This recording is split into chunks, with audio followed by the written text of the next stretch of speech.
Good morning, everyone. I'm going to call our meeting to order. This is our regular meeting of the Lake County Board of Supervisors for Tuesday, March 3rd, 2026. We're going to start with a moment of silence if supervisors have any. Not, yeah, go ahead, Supervisor Sabatier. Yeah, it's been a little while. It's good to be back. Had a couple of losses in District 2. I want to highlight Thomas Dobson. Thomas Dobson was a unique individual that if you hung out at the coffee shops or just traveled anywhere around the parks in the city of Clear Lake, he would be there. Thomas typically had a one-on-one with him, but his personality is what I know I'm never going to forget. He would bring a smile to everybody that he met. He definitely would have his attitude, but at the same time, that's who he was. I remember when I was doing events in the city of Clear Lake, he would always ask me, can I play music on the stage? And so eventually I gave him my number and said, give me a call when I'm putting it together. I'd be happy to have you play. Turns out Thomas was an amazing musician. I kind of wish I had let him play a whole lot earlier. Thomas is one of those people that I think we all know in our community, but don't necessarily enough times put up on a pedestal like we do others in our community. But Thomas touched a lot of people, and he will be missed. It was unfortunate to hear of his passing.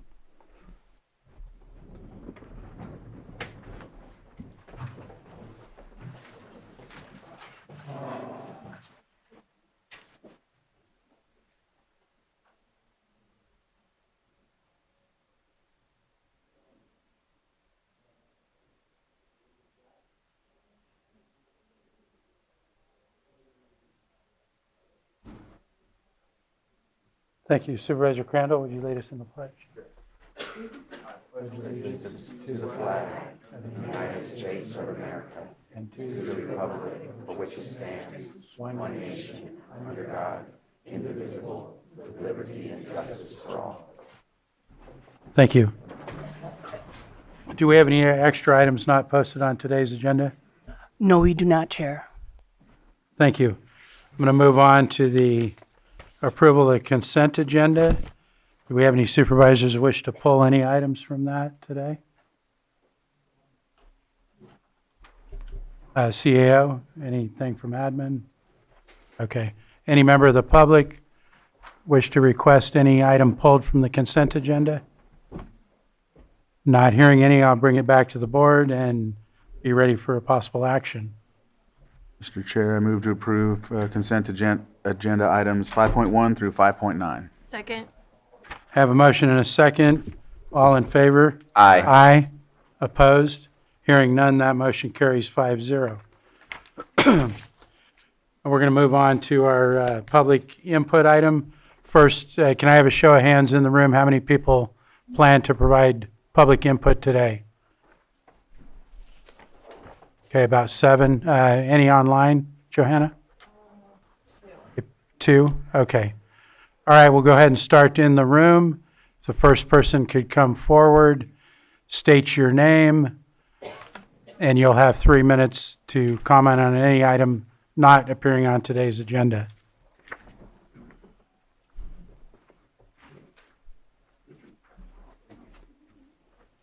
Hello and good morning. My name is Ted McLeod. I spoke last time at our last supervisors meeting. And I'm here in regards to Sterling Shores and Caritas. The first item would be, I spoke of transparency last time that I was here. And we spoke of transparency from everyone, from the people's people and as far as the company that we are up against, which is Caritas. Caritas, and I spoke of also, was asked to actually provide some type of profit and loss statement for us. Nothing was provided except a complete overlook of their entire company. What we are asking for is just of Sterling Shores, profit and loss statements from Sterling Shores. We just want to know what they're spending. Just let's be transparent with it. Somehow they can't seem to do that. We also spoke of a couple other things, and that was the fact that applying these fees to us, and the one fee was for maintenance for the past 5-6 years. There's a number of us that haven't even lived there that long. So why that wasn't retrofitted for us, I have no idea. I've just moved in there, and I think a few other people did just last year. So we're being assessed for all that. I've always called them assessments. But anyway, okay, so if we could just get from you the profit and loss statements. Can we be transparent? I don't know. You guys can look into it. We're asking you for help. I mean, they're not going to give them to me as a real estate broker in California. They're saying, no, this is all we have, because they really don't want us to see everything. I mean, they're saying that they're spending all this money on maintenance. Well, we get maintenance people to trim trees 2 days a month.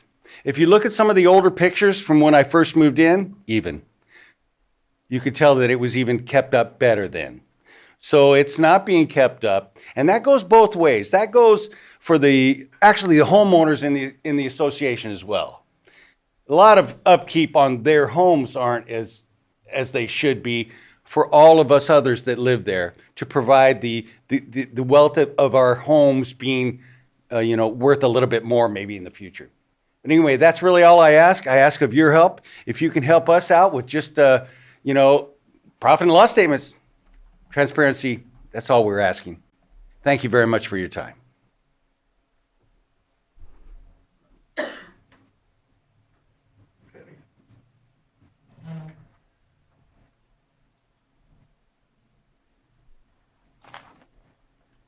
Morning. My name is Elizabeth Churko. I'm 93 years old. I will be 94 next month. I have lived in Sterling Shores. I have lived in Sterling Shores for 23 years. I believe that for some reason, Caritas is trying to force all of the lower income people out of the park. It doesn't appear to make sense, as the only way they can keep their nonprofit status is by having low-income people as tenants. However, they are definitely pricing us out of our homes. This last month, not only did they add this pass-through of over $60 a month, they also started mailing us our rent statements instead of having the manager just bring them to each household. And lo and behold, they added a $1.25 mailing fee to our rent. They also charge us $3.30 for a portal fee. I have no idea what that is, but I don't use it. Every year, we all have to fill in an income form that states that show that we have that they show a certain sorry, so that they can show that they have a certain percentage of lower income residents. This way they get a break in their taxes, but they don't pass any of that break on to the lower income people. Despite their name, mobile homes are not mobile. Once they have been put in place on their lot with all of the infrastructure and the earthquake proofing, you cannot just hook them up to the back of your car or truck and haul them away to some other cheaper site. We are in fact sitting ducks for unscrupulous landlords. This is a form of elder abuse and it needs to be stopped. Thank you.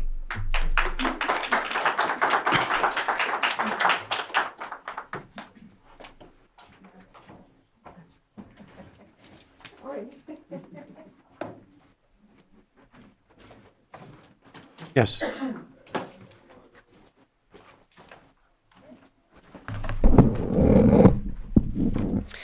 Good morning. My name is Maya Lynn. I live in York County. I live in Sterling Shores Mobile Home Park. And I request that you put the topic of implementing an RSO and a retroactive moratorium, pass-through fees for mobile home parks on your agenda for the next meeting as soon as possible. We don't really know what you're waiting for. You heard Betty, and there are many other people that are extremely affected by this. You've been empowered with the contacts of the people from GSMA, which is Golden State Manufacturer Owners Home League, which I'm sure you're aware of by now. who know the mobile home law, who are in your pocket to help you. Other counties have done it, and you can do it too. Number one, when I was interviewing the park manager in 2018, I was told by the manager that the seawall, which is one of the things we're now paying for, was not going to be paid for by the people who live there. That Caritas had the money in their bank accounts and it was part of their capital expenses. And I said, phew, because I'm sure that's going to be a lot of money. Well, guess what? I started paying for it on Sunday. After being told there was no assessments. At the August 2024 BOS meeting, which discussed a possible RSO, is when they've come up with other ways to increase their bank accounts. Creating the pass-through fees, and for some reason, they are also thinking that there's going to be an RSO happening, which we hope there are. I don't know, I should say why for some reason, because we're talking about it, because they're taking advantage of us. And as Betty stated, our new rent statement, which is normally attached to the monthly newsletter that's walked around, now we are fancy. We get it mailed, U.S. Postal Service for $1.25. And nobody uses a residential portal, which is $3.30, because people write a check and hand it to the park manager, or Columbia Bank sends them a check. So, you know, it's things that we're not even using. Number two, I have 1 minute left. I try to spend my money in Lake County. I'm sure you do too. I receive acupuncture every month because it's a health need. It's an out-of-pocket expense. This $65 extra that I'm paying Caritas isn't going to go to the acupuncturist. It's not going to go to money in your county. I like to drive through the Golden Gate Car Wash, you know, $20 every time. Well, I'm not going to drive the Golden Gate Car Wash anymore. I like to go to the Natural Health Food Store and buy my supplements instead of using Amazon, Jeff Bezos, and support him. I'm probably going to have to find them in a cheaper place. I like to buy my sourdough bread at the health food store instead of going and buying it from somewhere else. I'm supporting local businesses. This money that the corporations are taking away from us is not going into your economy. Look at Main Street. Look at the buildings that close. Look at the struggling that people do. They try to invest in your community, and you're taking our money out and giving it to the corporations. Okay, I just did that. So I implore you to do what you were hired for, represent your people, your constituents. Thank you.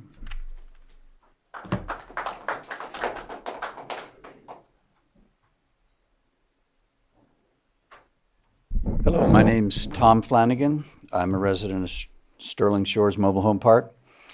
With all the deluge of information that has been hitting my inbox regarding this matter, I still have questions.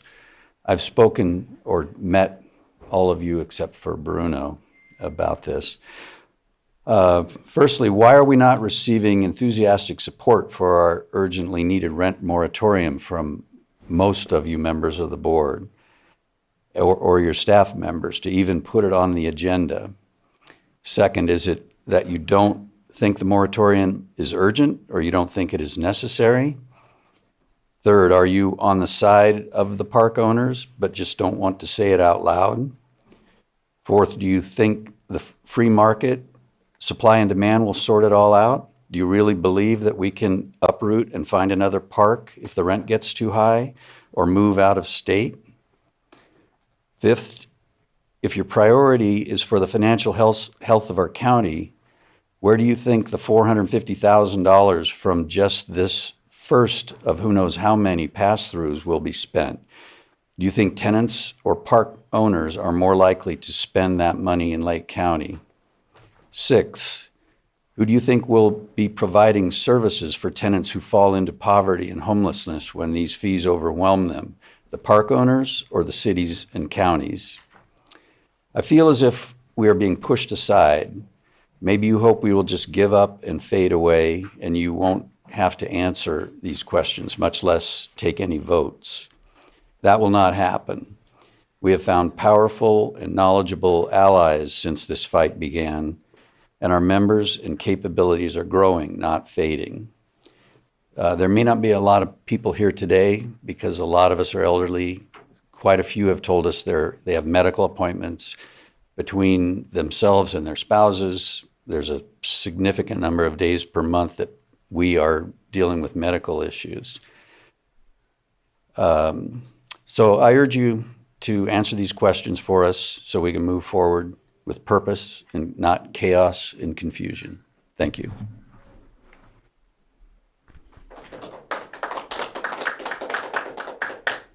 Next person. Good morning, Board.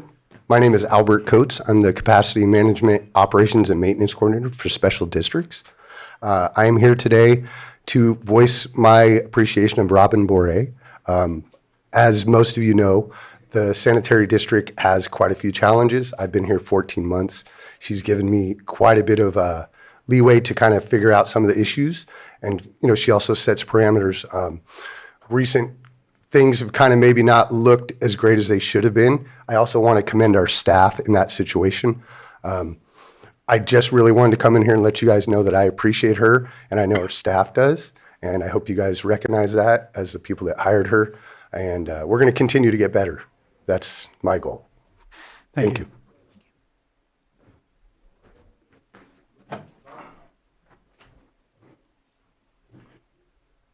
Good morning. My name is Robert Sims. Excuse me. I'm a resident of Sterling Shores, also known as the Cash Cow. We did receive some more fees on our latest rent statement. We're now paying them to mail us our rent statement. We're paying for the exterior lighting, apparently, and a portal, which I don't think any of us are going to use. My wife and I moved here a little over 4 years ago. We put everything we could, plus into our home here. We decided that we wanted to live inside, not outside. Our expenses have gone up over 20% this year. Raise in our auto insurance. Our mortgage has gone up because of the insurance that they carry. Plus, you know, the new fees we get from our Caritas. Thank God we got a 2% raise, you know, from Social Security. That's our total income is from Social Security. We live in this county.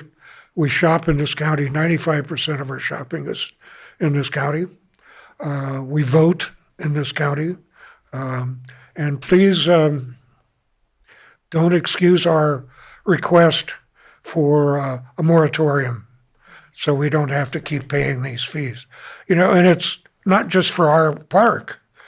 All the parks in the county are subject to what's going on with the pass-through fees. The owners seem to have found out that there's going to be a rent stabilization, so they're taking advantage of that fact to get their money before that passes, if it passes. You know, I'm not sure that you guys are really hearing this. There's no indication there's a rent moratorium except rumors.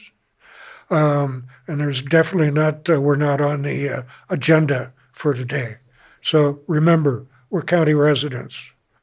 We live here. We vote here. Thank you.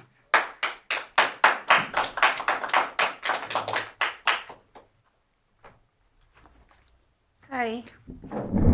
My name is Tina Fouch. I live in a mobile home park in Upper Lake and with my husband, and we're in our 60s. We're both blessed enough to have small retirements, but not everybody in the park is blessed for that.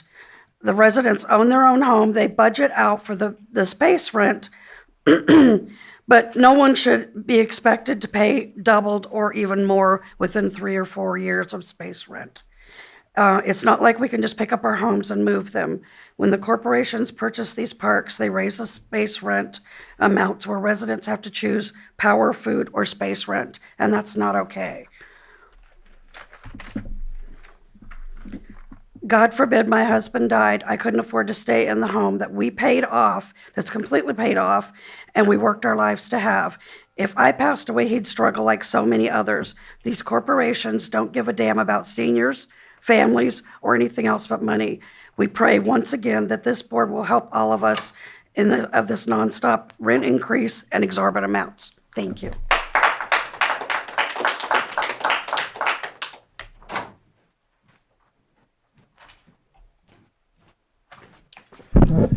Good morning, Chair Rasmussen, board members, Alan Flores, City Manager, City of Clear Lake. I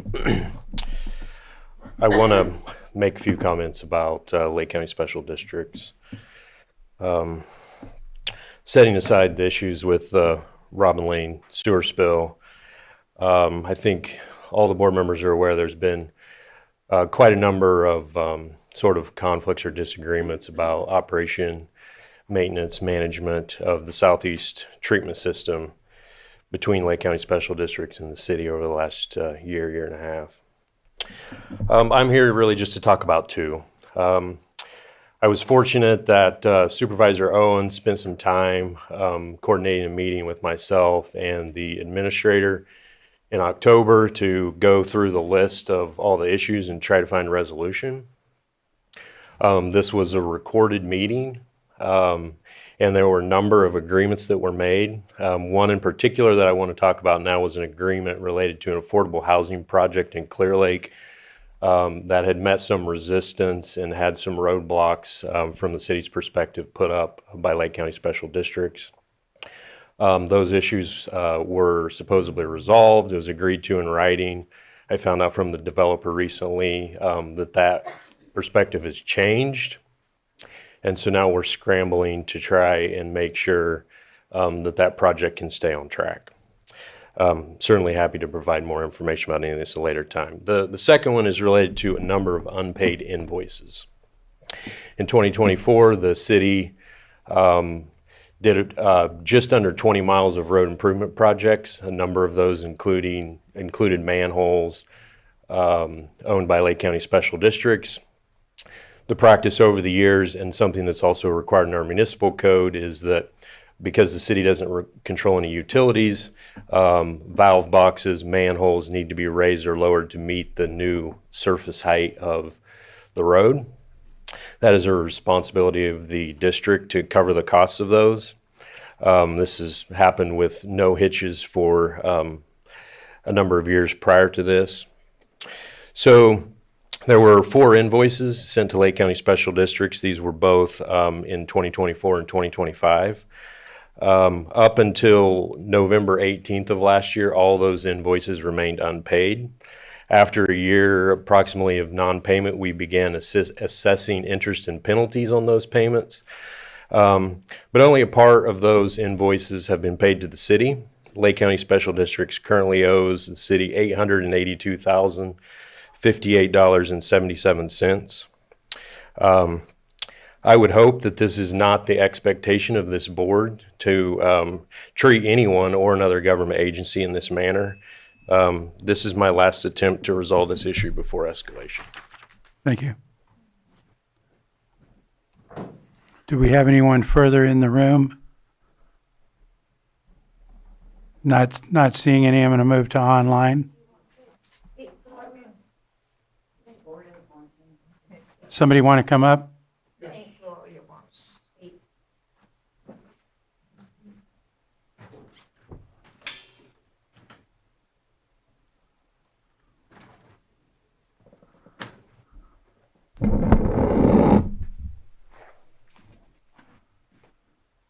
I'm Gloria McManus, and I live at Sterling Shores.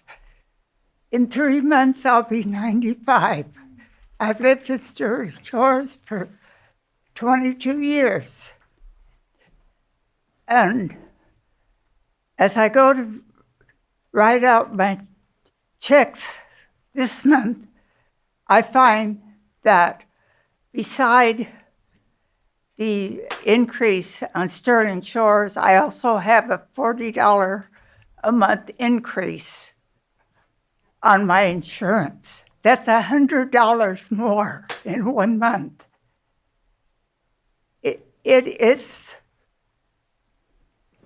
I only see it as elderly abuse because we just cannot keep up with these. Also, Sterling Shores normally gives a raise in October, which they probably will do again this year, as they do every year. So I'm asking you to please pay attention to some of us and give us a moratorium on this. Thank you. Thank you.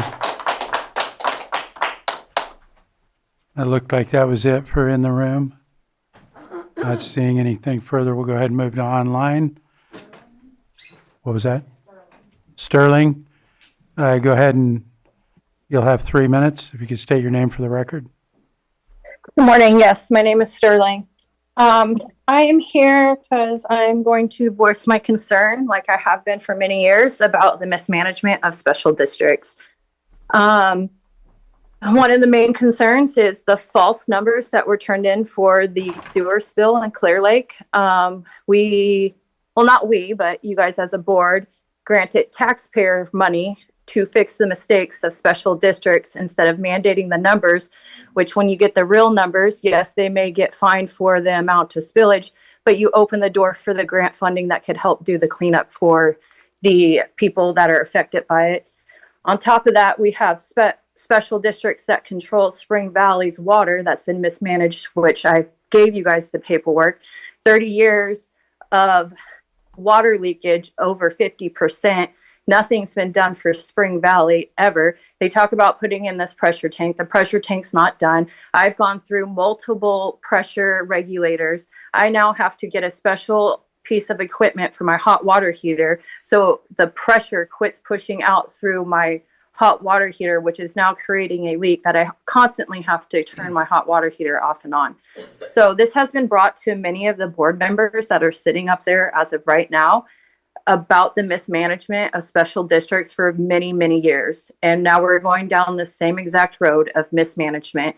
You have Lake County taxpayers paying for the mismanagement, once again, to make it very clear, of special districts. When I handed you guys that motion, the reason why I handed that motion to get the correct numbers is so that we can get grant funding in here to help clean up that mess and not have taxpayers pay for this. We can even go back to when we started getting money from Sonoma County, around $55 million for the first year. We were taking Sonoma County's fire waste at our dump. That $55 million just disappeared. 2 years after that, we were getting paid by Sonoma County to take the Tues fire debris at our landfill. Where does all the money go? You have many community members coming to you guys and asking for the transparency that we deserve. We pay our taxes. We're using our tax money to pay for mistakes and mismanagement. We get money from outside agencies. Where does the money go? That's the question that I have for you guys as a community member and a member that has been fighting for my community for a couple years now, and still no answers and the same excuses, same song and dance at this point. So I really hope that you guys as board members today look into that evaluation that you're going to be doing and think about the community members and the taxpayers that are paying for the mismanagement. And this is a prime example, 3.6 million you guys approved for taxpayers to pay for special districts mistake. Thank you. Thank you.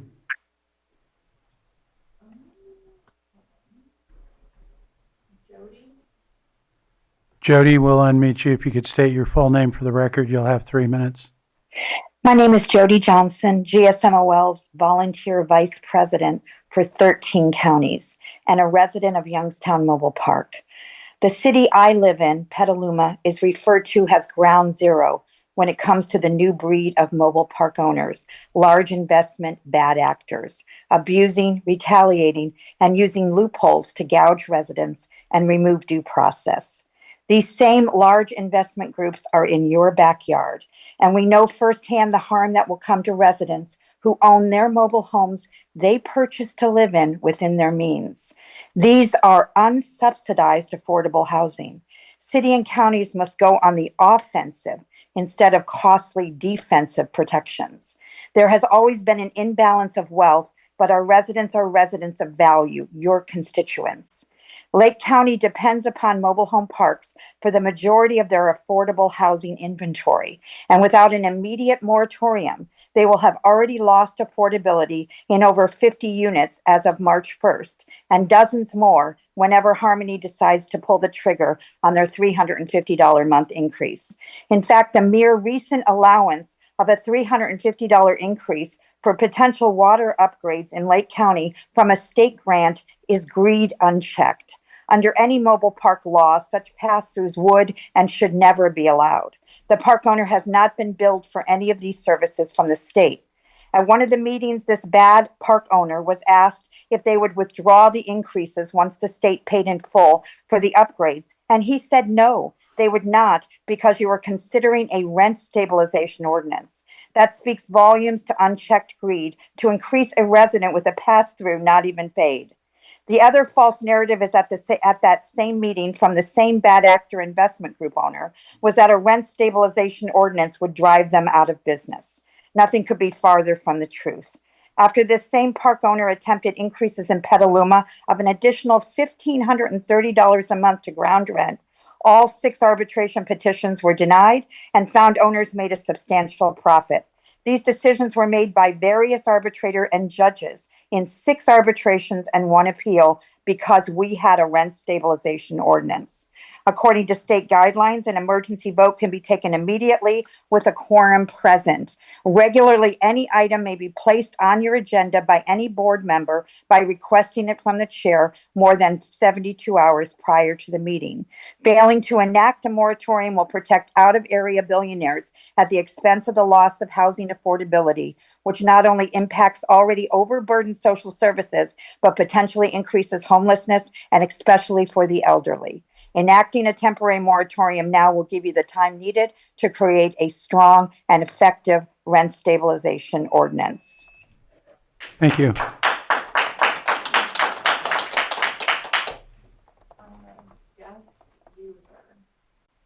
Guest user, we're unmuting you. If you could state your name for the record, and you'll have 3 minutes. Gailewa, Pillsbury Family Farms. As Bob Marley said, you will never find justice in a world where criminals make the laws. That statement isn't radical, it's a warning, and it applies just as much to those who administer the law as to those who break it.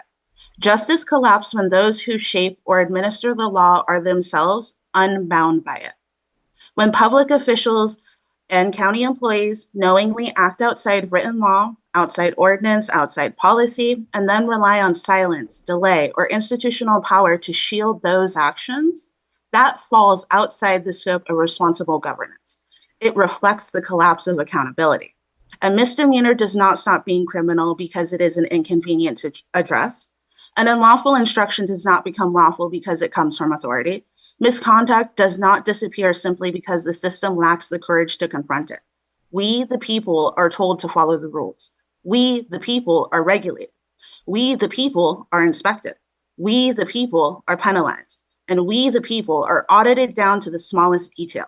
Yet when those in power ignore the same legal boundaries, when enforcement becomes selective, when accountability is internalized, and when complaints are answered by the very people that they implicate, the rule of law stops being standard and becomes a performance. We, the people, are not here asking for favors. We, the people, are not here asking for exceptions.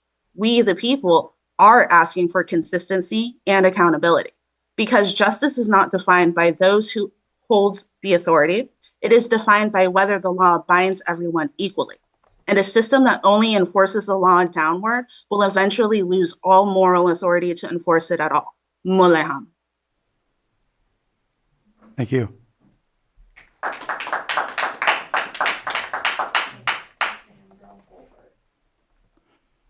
Cassandra, we're unmuting you. If you could state your name for the record, you'll have 3 minutes. Hello, board. My name is Cassandra Hulbert. I'm a resident here on Robin Lane. I just wanted to speak today about oversight, accountability, and long-term infrastructure management within special districts. The January sewage spill was not an isolated incident. This exposed deeper systemic concerns. Many residents have learned since about prior maintenance issues, past violations, aging infrastructure, and the absence of a clearly articulated or publicly accessible CIP or capital improvement plan. That's deeply concerning. Critical public infrastructure should be guided by proactive planning, documented inspection schedules, transparent budgeting priorities, and long-term replacement strategies. Instead, what many of us experienced was a reactive emergency response after failure. Communication has also been inconsistent. Residents have often had to rely on informal channels, media reports, or public record requests to understand what happened, what was known beforehand, and what corrective actions are being implemented. That is eroding public trust. Transparency should not require persistence from affected homeowners. It should be built into this system. Additionally, when ratepayers are funding these systems, they deserve to have clarity on how those funds are being allocated, whether these reserves are adequate, and whether risk assessments are regularly conducted or acted upon. Infrastructure failure of this magnitude is suggesting either deferred maintenance, inadequate planning, or insufficient oversight, maybe all three. Any of those scenarios warrant serious review. This isn't about personal attacks. This is about performance. It's about ensuring that special districts operates within documented preventative maintenance protocol, a formal and publicly available CIP, clear reporting structures, and measurable corrective benchmarks going forward. Our community deserves confidence that this is not going to happen again. And that's going to require more than emergency mitigation. It's going to require structural accountability, long-term planning, and leadership that is going to prioritize prevention over reaction. I urge the board to conduct a thorough evaluation of special districts administration, ensure transparent reporting on infrastructure conditions, and implement concrete oversight mechanisms moving forward. Public health and environmental safety depends on it. Thank you very much. Thank you.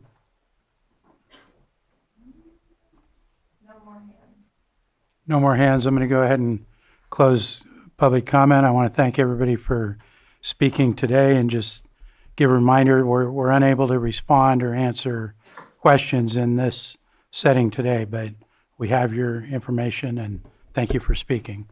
With that, I'm going to go ahead and close public comment and move on to our 903 item, Pet of the Week.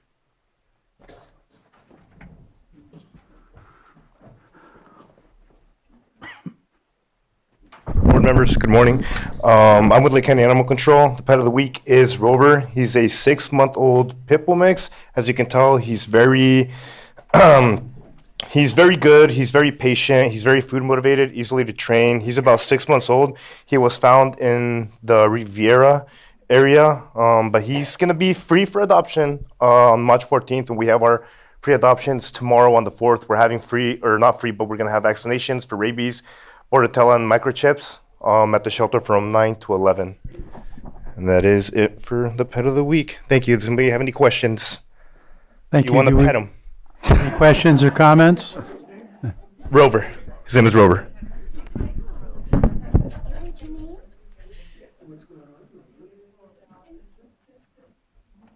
Thank you for coming in this morning.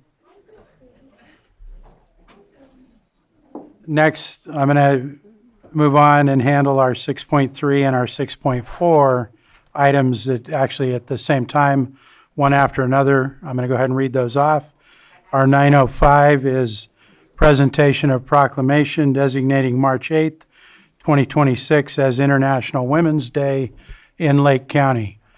The second will be our 910 item, which is presentation of proclamation designating the month of March 2026 as Women's History Month in Lake County. And our Vice Chair, Supervisor Pyska, is going to handle this.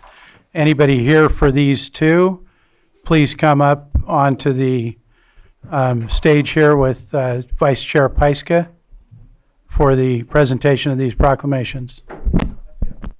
Come on up.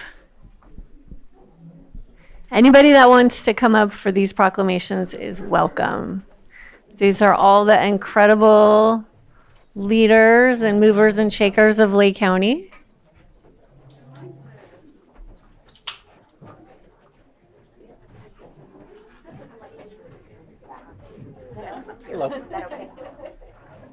It's an easier rest for your elbow.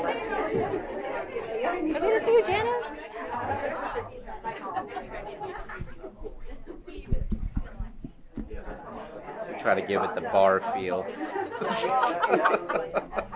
How are you? Good. Come on up, Chloe.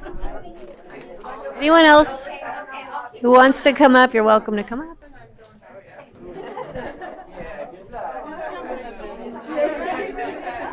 Wilden Vorsh, you have to come all the way up. Come on all the way up.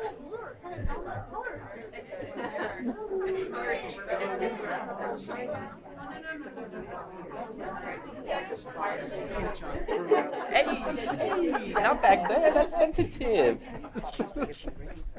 Well, thank you for making the time to come here today. We've been doing this for a few years now, and it's just really an incredible opportunity to honor and celebrate all the women in this room and outside this room that run Lake County. So thanks for coming today.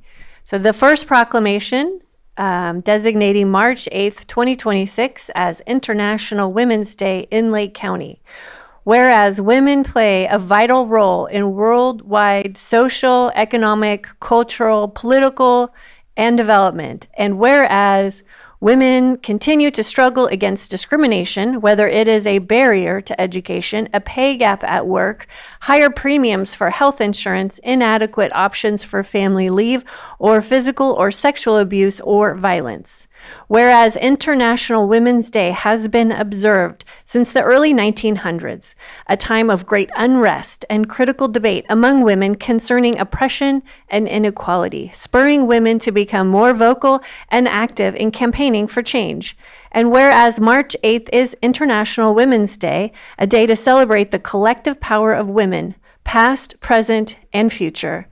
And whereas International Women's Day is a day to uphold women's achievement and contributions, recognizing challenges, focus greater attention on women's rights and gender equality, encourage and mobilize all women to do their part to bring about positive change. And whereas the County of Lake wishes to take this opportunity to celebrate the diversity of women in our county and to learn from the women of our community about their experiences and aspirations, and to use this day to commit ourselves to respect the rights of women to lead, secure, create healthy and free lives. Now, therefore, be it proclaimed that the Board of Supervisors of the County of Lake does hereby designate that March 8th, 2026 as International Women's Day in Lake County, passed and adopted this third day of March 2026.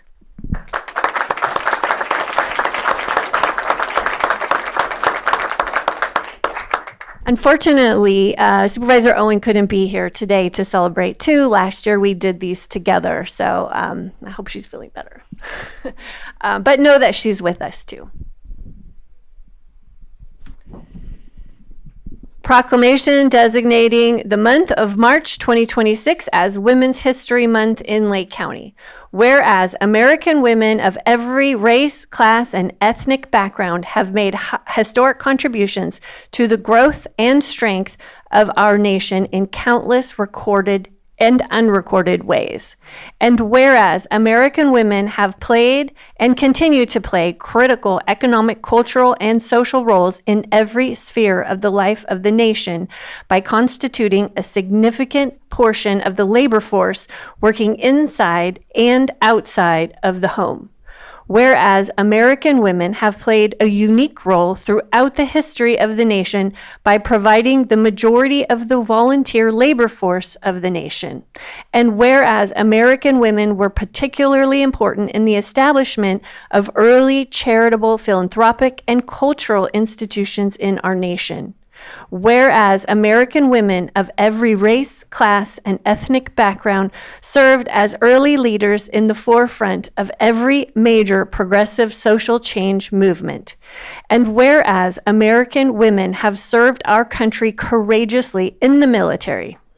And whereas American women have been leaders not only in securing their own rights of suffrage and equal opportunity, but in the abolitionist movement, the emancipation movement, and the industrial labor movement, the civil rights movement, and other movements, especially the peace movement, which create a more fair and just society for all.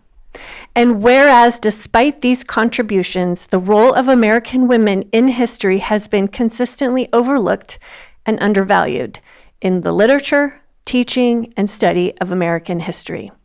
Now, therefore, be it proclaimed by the Board of Supervisors of the County of Lake does hereby designate March 2026 as Women's History Month in Lake County, passed and adopted this third day of March 2026.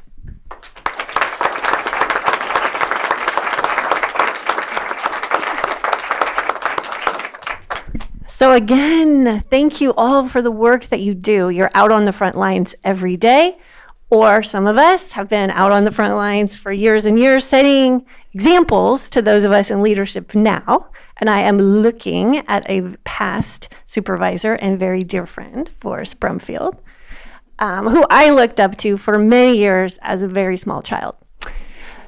So, I mean, we have agencies, we have organizations, we have nonprofits, we have new nonprofits. We have represented here the voice of many, and all of you carry those voices every single day. So thank you for all the work that you do. And would anyone like...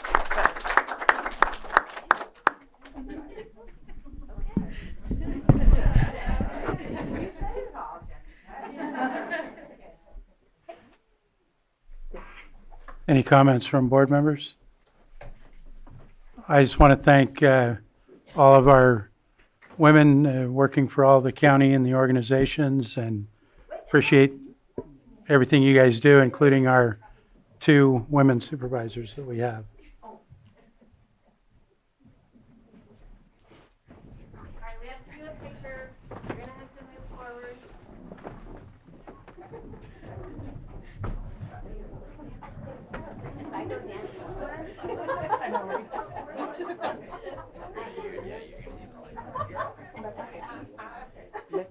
Diana, you can stand here. Okay. Step up one more. Oh, there's another. Are you sure? You're good. Oh, I can walk. How are you? We'll add you in the post-production. Yeah. AI. She's actually in the front.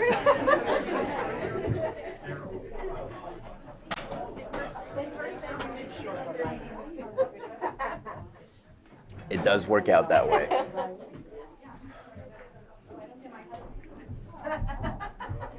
Anyone in the audience wish to comment on this item? Anyone online? Thank you. I'll go ahead and close this item. Might as well. No, I'm talking about up here. Is there anyone else? We're going to move on to our 6.5915 item, which is presentation of proclamation designating the month of March 2026 as National Nutrition Month in Lake County, and Supervisor Sabatier is going to present this proclamation. Anybody here that wishes to come up is welcome.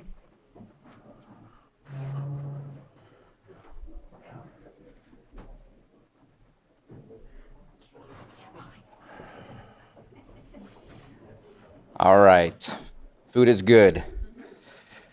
This is a proclamation designating the sorry, I'm stuck on food. Proclamation designating the month of March as National Nutrition Month in Lake County. Whereas, food is the substance by which life is sustained, and the type, quality, and amount of food we consume each day plays a vital role in overall health, physical fitness, and well-being. And whereas, proper nutrition is essential to the growth and development of infants and children and supports improved maternal health, stronger immune systems, safer pregnancy and childbirth, and lifelong healthy habits. And whereas better nutrition is associated with a lower risk of chronic and non-communicable diseases such as diabetes and cardiovascular disease, as well as improved mental health and longevity. And whereas National Nutrition Month is a nationally recognized observance that encourages individuals and families to make informed food choices and develop healthy eating and physical activity habits. And whereas there is a continuing need for nutrition education, I would also add a growing need of nutrition education and community-wide effort to enhance healthy eating practices and expand access to nutritious, affordable, and culturally diverse foods for all residents. And whereas access to nutritious, affordable food is a key factor in reducing health disparities and improving outcomes for children, families, seniors, and the community throughout Lake County. And whereas community organizations, healthcare providers, schools, and local agencies work collaboratively to educate residents about the importance of balanced nutrition, food security, and healthy lifestyles. And whereas the theme for National Nutrition Month 2026 is Discover the Power of Nutrition, highlighting the ability of nutrition to help individuals and communities flourish by embracing balanced, accessible, and culturally inclusive approaches to healthy eating. Now, therefore, be it proclaimed that the Board of Supervisors of Lake County does hereby designate the month of March 2026 as National Nutrition Month in Lake County and encourages all residents, businesses, schools, and community organizations to observe this month by learning about healthy eating, supporting access to nutritious foods, and promoting wellness in homes and neighborhoods throughout the county.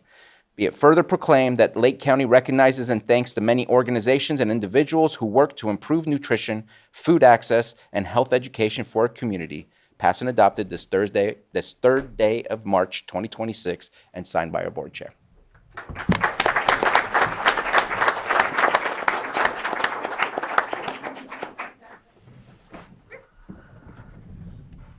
So thank you, Bruno, and thank you, board, for this proclamation. Nutrition and food access is a vital part of being a healthy and productive citizen for our children and our community, all the way to our elderly. Social services is involved in many different ways in ensuring access to nutritious and healthy foods. I'm Rachel Tillman Parsons, Social Services Director, which I should have started these comments with. So, of course, CalFresh, and we will be coming back to you in May with a proclamation acknowledging CalFresh, which is the food security program for low-income individuals. There is a nutrition element to CalFresh in Lake County. There is a nutrition education program while it's funded through public health that comes into our schools and does education there. The schools also have nutrition programs to ensure children receive nutritious and healthy meals. There are programs through our child care providers that First Five supports to ensure our children in child care have nutritious and healthy meals.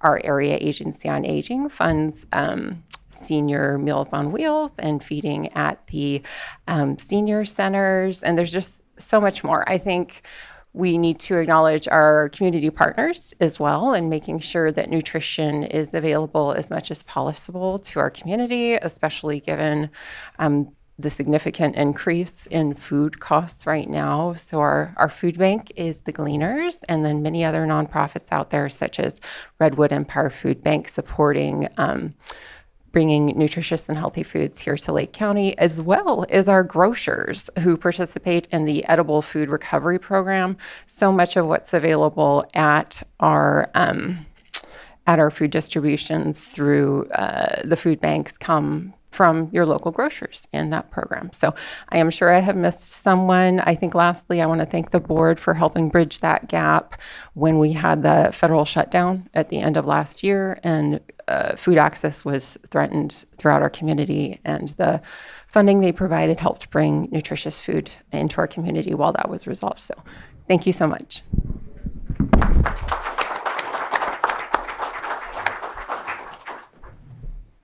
CalFresh program manager, just want to throw it out there that also our farmers markets, you can use your EBT card, and some of them do double. So make sure that you visit our local farmers market and use your card. Thank you. Do we have any members of the public that wish, or the board first? No members of the public? Not seeing any. Thank you, everyone, for being here. Thank you for presenting that proclamation. Well, a weak picture, I guess.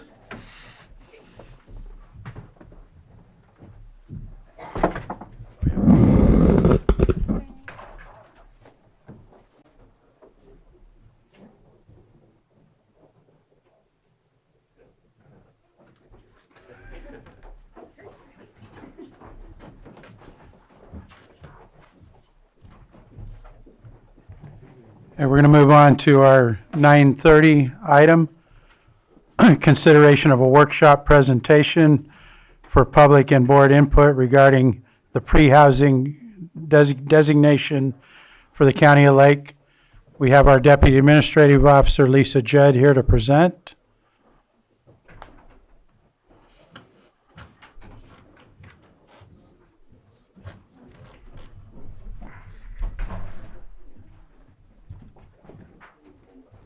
And I'll turn it over to you, Lisa.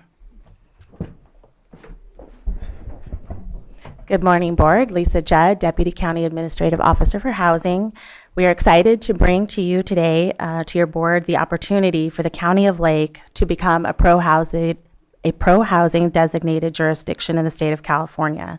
In collaboration with the Community Development Department and our consultant, 4Leaf Inc., we are on target to be able to meet the March 31st, 2026 submission goal date for both the Pro-Housing Designation Program and the Pro-Housing Incentive Pilot Program.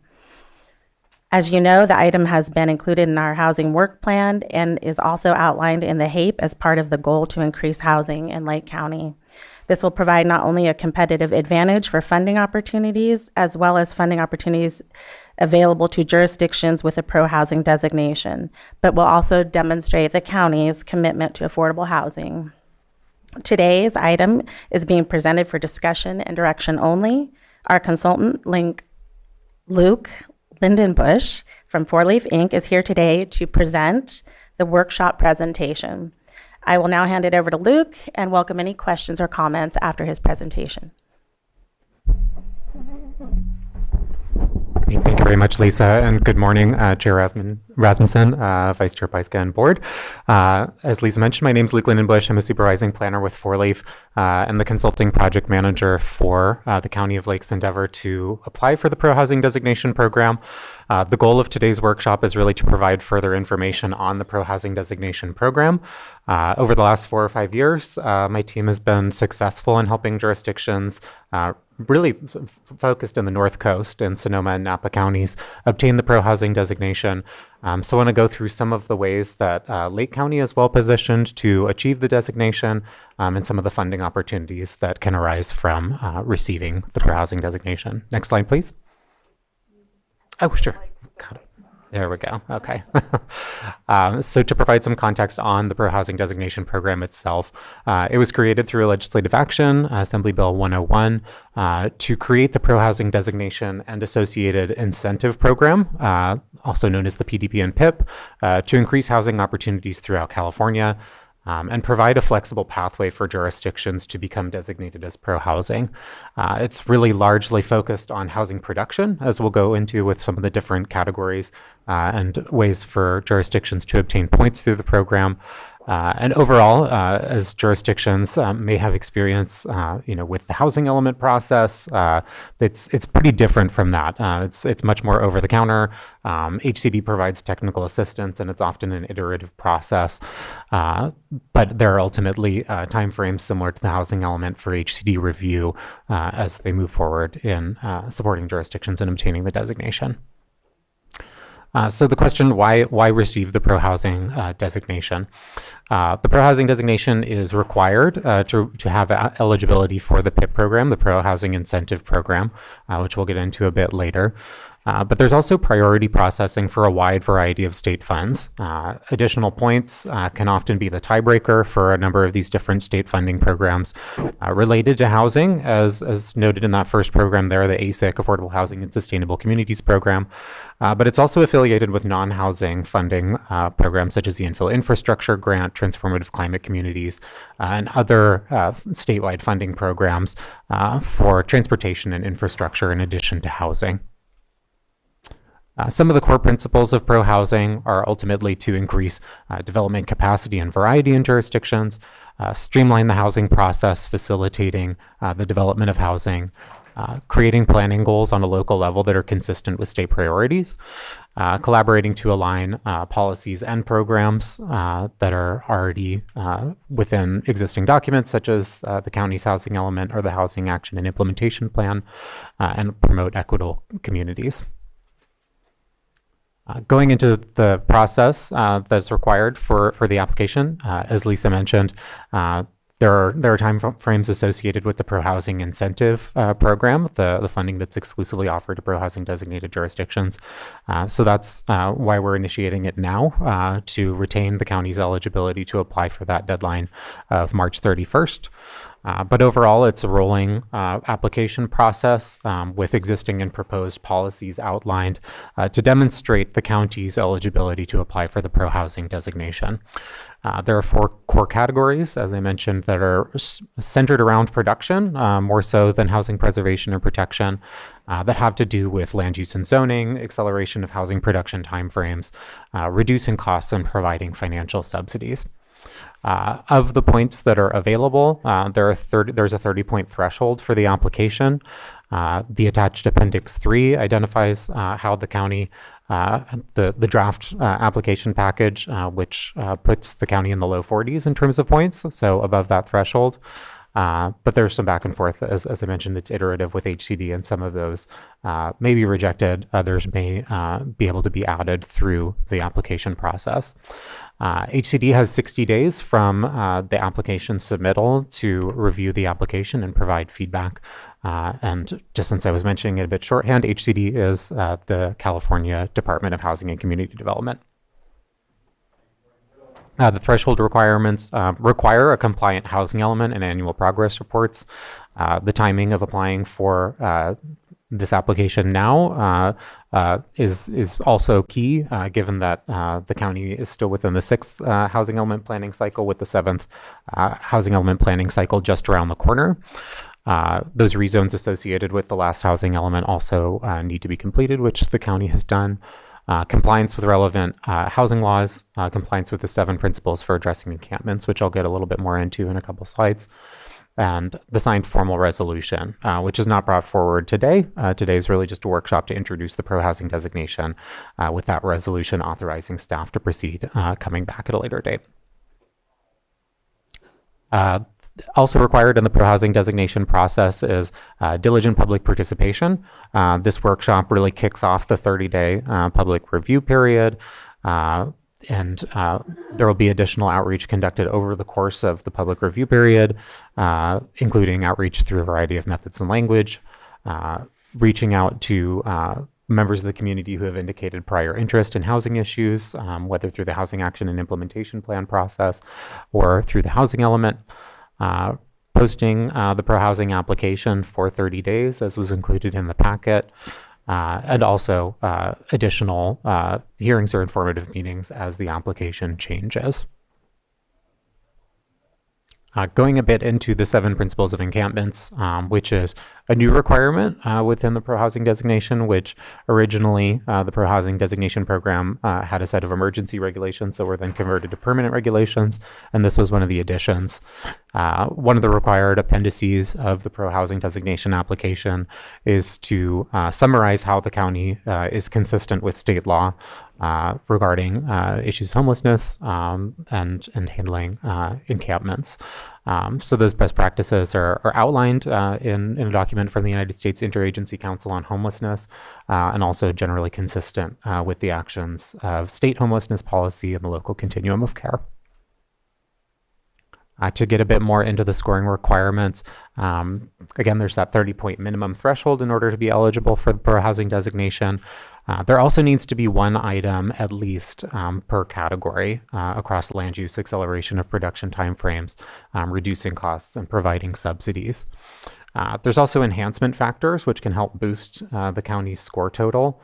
Those are for particularly strong policies, and Appendix 4 was included as an example of some of those enhancement factors that can be applied to provide sometimes double points for each of the menu items within the pro-housing designation application. To provide an overview of the preliminary scoring for the County of Lake in the draft application materials, there is pretty balanced point totals across the 4 categories. So luckily, looking like there will be scoring in each of those categories. And this is before enhancement factors. I'm looking at 42 points, which is above the 30-point threshold. Just to note some examples of enhanced scoring, enhancement factor 1 it would indicate a policy or program that's part of a multifaceted strategy to promote multiple planning objectives. So potentially beyond just having benefits in terms of housing production, but also tying into other community development objectives for the county. All the way through number 8, of which there are 8 enhancement factors, including policies that involve meaningful actions for fair housing. So to get into the PIP funds, the Pro Housing Incentive Program, this was really one of the key reasons that we wanted to move quickly on this, given that the PIP Round 4 NOFA, Notice of Funding Availability, is due with the state on March 31st.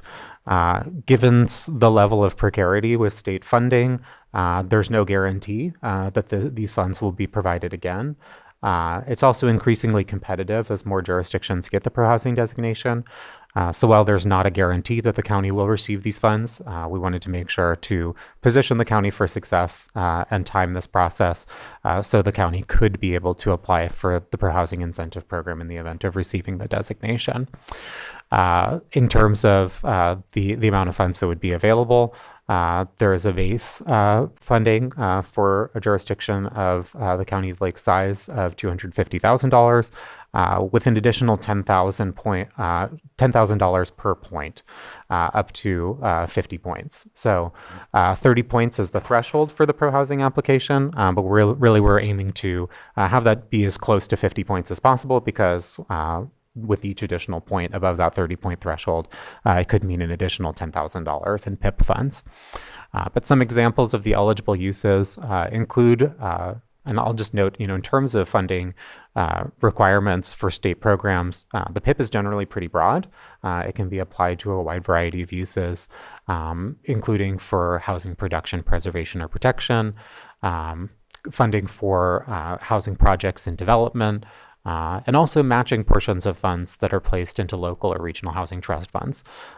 The matching funds being the most flexible use because there's local control over how those dollars are used. And the Lake County Regional Housing Trust Fund, given the match that's been provided from the general fund and ARPA funds, would potentially be one use for the county to be able to allocate up to $750,000 from the PIP funds. So overall, wanted to make sure that we went over some of the different possible uses in case there's additional direction from the board, with matching funds for the housing trust being one of the ones that seems to make the most sense. So with that, we're happy to open it up to questions from the board, discussion, questions from members of the public, and public comment as well. Thank you very much. Bring it to the board first. Questions, Supervisor Sabatier? It's not a question, it's a comment. This is one of those things that unfortunately is slightly frustrating because it comes from a place that doesn't understand Lake County. We try to fit within the box that they give us that we have to fit into. Our problem is that building a house is at a loss in most areas around Lake County. You leave outside of this county, there may be a few other counties like us, but you build a house, you're going to make a profit. Sonoma County, Bay Area, you go down south. I don't know that there's anything here that helps the middle income to upper. There may be some things in there. I'll have to see how this works. The only reason I'm going to be saying yes to this is because we lose money if I don't say yes to this, especially with HHAP 6. It is now one of the requirements in order to get funding. So we have a string being dangled from the state for something that I'm not sure is actually going to really help us as a whole. But maybe I'd love to be proven wrong. But it's one of those things where I wish they would better understand what Lake County needs as a housing, because this is such a statewide perspective rather than a very localized perspective. But appreciate the work, and it will help us at least to secure funds that are being made available in the future that I want to make sure we keep capturing. So thank you. Supervisor Crandall. Yes. Does this help with, like, I want to say the impacts on residents when it comes to ADU approvals, faster permitting, family projects, things like that? it is one of the categories that we are pursuing. Okay, would this have any effect on the folks that are coming forward when it comes to the mobile homes? I mean, I'm just asking because they're here as well, and so is there any type of maneuvering room for that, or is this totally different? I think that the primary focus here for the pro-housing designation is for new housing and kind of streamlining and having a more efficient process. For streamlining. And so how is that going to help when it comes to like the infrastructure? So for example, if we're building new properties in the future, that's one of the problems we have with some of the like paper parcels and whatnot is the actual routes and the infrastructure for it. So how would that help with any of that, or is it just specifically for the housing element? So some of the funding programs that the pro-housing designation would provide priority access for the county on includes infrastructure funding, the infill infrastructure grant being one of them. And the Affordable Housing and Sustainable Communities program, while it often provides matching funds for the construction of housing itself, also can be used for infrastructure-related uses, especially in connection to new housing. So essentially, it would position the county in a better place to be able to draw down those state dollars for infrastructure, especially where it would be challenging to actually have that new development work in the absence of that infrastructural funding. In my previous question, I asked because you have people here that are concerned about housing. This says pro-housing, and I'm not sure if everyone goes in depth on the agenda.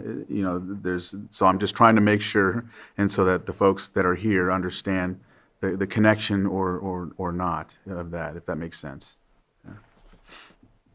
Certainly, yeah. Mm-hmm. Anything further from the board before I open to the public? Not seeing any, we'll go ahead and open this up for public comment. Rachel Dillman Parsons, Social Services Director. My questions and comments are along the line of EJ's as well. So I know that pro-housing designation under HCD does include preservation of affordable housing. So I'm wondering if our plan simply didn't include that, or if it is still available to us if we achieve a pro-housing designation to potentially pursue grants that could help this population. The COLA truly is just a meager 2.8% for Social Security recipients, and it sounds like the increases are far in excess of that. Medicare fees, premiums would also be impacted that would further reduce what's available. So I'm just trying to dig up all the resources to help this population. And if there is a way to roll that into this plan, I think it would be mutually beneficial for everybody. Thank you. Go ahead and come forward, state your name for the record. You have 3 minutes. My name is Robert Sims. I'm a resident of the county. I live in a mobile home park. I was just wondering if there's any, I couldn't follow some of it, but is there any provisions in this thing to protect low-income seniors from predatory corporations, out-of-county corporations? That was my question. Thank you. Thank you. Did you have a comment? Okay. Next. There's no answer? No, we don't. Not at this point, no. I guess I just want to answer. One of my They questions. will. Hi, my name is Point Mylan. of order real quick. They will, man. They just waiting for you. Yeah. We want to finish the public comment. Thanks. My name is Mylan. So you said that you had used this in Napa and Sonoma City. My question was, or Sonoma County, like how? So that was one of my questions, but I guess you can't answer that right now. So I just wanted an example of, what does this look like? As Mr. Crandall said, is this something that's only for new development? It's not concerned about its existing conditions in the county or not?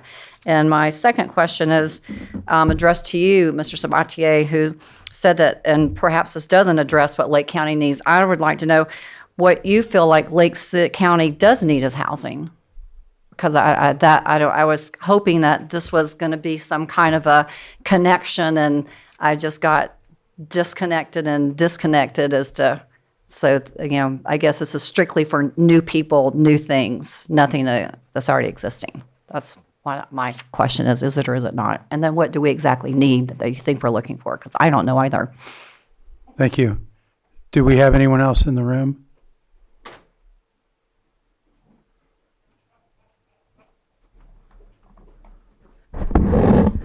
Good morning, Mr. Chair, Board. I'm sorry, I was not planning to speak on this item, but we have residents here who are concerned, and I would want to piggyback on Ms. Dillman Parsons, I'm sorry, Social Services Director's comments, and also on Supervisor Sabatier's comments, and that is, we have residents who are in dire need now.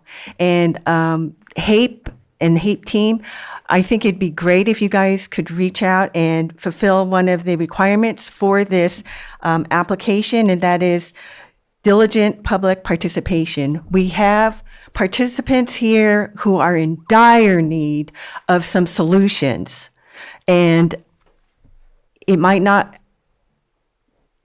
not going to be easy, and it's not going to happen overnight. It's not going to happen in a year, but we have people who are facing homelessness, and it's frightening that these are our seniors. These are people who have contributed to our community, and they're going to be turned out because of rents and pass-through fees that they cannot afford. What I would suggest is that we think creatively about our application, and if we don't have a policy, on how we can meet with our senior residents, disabled residents, and find a solution using these funds for being pro-housing, that we do so before that March 31 deadline. And it's urgent that we do this now and do this for our citizens. My other comment, again, it's late in the game, but there is emphasis and on accelerating housing production, and that might be an opportunity for economic development for Lake County. There is a lot of progress being made on construction techniques where parts of assembly are made off-site and then brought to the work site and assembled. It reduces labor costs. Perhaps some of that could become like a small light industry for Lake County, where those parts can be manufactured here in the county and then taken to sites within the county for assembly. Thank you. Thank you.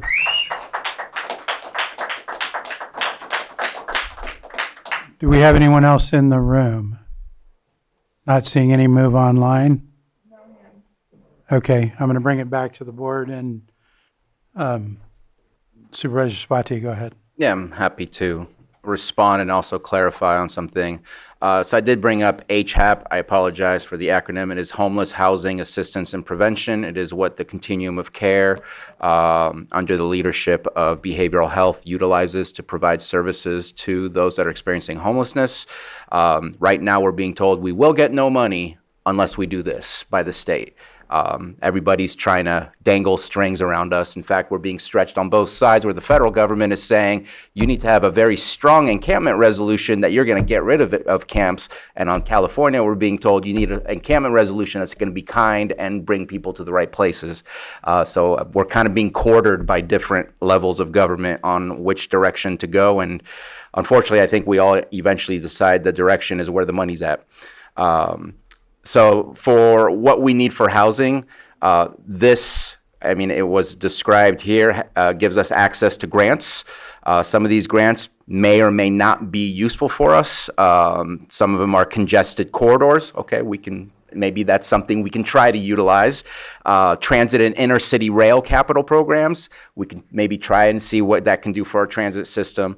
But the majority of it's going to be the infill infrastructure, which I think was brought up by my colleague, the infrastructure and other things, but it's all for new housing. It is not to help those that are currently in housing right now.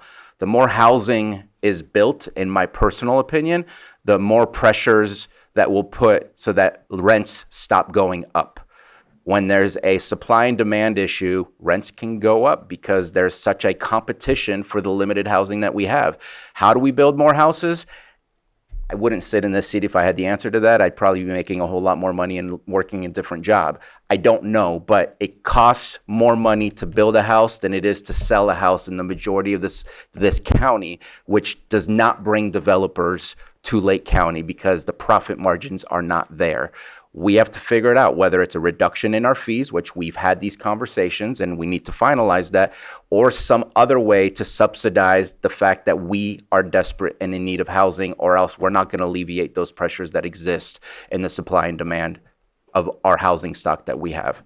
We could also update and fix the houses that we have. We have some very old housing stock, but those are some of the answers that we need to look into, and we need to look into it sooner. I will ask a direct question, and I know this has nothing to do with the pro housing, but it is related, because in the long run, we want to talk with developers to build houses. I am in the belief that we're not having enough conversations with housing developers. What can I get an update on? Who are we talking to about housing? Or at what point in our timeline are we doing this? Because I feel like we're very busy doing bureaucratic processes with our housing element, with our housing trust fund, with the HAPE, the Housing Action Implementation Plan, I think is what it is, this pro-housing designation. But even before all those things, we could have, should have, and maybe we were having conversations with developers, because nothing stops people from going upstairs to build houses. What is our current status with our conversations with developers? Go ahead, Ms. Judd. Thank you for the question. And I agree with you that it's really important that we interface with our developers. And during the HAPE process, we definitely, those were one of the core groups that we spoke with and talked to about, what would bring more housing here, what would allow you to want to build housing here. So we have had a lot of those initial conversations, and part of that HAPE strategy is for us to continue to do developer incentives and really engage in that process. I appreciate your comments, and I wholeheartedly agree that it's really important to have those conversations. We'll go to Supervisor Crandall next. Yeah, an enhancement factor 4 says it's about going beyond state laws to prevent displacement of lower income households. Is that familiar? Yeah, I see that. I see that as how something can fit into what we're dealing with these folks in factor 4. So I don't know if that could help, but I mean, there's points to be earned there. That says here they're being proposed to earn those extra points. I think that's a way to protect these residents here. I don't know if it can be implemented, but I mean, I see it in that capacity. Yeah, certainly. Go ahead. I can respond to that, and also just note, I think the pro-housing designation application itself is very much geared toward production objectives, and some of the programs that it provides enhanced funding toward, such as infrastructure grant, affordable housing, and sustainable communities, also are more production oriented. But I wanted to address the public comment as well, asking sort of how this has been used in other communities that have received the pro-housing incentive program funds, which are the direct pool of funds for pro-housing designated jurisdictions. And it is pretty broad. It can be for production as well as preservation and production activities. The city of Healdsburg used their PIP funds to rehabilitate housing for formerly homeless veterans. There were extensive mold issues, insufficient kitchens, so there was replacement of stoves and ovens. It's been used for planning and urban design initiatives in other communities, also for housing rehabilitation loan programs, providing forgivable or low-interest loans to low-income homeowners for habitability, to address habitability-related concerns for the rehabilitation of existing housing stock. So I just want to kind of address some of that disconnect, that whereas the scoring sheet to get the pro-housing designation itself is really focused on production in a way that maybe does have a bit more of a statewide lens. the actual ability to use those funds that you can get through the Pro Housing Incentive Program can be much more focused on the rehabilitation of existing housing stock or other actions and initiatives to keep people in their homes who are at risk of displacement. So definitely hearing the concerns about, especially in a jurisdiction that doesn't have huge production numbers, especially compared to other parts of the state, there might be more useful ways to be able to use those PIP funds. Thank you, Supervisor Pyska. Yeah, can you talk about the community engagement process? 'Cause today is day one, right? We're kicking that off for the next 30 days. And there's a lot of folks in the room that are very interested in this. So what does that look like? Certainly. Thank you very much for the question. The part of it is, we're going to put out a survey to provide the community with opportunities to note where there's programs that could enhance the overall application, with the goal of increasing the score total to position the county better for funding, but also just to create a more comprehensive and effective application, to also potentially address areas where there's concerns with the application, especially with regard to proposed programs. We'll be reaching out through existing channels, existing lists that have been generated from actions like the housing element, like the HYPE, to provide direct engagement with organizations, service providers, and members of the public who have been involved in prior efforts. Thank you for noting that it's day one. So if anyone is hearing about this for the first time, just know that this is the beginning of the process, and we are moving quickly to be able to retain access to get these funds. But we also want to make sure that this is the most comprehensive and complete application that can really be representative of what the county needs and what the county wants to do in the coming years to implement the vision that's put forth in the Pro Housing designation. And also just note as well, most of, as you look through the Appendix 3, most of them are enacted programs, having gone through the six-cycle housing element a number of years ago. Many of the programs that the county's taking credit for in the draft application have already been enacted. So we're very cognizant where there's proposed programs that are put in there to make sure that it's cognizant of staff bandwidth, resources to be able to actually implement those within 2 years, as is required under the application guidelines. So if anyone in this room wanted to participate, who would they contact, or what would be the direct pathway to participate? They're welcome to email me as well. And we also are planning on going out with community development this next month. So to all the, many of the area plan meetings and really interfacing and being present. So Lisa Judd's business card is hanging in the admin office. If anyone is interested and wants to follow up.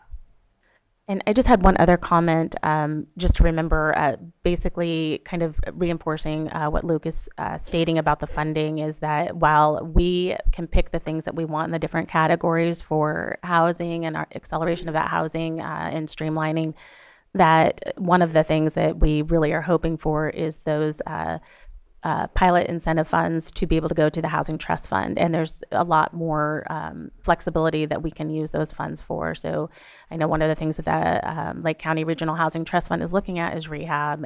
It could be other things as well in the community as we see the need here. Thank you for the question and answers. And just further, will there be some access on our website for like accessing this survey or that's going to go out? Absolutely. So it'll be posted on the county's website with the application materials and the survey for members of the public to be able to participate. Okay. Supervisor Sabatier.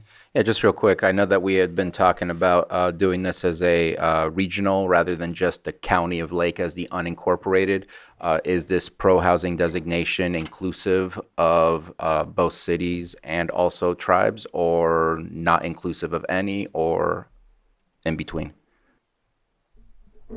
So the application as drafted is exclusively from the county. There is an option with the Pro Housing Incentive Program to apply with a joint application with other jurisdictions.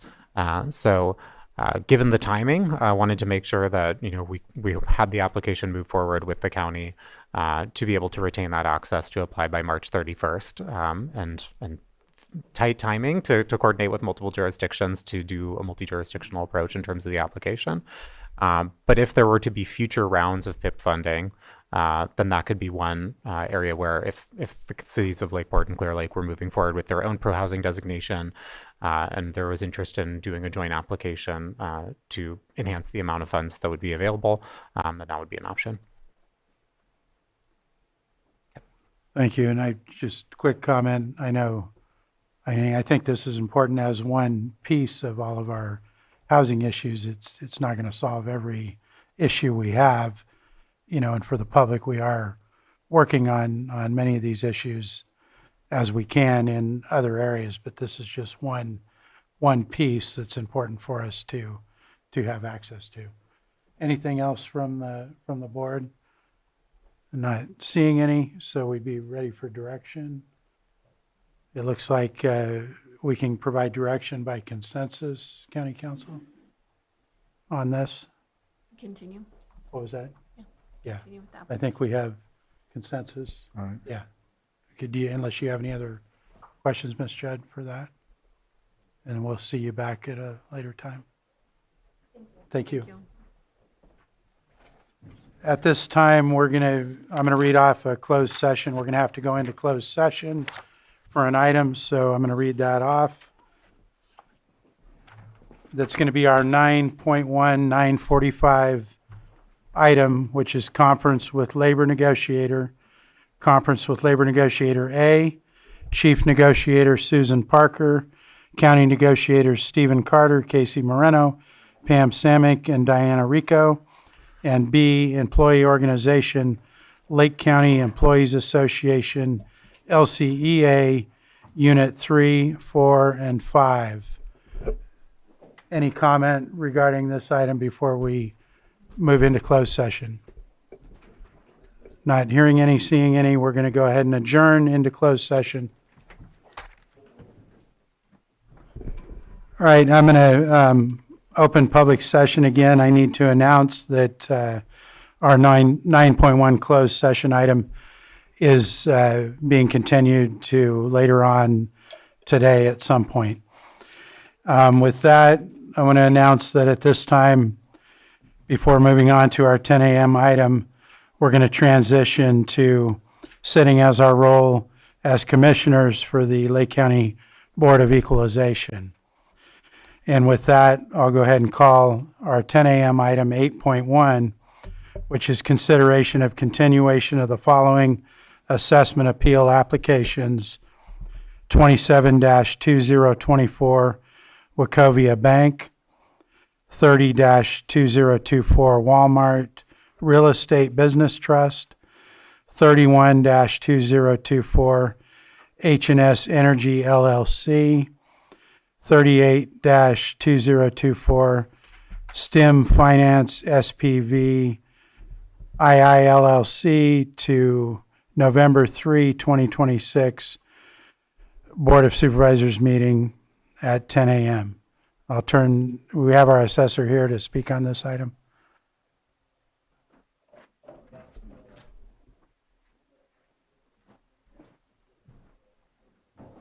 Brought the files. I believe we're going to need to swear in prior to starting. So anyone that is present for this item will need to stand and raise your right hand to be sworn in by our clerk of the board. And we have someone coming forward to be sworn? No? Hold on. Let me see if anybody's on Zoom. If you're on Zoom, raise your hand in Zoom. This is 8.1 only. Okay. 8.1 only. Do you solemnly swear that the testimony you're about to give will be the truth, the whole truth, and nothing but the truth? Thanks. Thank you. We'll go ahead and turn it over to our assessor's office to start this.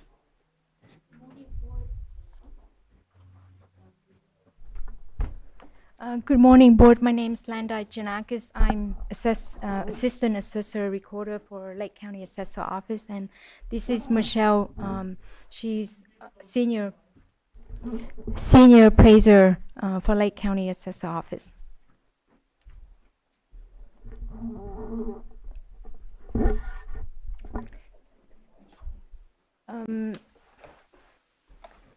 We agree the applicant for postponement at this time.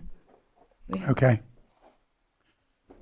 And is there anyone from the applicants that wishes to speak? Not seeing any. It's back in front of the board. Do we have any discussion on this request for continuance? Not seeing any. County Council, do you want to offer anything? Yes, thank you, Mr. Chair. So if your board is ready, I could provide with the motion language that would approve the. I think we are ready. Okay. And so it would be motion to continue the assessment appeal application numbers 27-2024, 30-2024, 31-2024, 38-2024 to a date and time certain, and that would be up to the clerk of the board as part of the motion.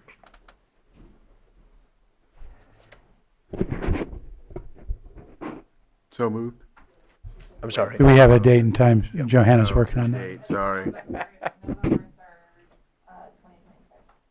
So moved. Second. So we had a motion and a second. All in favor? Aye. Aye. Opposed? That motion carries 4-0. Thank you. Next, we will move on to our 8.2, consideration of stipulations for the following assessment appeals. That is 2022-2024 Barbado and 2029-2024 Living Water Springs. And again, we'll need to swear in anyone who is here for this item. And County Council, do we need to re-swear our assessor's office? Yes, Mr. Chair. Yes, you'll need to stand again to be sworn, and if anyone is online, you'll also need to raise your hand for the clerk. All right. Do you solemnly swear that the testimony you're about to give will be the truth, the whole truth, and nothing but the truth? I do. Thank you. Thank you.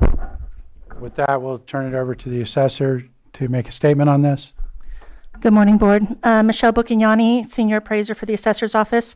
In the matter of Barbado, we went ahead and agreed with their temporary reduction to a Proposition 8. Their assessed value was higher than current market value, and so we went ahead and lowered that temporarily. And it shall be reviewed every year until it reaches its Prop 13 base year value again. Okay, thank you. Not hearing any questions on that.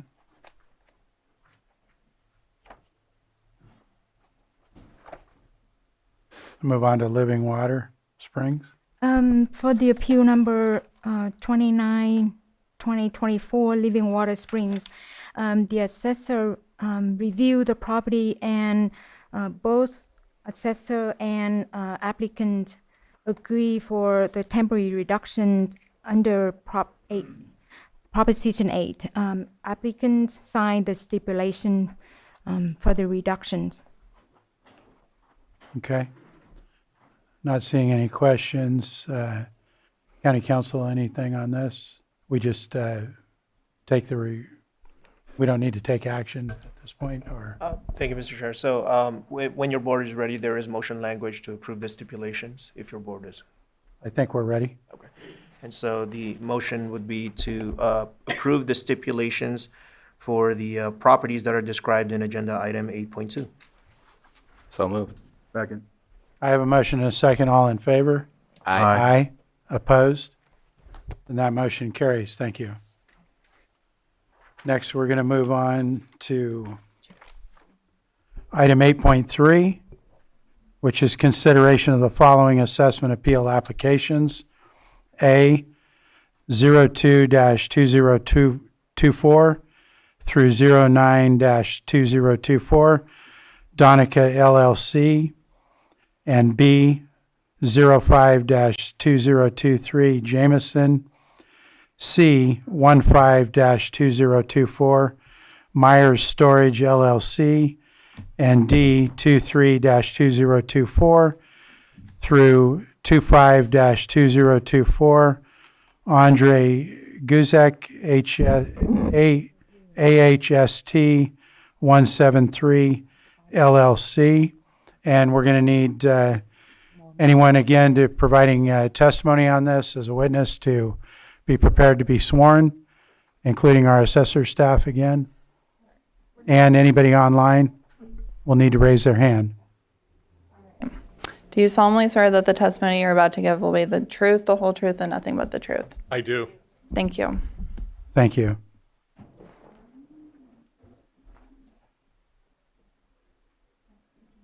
I believe we'll be starting with our assessor staff again at this point on this item.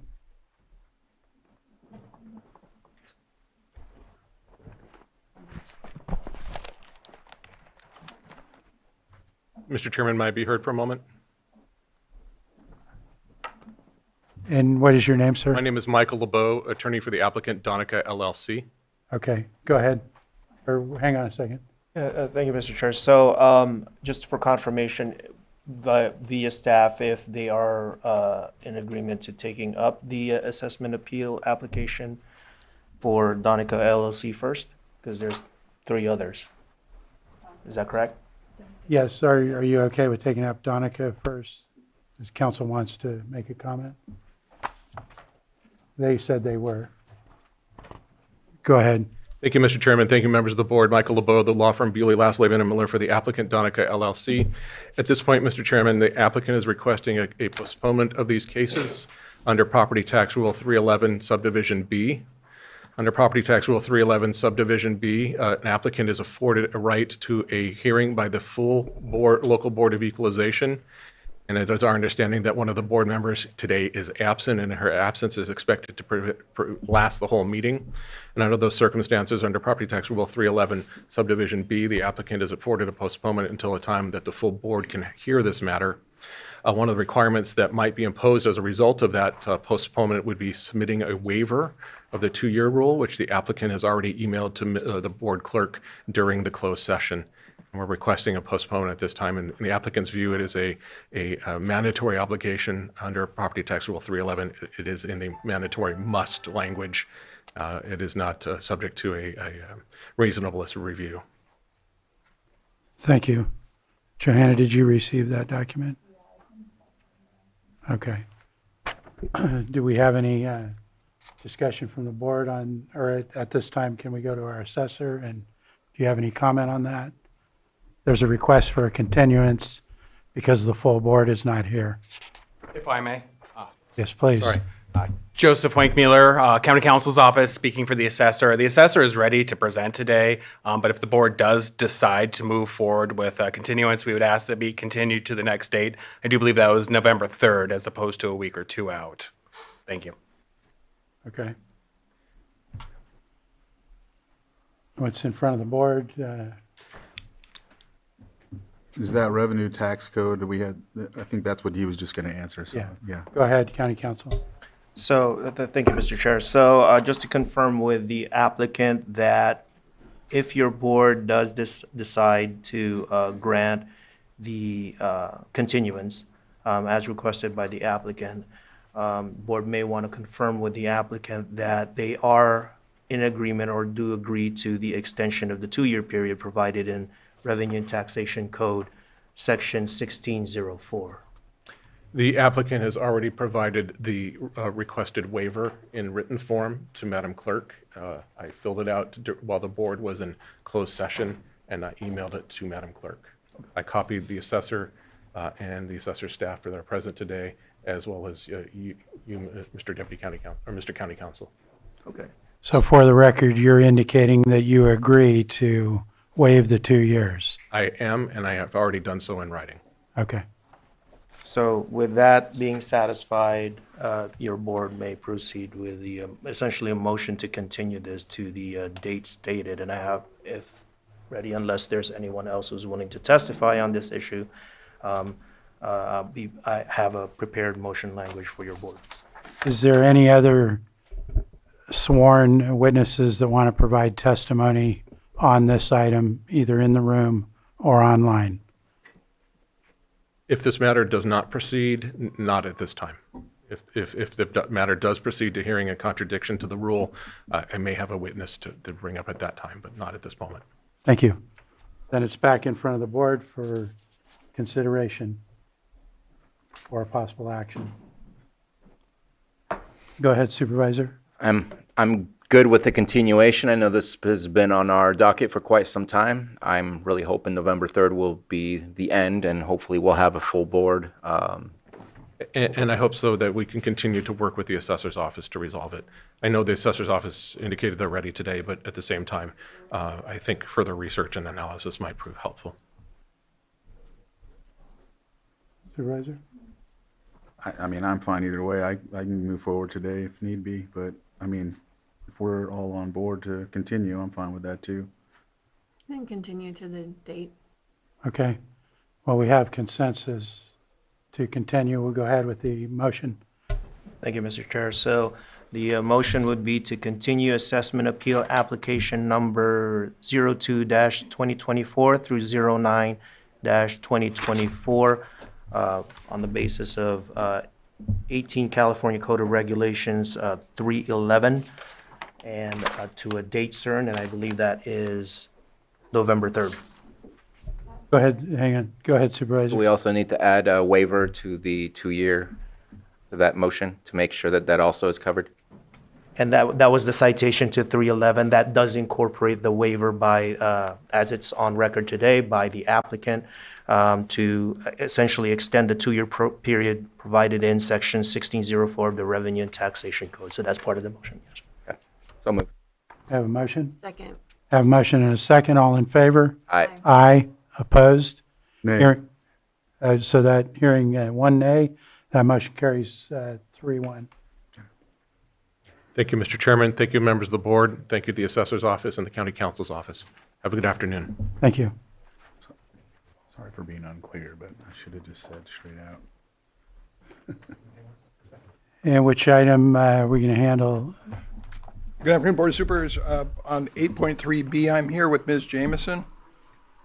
You're here on behalf of Jameson? Yep. Okay. Are we ready to move forward with Jameson? Andre Ross for Ewing and Associates on behalf of Appellant Jamison, who is to my right. Thank you.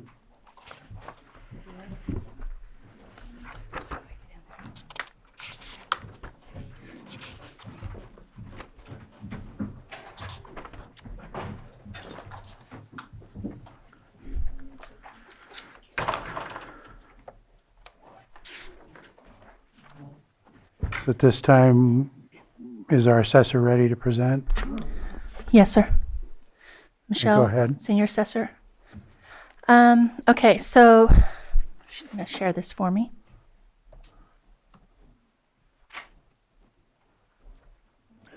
All right, thank you. Here. Left. Point of order, County Council, are we correct in the assessor presenting first on this particular item? I Is this a believe commercial property or yes. residential? Residential.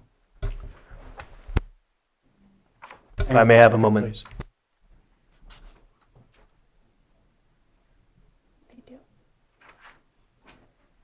So your board, thank you, Mr. Chair, your board may want to confirm with staff and/or the appellant if this residential property is owner occupied. If so, then the appellant presents first. Is it owner occupied? Yes, it is. Then you are going to be presenting first. Members of the board, sitting in its capacity as the appellate board, Ms. Wendy Jamison is the current owner of the property known as 1642 Ponderosa Drive, Cobb, California. Microphone, please, closer. Ms. Wendy Jamison is seated to my right. She is the record owner of 16420 Ponderosa Drive. Oh, there we go. She acquired that property several years ago through a foreclosure sale. At the time of her acquisition of the property, it was substantially destroyed by calamity and/or misfortune, was in a state of disrepair, unoccupied, and in the middle of a rather large collection of dead vehicles, junk items, and other tools, and other detritus from the prior owners of the property. She engaged the services of a local contractor, Vantage Construction, to remove items of trash and personal property that had been abandoned and to perform other superficial improvements to the property to bring the property back to the substantial equivalence of what it was before it was destroyed by calamity or misfortune. Thereafter, she received from the county a reassessment of the property, and the dollar amount of that reassessment was in the neighborhood of $80,000, $30,000 for the land and $50,000 for the property. She paid those taxes. She paid a considerable amount of consideration for the removal of the junk items that were left behind and to rehabilitate the property itself. There were no new structures constructed on the property. The property the house has the original footprint it had when she acquired the property, and there was no new construction. No permits were sought for the work that was done by Vantage Construction. The property has not been cited by the County of Lake for any unpermitted construction or other alleged problems. There were no notices of nuisance posted at the property in relation to the destroyed conditions that were rectified by Vantage Construction. A number of years later, county issued a supplemental assessment to change the original assessment and to increase by a substantial dollar amount the tax burdens on the owner of the property. And for much of the last year, there have been communications exchanged back and forth about the appropriate methodology to be used to value the property in light of its acquisition price, which is substantially less than what the county's assessor's office would like to have the property assessed at. The property itself is not new construction. A Google Earth search would show that the property today is in essentially the same condition footprint-wise that it was in when it was originally constructed or when it was acquired by the current owner. And the current owner is entitled to the assessor's fair and uniform treatment of her property in light of the circumstances and in light of legal requirements under California Constitution and California statutes. Revenue and Taxation Code Section 70 specifies how new construction shall be assessed, and it also specifies what does not constitute new construction. Ms. Jameson's position would respectfully be that the county has, for whatever reason, failed or refused to distinguish the monies she spent to rehabilitate the house from new construction costs.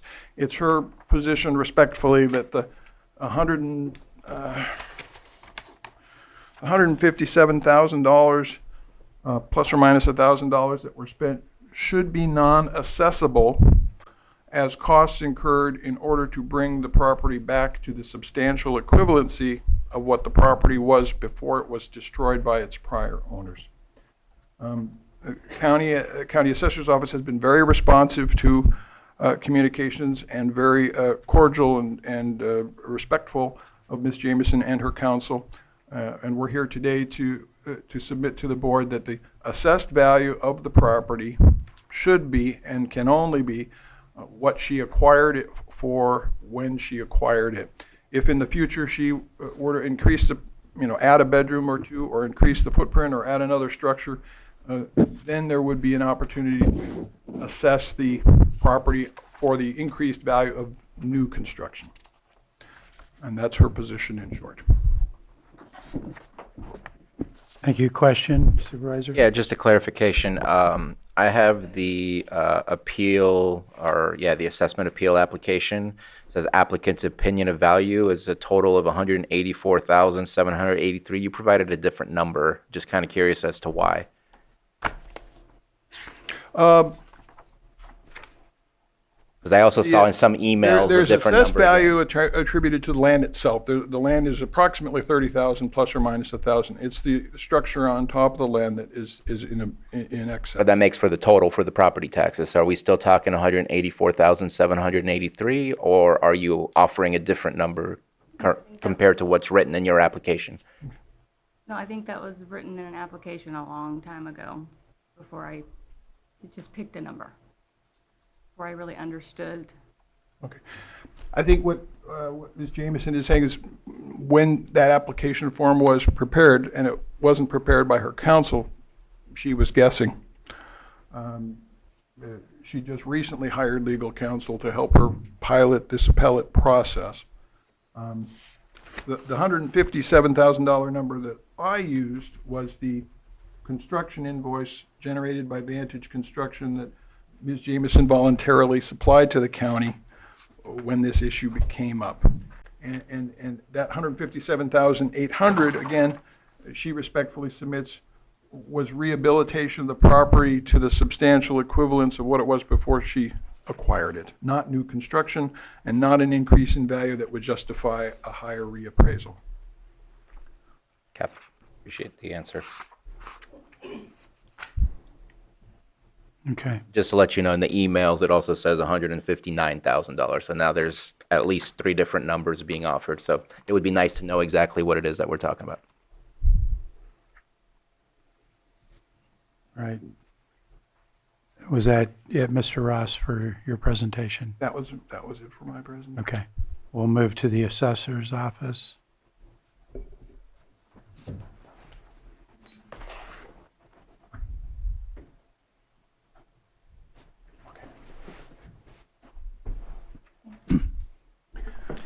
Thank you very much. Let's see. So again, it's the 16420 Ponderosa Drive, Cobb. It is a 1,056 plus or minus square foot, 2-bedroom, 1-bath house on about a third of an acre that was bought at a tax default auction on 11/23/21 for $23,100. As we know, tax default those are the taxes due. The assessor's office assessed the property at $250,000 initially as per comparable sales in the area in average condition. Ms. Jamison's opinion of value at the time of the appeal was $184,783. Ms. Jamison notified the assessor's office that the original assessed value was too high as her property was not livable at the time of purchase, and the prior owner living there had to be evicted. And I did attach some photos at the end of, I did not give them one. Let me give them one of these. I get them. Everybody else got one. Sorry, thank you very much. Oops. It's not showing it, so.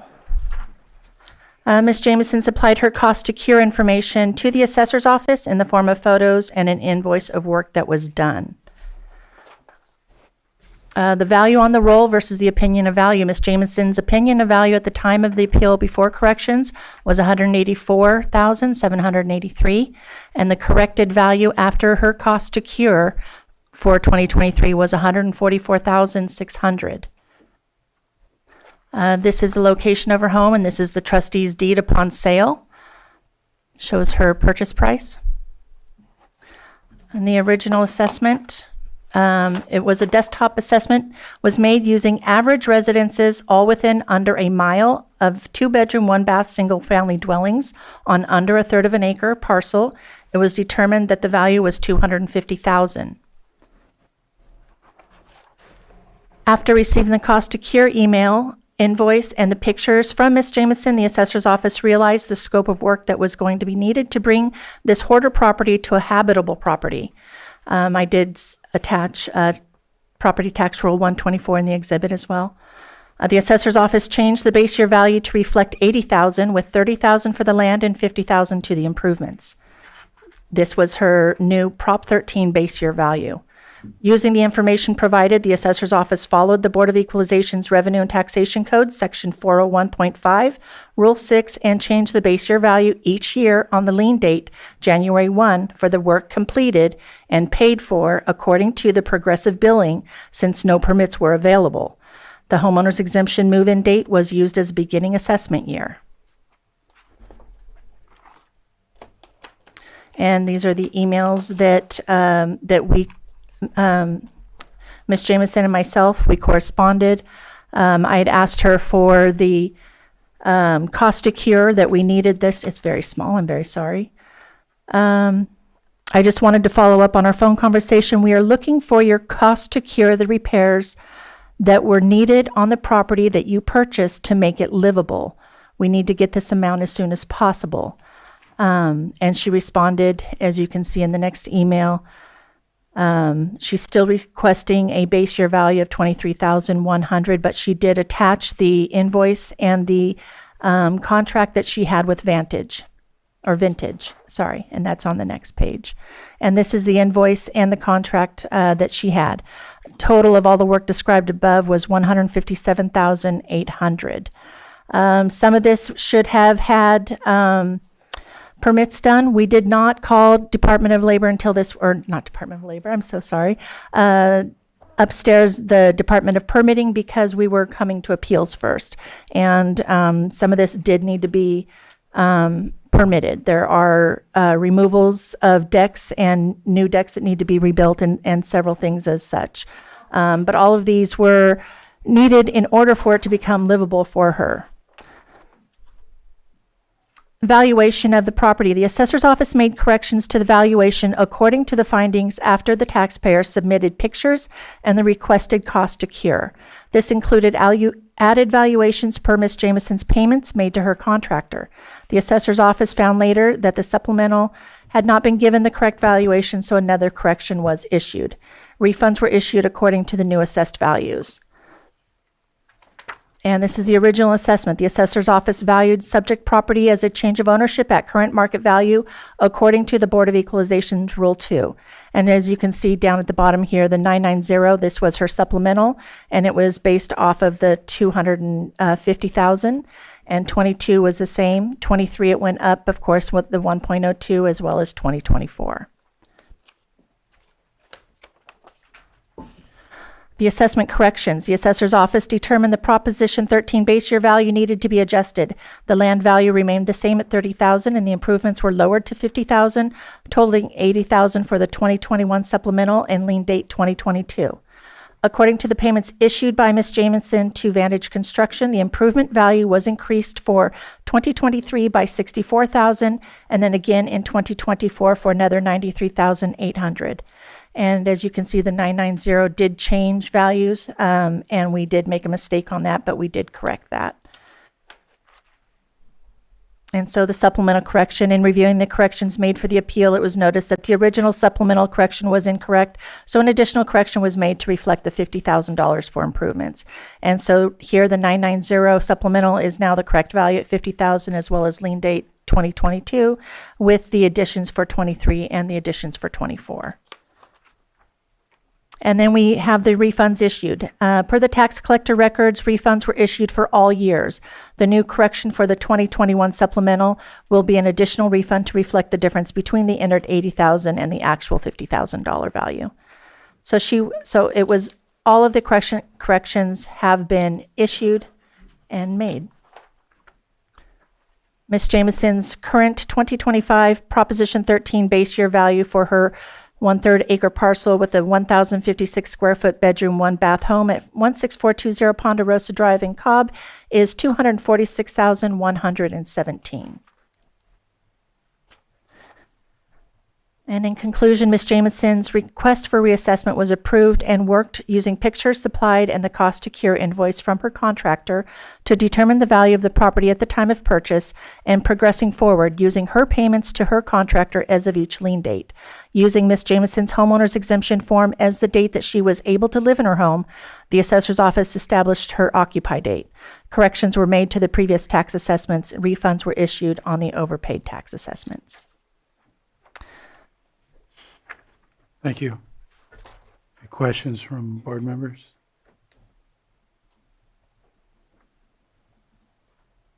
Not seeing any.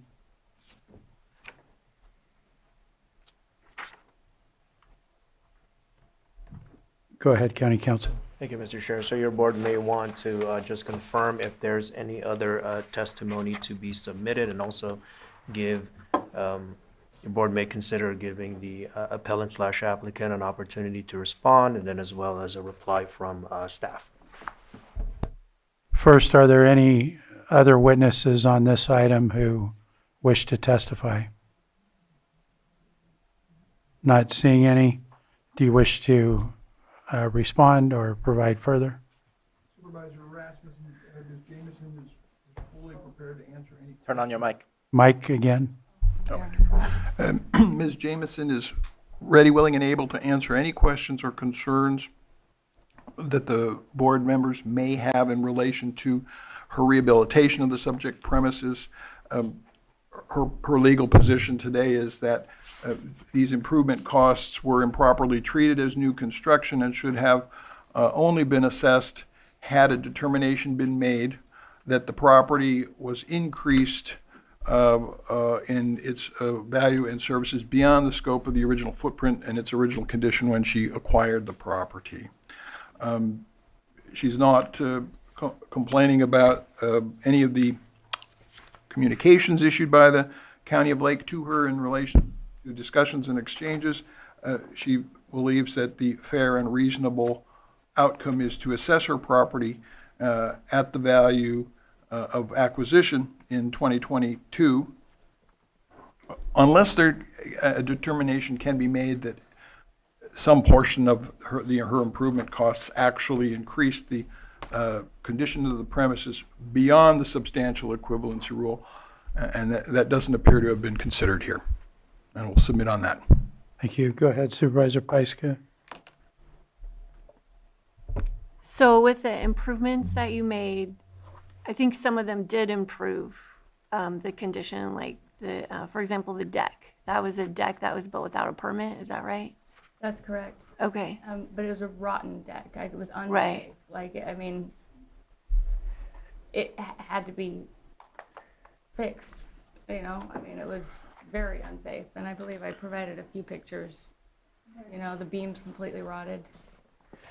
Right, and I get that, and I think the original assessed value is lower because of that. But then when you do work, like adding a new deck with a permit, that would increase the value. And I think that's where we're at right now, is some of the work was done, sort of superficial work inside, the fixing of walls and yeah, but I think the deck is different because that is a substantial improvement. Even though it's the same size and everything? So if you were to go through the permitting process and then go through the assessing process, what does that look like? What that looks like is that we would have to take off the value of the old deck and then add the new value of the new deck. And that's... So it would potentially increase the value. It would increase the value. That's the part that I'm struggling with, Mindy. Thank you. Does the assessor's office want to make any further statements after the appellant's response?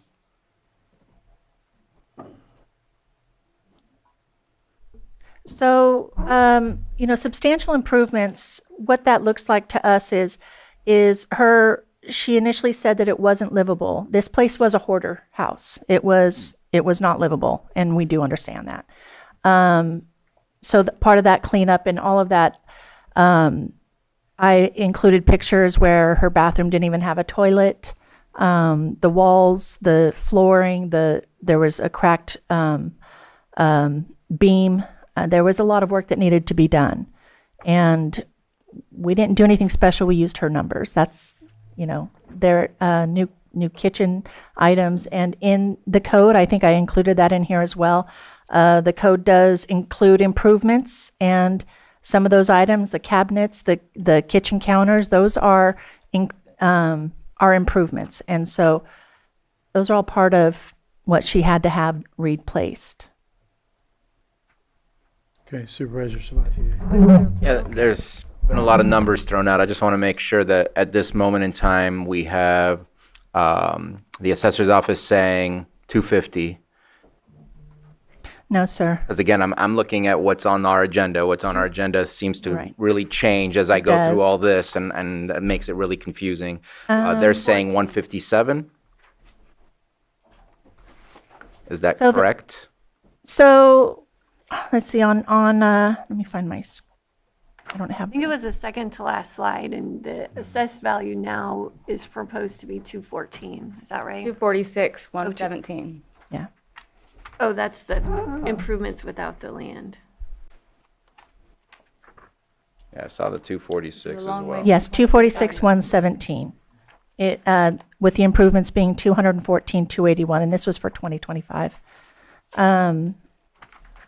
So there was 64,000 added to the initial 50,000 improvement value for 2023. And then again in 2024, the rest of her value was 93,800 that was added for 2024, which brought her value for 2025 total of improvements 214, 281, with her total assessed value at 246, 117 for 2025.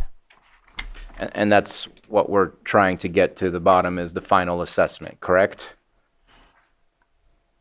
Her appeal was for the initial 250,000. I don't know. Her original appeal was for the value of 250,000, and we did change that. And so you've already offered her, but there's not been, obviously, there's no stipulation here. So we're trying to figure out where I just want to know what numbers am I looking at that we're far apart with? Is it 157? Is it 159? Is it 184? I have three different numbers. But then you're telling me that it's not 250, now it's 246 and whatever the other numbers are. Her original appeal was that her base year value of 250,000 was too high. And we agreed, and we changed that. Okay, so now you're down to 246. Correct, for the 2025 lien date. Her base year value started at 80, went from 250,000 down to 80,000. But our decision here is for the roll year of 21-22, not for 2025. Am I correct on that? Because that would set the floor for what then the 2% increase can be from then on. It's all about the base year value. The base year value, yes, the base year value is what she was appealing originally. Okay, so then that's what our decision is for the base value, which then impacts every year after the fact, but that's what we're talking about. Okay. And at this point, it's still 250 for the base value. No, sir, not for that year. For the base year value, original Prop 13 base year value, which is what she appealed, at 250,000, that was lowered down to 80,000. Okay. Her appeal was on the original base year value. That is correct, Supervisor Sellers. And do you still have an issue with the 80,000 for the 21-22? No, I have an issue with the money being added as new construction, which then gets me up to 246, 117. But that's through the process from 21-22 all the way to whenever that was completed. Are we here to talk about those things, or are we here to talk about the base value? So do we agree on 80,000? Because if we do, that simplifies everything. Let's move on. Yes. Awesome. Anything further from the board? County Council? So your board, at this point, if there's no further testimony, may close testimony on this matter. And then the next step for your board would be, your board has the option to continue this matter for further deliberations that would take place in closed session. That's pursuant to the R&T code. That would be at a later date. And then I believe, and as part of the process here, I know in the assessment appeal application, the appellant checked off the box where she is not requesting written findings of facts. So just for a question, the board may want to confirm that with the appellant if at this point that is still the request.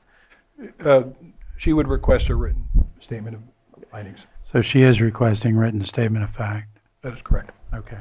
So in that case, Mr. Chair, your board at this point would continue, for your board's consideration, may continue the matter for further closed session deliberations, which at that point, after those deliberations, there would be another date to be set for the proposed written findings of fact that would be based on whatever comes out of those closed session deliberations from your board. For purposes of today, I believe, typically it's done 1 month from now, and that would be coming from today, April 3rd, I believe, would be the continuance date as part of your board's motion to continue this matter for deliberations in closed session on April 3rd, or April 7th, rather, 2026. Your board also has the option to set a deadline for both the appellant and staff to provide any and all written submissions to your board prior to the April 3rd date. I would suggest that would take place about at least a week before the April 7th date, the April 7th date, so that they would then have an opportunity for your board to submit any and all writings. But after that cutoff point, that would be what your board would consider in your deliberations, in addition to what's presented to you today at this hearing. Okay. So we've closed the hearing. We'll discuss that as a board on our preference. Are we comfortable with that? Deliberating and closed at a future date to be April 7th. Go ahead. I know that typically we've never done this. Usually there's a stipulation or continuance, so this is kind of new area for me. But if we have a yes and a yes, do we have to go through all those processes? Could we just get a stipulation signed before the end of the day and that takes care of things? So if there is... Can we offer a continuance so that they have the chance to sign a $80,000 stipulation? That is possible. So that would in part hinge on the party's status at this point on a potential stipulation. Your board certainly has the option to trail this matter to see if both sides can have further discussions for a potential stipulation and then call it back at a later point in time today. The other alternative would be if there is a stipulation to be entered into at a later date, not today, then a continuance would be the procedural mechanism for that. Then we get into the question of when would that stipulation be approved by your board. It would have to be presented to your board for approval, and then the question there is what date. Typically, these assessment appeal hearings are heard twice a year, I believe. The next date is in November 3rd. Heard that in the prior items. Those are the things to consider as to that alternative. So your board may want to inquire into the parties to see if it's worth trailing the matter at this point for a potential stipulation or not. Would you entertain that? Has no objection to the April 7th date or to a 10-day deadline before that date for written submissions. We're also happy to talk with the assessors about a stipulation today. And you could put this matter back on calendar after the lunch hour, just trail it to after the lunch hour. Okay. That's what I would like. Yeah. Do you have any comment on that? Are you okay with that? Okay. Anything further? No. So we're going to trail this matter then until a time unknown after lunch, and we'll call it back and see what's there at the time. Thank you. Okay. And I believe we're going to go ahead and go to lunch at this point. CAO, do you have any plan on, what's that? We have one more, I'm sorry. Yeah, sorry. Two more, actually. Getting ahead of myself. We going to call Myers Storage next? Thank you. And again, anyone that is here to testify on this matter, including our assessor's office and anyone online, will need to raise their right hand and prepare to be sworn in. Solemnly swear. Do you solemnly swear that the testimony you're about to give will be the truth, the whole truth, and nothing but the truth? I Thank you. And I believe this is a non-owner occupied property, so with that, the assessor's going to start. We're going to ask for a continuance based on the previously mentioned 311B code Okay, due to the lack of a full board. okay. Any comment from assessor on that?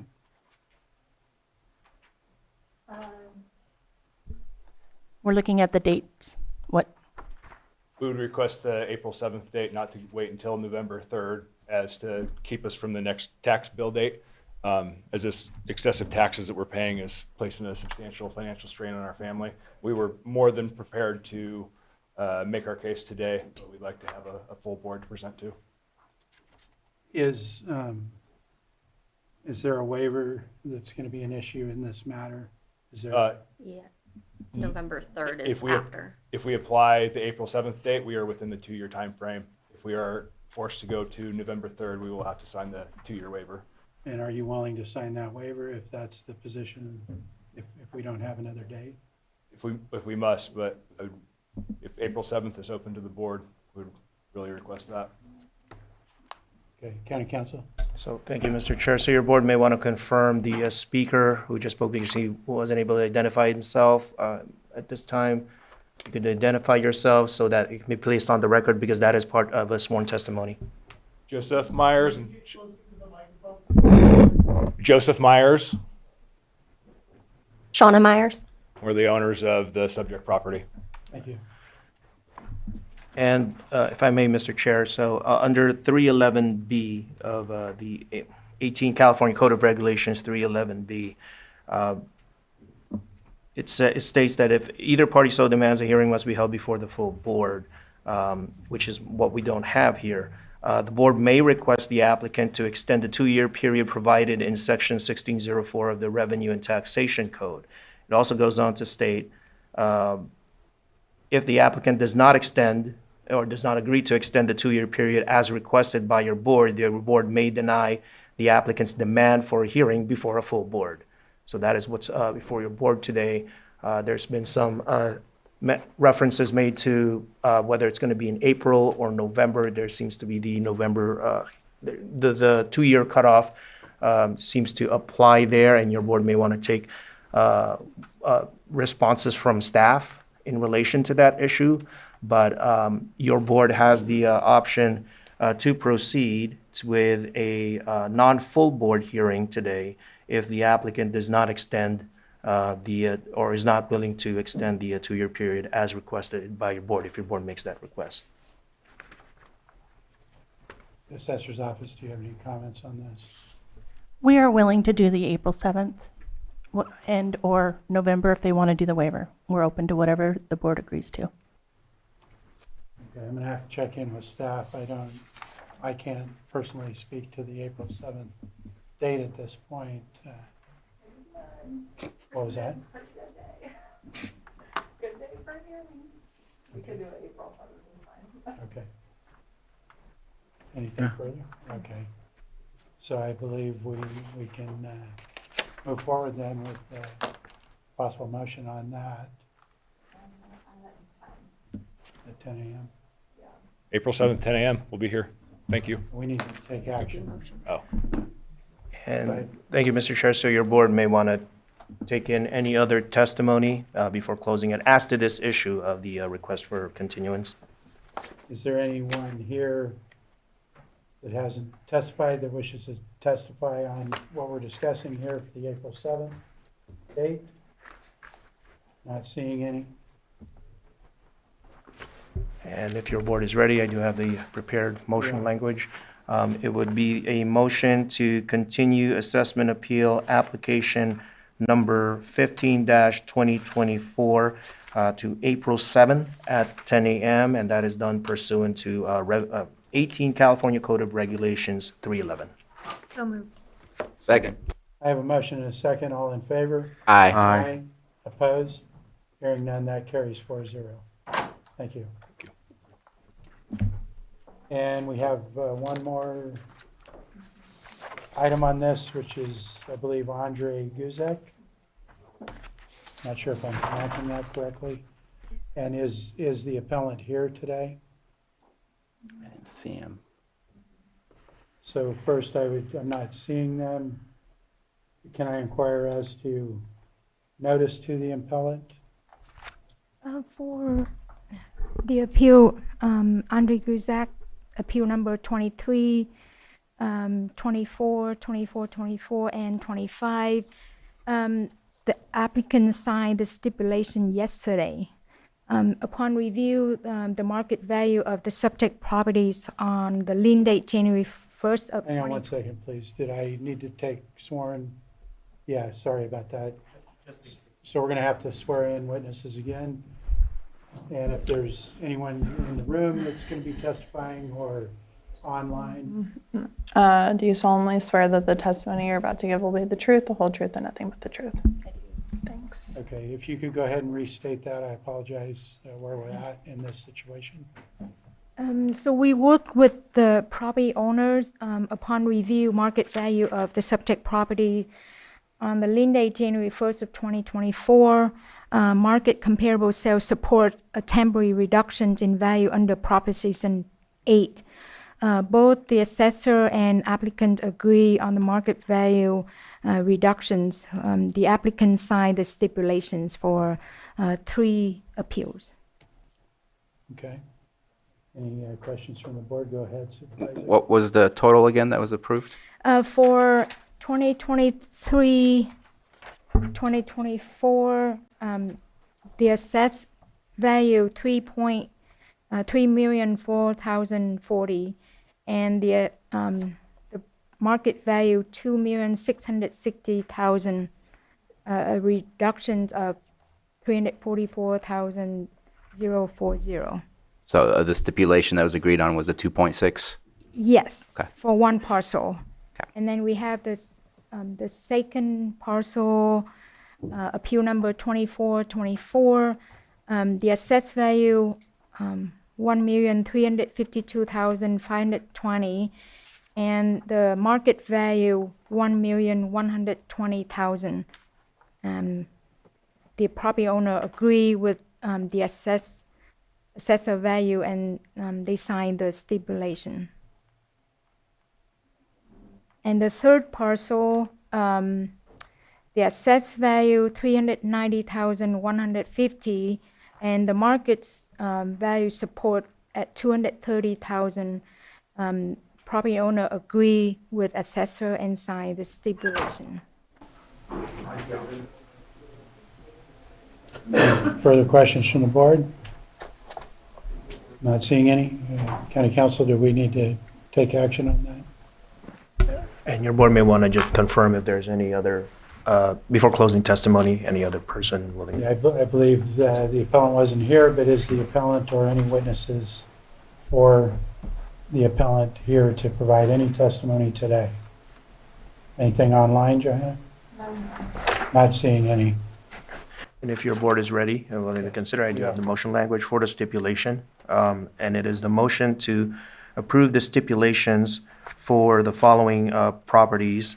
Property owner name, the applicant, Andre Guziak, and the property assessor parcel numbers would be 014-002-341, 014-002-351, and 014-421-000. So moved. Second. I have a motion and a second. All in favor? Aye. Aye. Opposed? Hearing none, that carries 4-0. And at this point, I'm going to go ahead and call our lunch break, and we will be back here at 1:20 p.m. We are going to take up the trailing item, I believe that was 8.3 from earlier this morning, and it appears that we have a confirmed stipulation. County Council, Well, Supervisor Rassman. one second. We just were handed a stipulation. I'm letting the client read it right now. Could we have 5 or 10 minutes? Well, then we're going to move on to the next item if you're not ready, and we'll trail Okay, to an unknown time. okay. That was the original order. Okay. So then I'm going to move on to our 6.7 item, which is our 10:30 item, consideration of A, resolution amending resolution number 25-118 to amend the fiscal year 2025-26 adopted budget by adjusting reserves, fund balance carryover revenues and appropriations, and B, resolution amending Resolution 2025-119 to amend the position allocations for fiscal year 25-26 to confirm the mid-year budget adjustments. With that, I'll turn it over to our Deputy Administrative Officer, Casey Moreno. Thank you. So today I have to present your board for consideration the 2026 mid-year budget presentation. Sorry. There it goes. Okay. So first slide, there were a couple slides that were added after the posting of the agenda. This is one of them, which is a 5-year and the current year projected outlook at sales tax. So this does include the Bradley Burns and the Prop 172, which is a half-cent sales tax. The amount for 25-26 is the amount budgeted with the adjustments presented today, which includes a increase to Bradley Burns of about $200,000 and increase of Prop 172 of $400,000. This is another addition, which is for property taxes. So this shows the total with the purple line, the current secured taxes with the blue line, and the property tax in lieu of VLF, which is the red line. We did increase the property taxes in lieu of VLF by $247,958. Next is the reserve adjustments. So just a few to note, the budget stabilization reserve, which is Fund 156, we decreased that by $750,000. Most of that is due to the deficit created in CDD. Next is the building and safety, which is budget unit 2602. We decreased that by $78,033, which is the entirety, so we're making sure that that is available for them. Next is Laco Sand is lowering reserves by $394,310, and that is in response to the sewer spill. And then lastly, various CSA number 23 zones are being reduced, a total of 301,496, and that is to fund the chip seal project.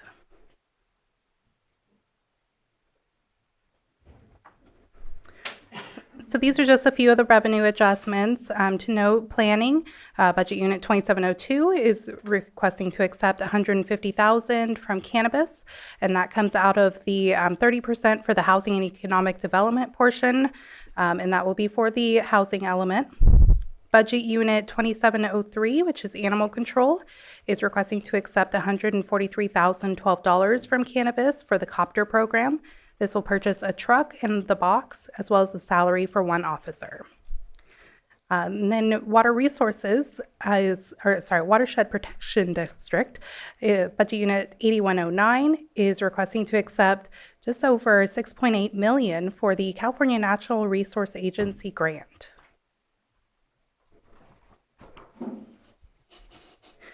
So this is a snapshot of the general fund MOU increases. These are departments who needed additional money, mostly because either their positions are filled or if they unfunded any, and then, well, they didn't refund any, but if there was any that were unfunded, then, but still on the position allocation, that's not a savings. And so this is additional money added to those general fund budget units. There are some that are not on here, and that's because those departments were able to move money around from another object code in order to satisfy the need in salary.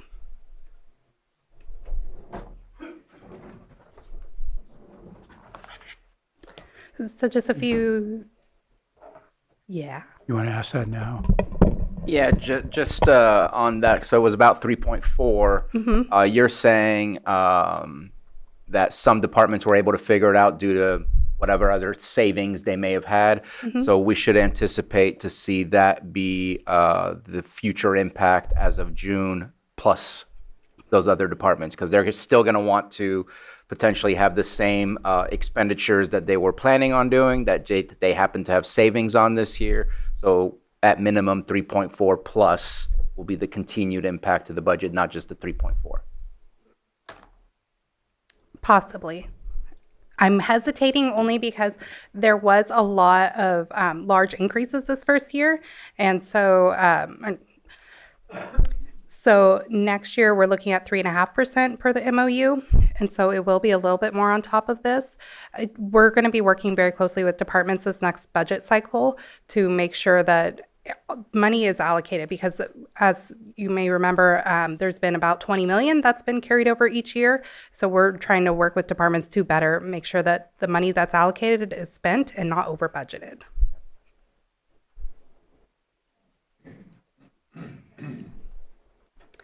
Okay, so just a few appropriation requests.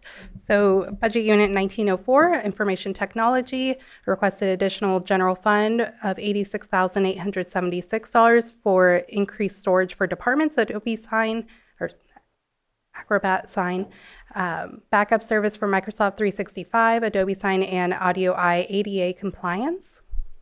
Budget Unit 2205, Sheriff Marine Patrol, requested additional general fund of $170,101 for an increase in liability insurance.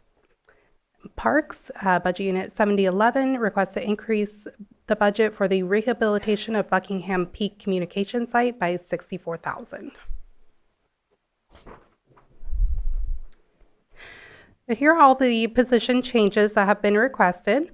So the Treasurer Tax Collector is adding a Chief Deputy Treasurer Tax Collector and an additional Accountant Auditor 1-2 Senior, and removing the Accountant Auditor 1-2 Supervising. A few others. Code Enforcement is removing vacant positions. And then there's a few limited term positions being added for public health and for, or removing the ones from jail facilities.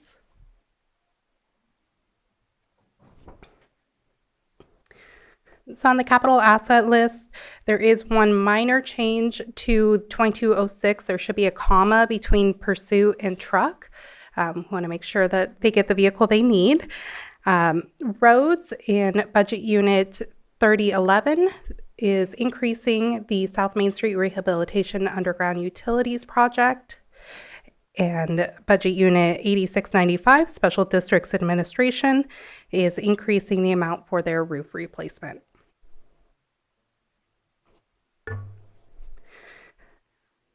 So after we finalized, there were a few additional changes that needed to be made. So for Budget Unit 1781, there was a request for $20,000 for countywide veterans homelessness. So that money is currently allocated, so there's no actual budget change. But we are looking for board consensus if that is something that you want to spend the $20,000 on. Can you explain what that is? If you'd like to finish your presentation, I can specify that at a later time. Sure. Then position allocations in 2301, has already been approved, and it was just missed on the position allocation. One Sheriff Sergeant limited term. In Budget Unit 4011, the program manager should actually be titled Health Services Program Manager, and that is a limited term position. And there's a little asterisk on there that says remove upon next vacancy. That should be removed. It should just be limited term. In capital projects, Budget Unit 2206, add the comma, and then $800,000, which will be budgeted in Object Code 6271 for furniture, fixtures, and equipment, and that's for the armory remodel. And then $200,000 for radio infrastructure, budgeted in 6274 for the Object Code. And one additional change that came even after doing this slide, we need to increase the revenues in Budget Unit 2115, which is domestic violence programs. And so we are increasing the revenue Object Code 3182 by $3,000 and 6920 by $4,500, and increasing the appropriations in 2380 by $7,500. And that concludes my presentation. Supervisor Sabatier. So going back to the countywide veteran support, There was a new pick count that was done in January. We've been kind of hovering between 12 and 14 homeless vets, and now we're up to 20. So we're seeing an increase. The number has been steady for reasons that we believe, because we haven't been able to reach these vets, hence why they're continuing to be homeless or unsheltered, as I've been trained to say now. And veterans reach veterans so much better than agencies, government, or anyone in authority. And when we're actually working with the veterans to try and do a stand down at the simultaneous time as we do a pick count, so that we can really connect with the largest number of vets, so we can make sure that we're understanding who is experiencing homelessness. And many of the programs that we provide that are going to help with sustenance or other things of the kind, again, unfortunately, for reasons that are personal, vets choose not to access those programs, but they will reach out to a vet and ask for help. We have a group called We Serve Veterans.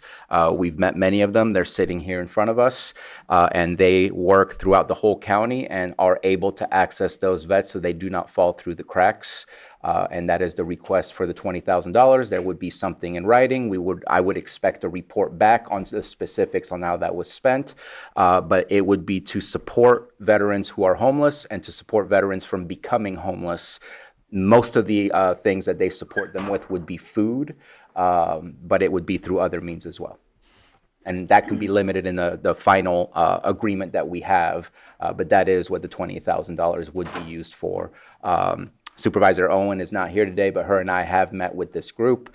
We've discussed this thoroughly, and that is still the ask and the hope that we can help out for the fact that we thought we were as functional zero with our homeless vets, but unfortunately the number has gone up.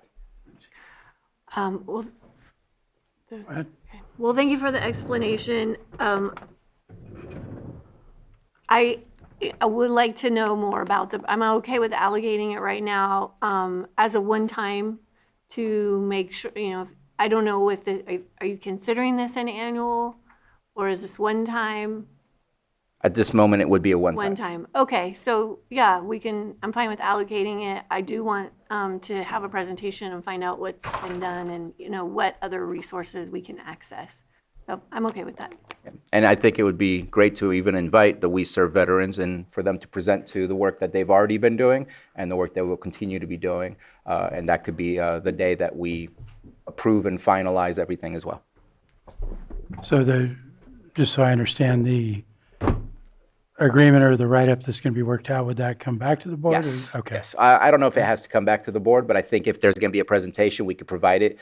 It is a number that is below the threshold for needing approval by the board, but let's be transparent about it and make sure that we share that agreement with the board. And if there's any concerns, that can be discussed as well. But I will work, I'm sure Supervisor Owen and myself will work with admin and make sure that that meets the expectations of what we believe the board would expect it to be, and work with the We Serve Veterans to make sure that we can get the funds to the right people. And that would be great for them to come back and kind of let us know with that report. I agree with that. Yep. So, okay, go ahead. Yeah, so I did have some other concerns and questions. I believe this is our first time we're touching our budget stabilization fund. Since it's been created.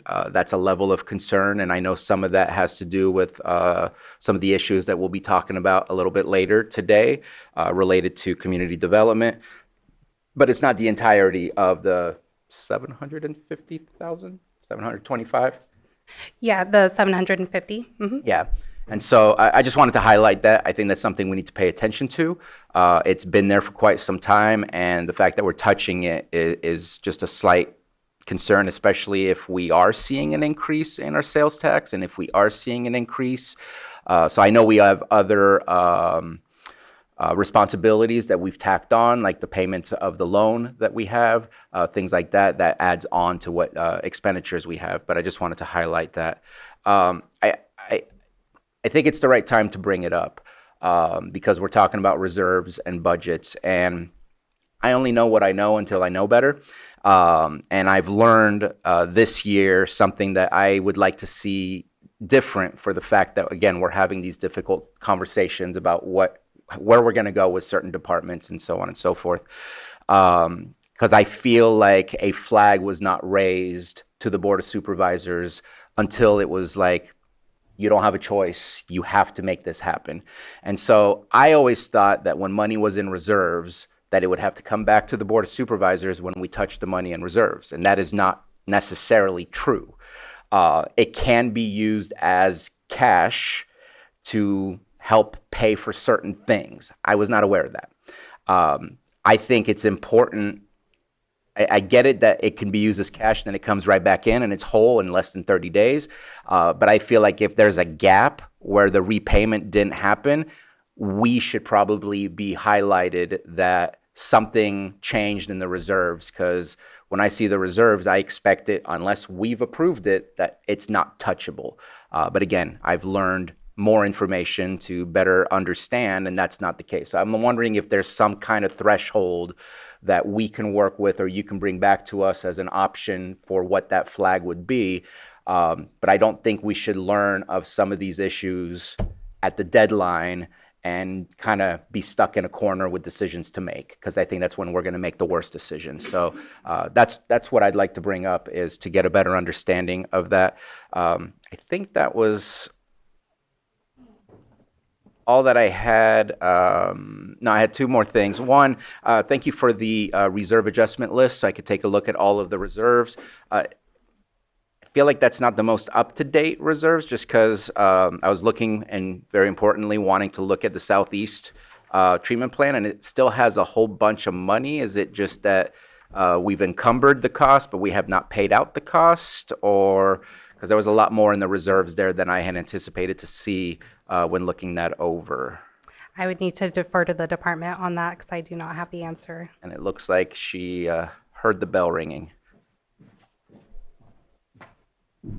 Thank you, Director Boyer.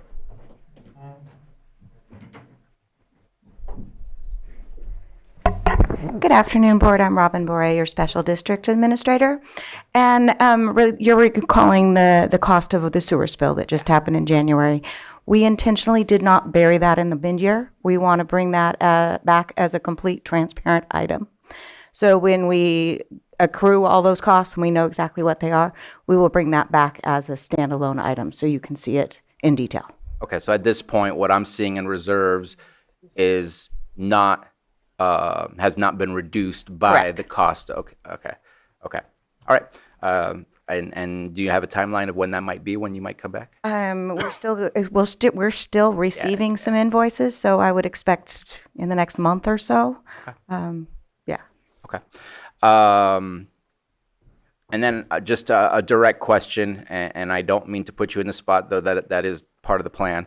Do you have any concern, because we don't have a red flag system at this moment in time, are there any specific budgets that you share some concern that the Board of Supervisors should be aware as to where things are at this moment in time? There's a few that we're monitoring. We don't really have any concerns that anybody's going to run out of money right now.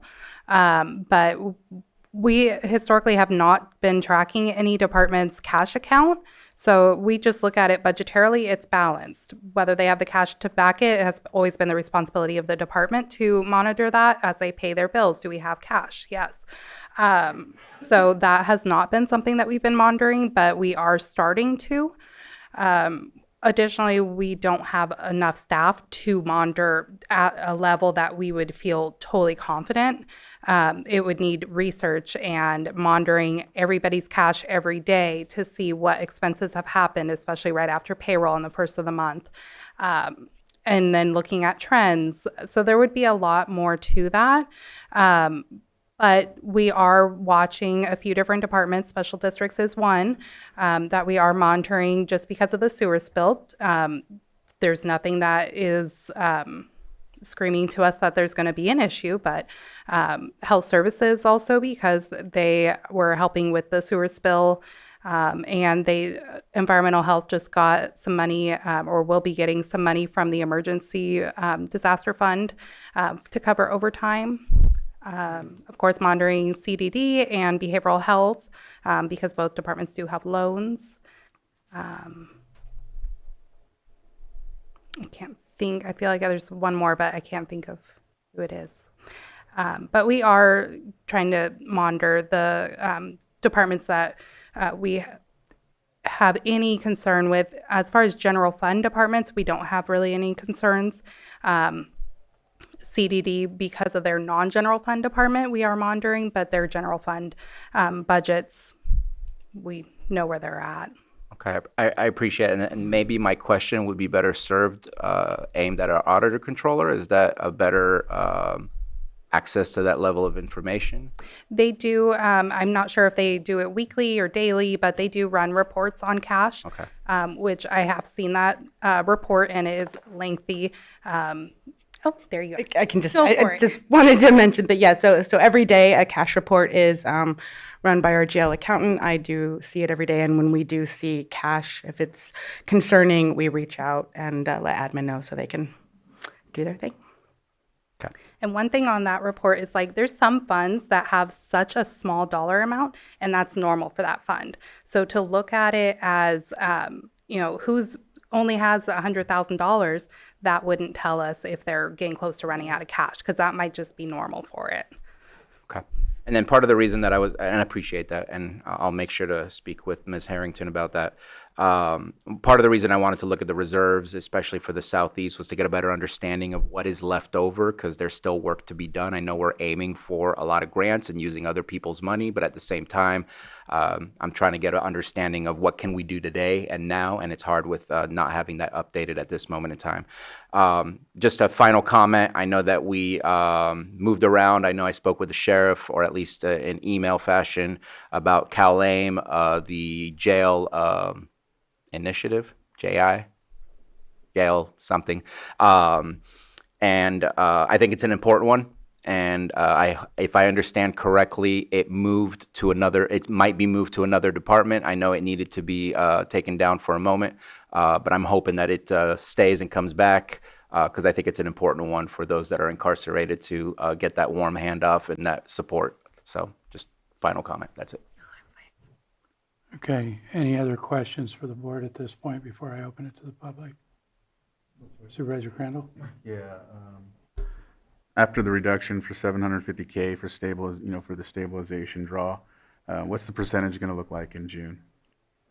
What do you mean, the percentage? Like let me see, general fund reserve percentage. I'm sorry. Oh. Yeah.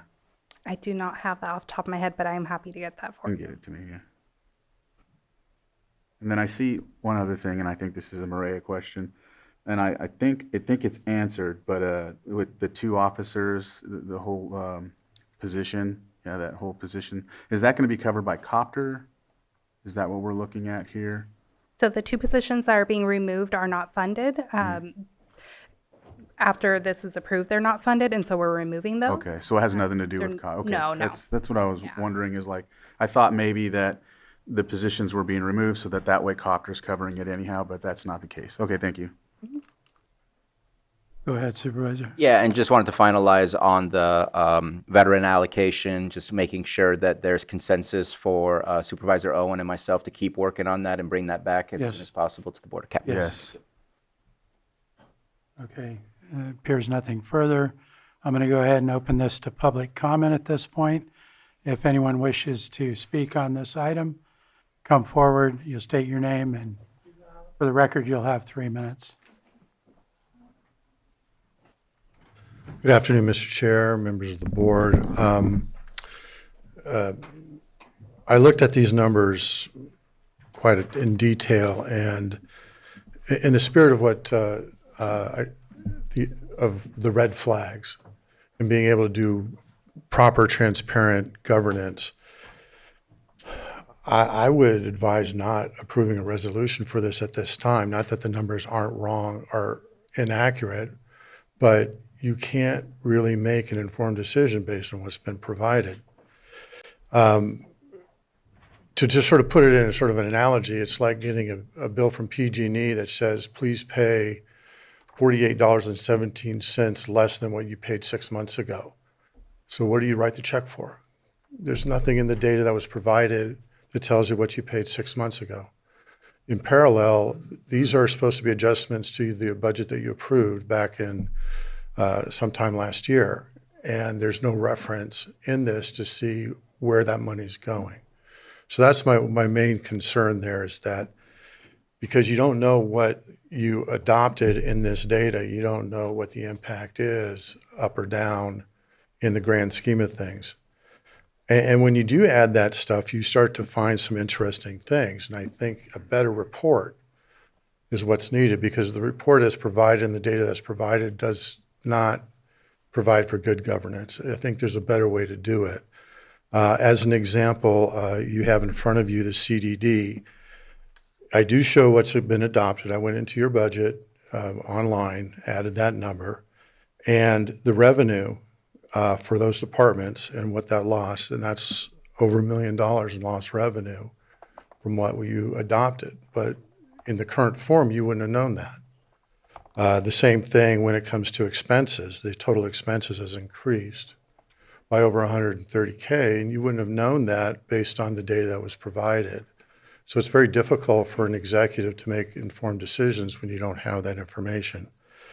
And as you can see, the net cost has shifted from $770,000 for those three departments to almost $2 million. It's a 250% increase in the net cost just by these adjustments. But that's not visible in the way it's been performed, or the way it's been reported, excuse me. And you kind of get what you tolerate. I think it was really good that Mr. Sabate brought up the idea of red flags. I find it ironic that earlier today there were 3 consent agenda items for petty cash of $150 that required board approval. But as Mr. Sabate pointed out, hundreds of thousands of dollars can be just slid back and forth with no governance. That's not a sound process. Thank you. Thank you. Anyone else in the room wish to comment on the budget? Not seeing anyone, we'll move online. No hands. I'm going to bring it back to the board and I need to actually call a 5-minute break. We're going to be in recess for 5 minutes. I'm going to call our meeting back to the order, and at this point, this item is back in front of the board for any further comments or discussion or possible action. I believe I closed. Did I? Thank you, Mr. Chair. So you could just confirm that public comment is closed. I believe it was closed and brought it back to the board, but. Yeah, my recollection is that I had closed public comment, brought it back to the board. Go ahead, Supervisor. Yeah, I just want to add, there was another position allocation for the district attorney. Correct me if I'm wrong, but that is a temporary position that eventually, it doesn't wash itself out, but kind of the position allocations expands, contracts, but there's a change of position, correct? Yes, there is sorry. Yes, they are adding 1 legal administrative assistant / senior, and then another position will be removed upon next vacancy, and that is because somebody will be retiring, and so that way they can cross-train.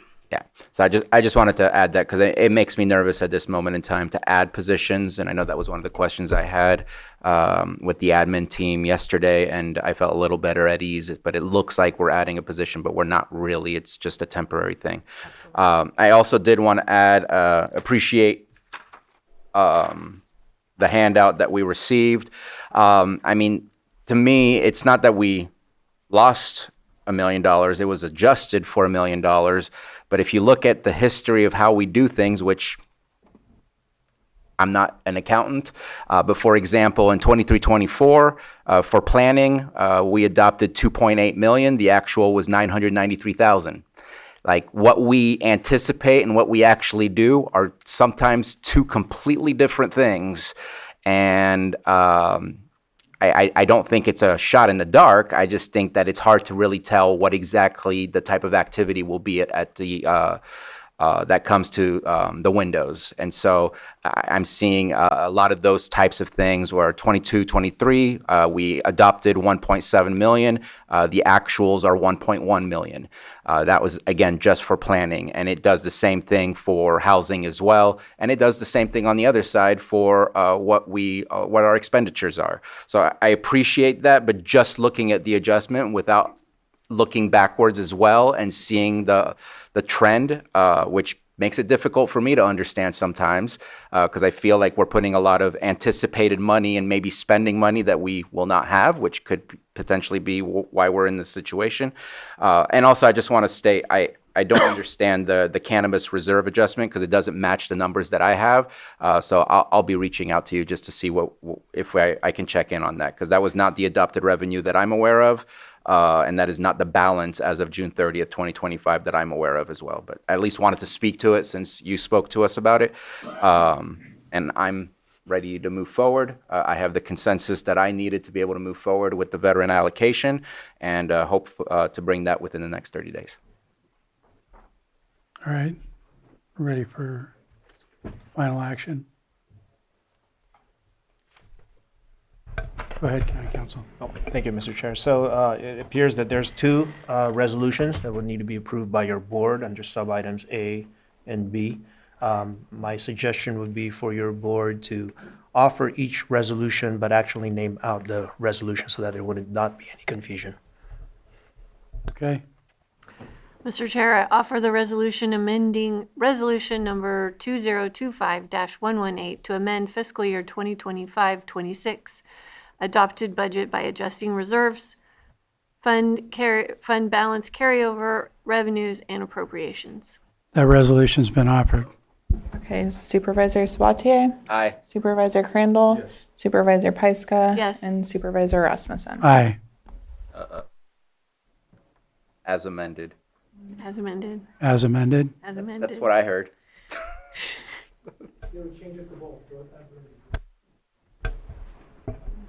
Go ahead, County Council. So procedurally, with the vote having taken place, I believe your board can then move, what's present before your board would be a motion to reconsider the action that just took place and take public comment of that. And once that motion's been approved, next step would be a motion to rescind the prior action, which would then reopen the offering of the resolution as amended. So if your chair wishes, I could walk your board through that. Yes, please. So the first one would be a motion to reconsider the previous action that just took place in regards to the adoption of the resolution amending resolution number 2025-108 to amend fiscal year 2025 to -2026 adopted budget by adjusting reserves, fund balance, carryover revenues, and appropriations. And your board may wish to take public comment on that motion to reconsider. So moved. So we have a motion. It would not be, I'm sorry, it would not be a motion at this point, but just take public comment. right, on that right. Before motion action. Right, so we have a At least we know the action. possible motion. Is there anybody in the room that wishes to comment on this, this possible motion? Not seeing any? Consider. No hands? Okay. So then it would be a motion to reconsider as outlined by myself, as proposed by myself to your board, a motion to reconsider the previous action. That would be the motion language. So moved. So we have a motion Second. and a second. All in favor? Aye. Aye. That motion carries 4-0. So the next step would be a motion to rescind the prior action of your board since it is now being reconsidered.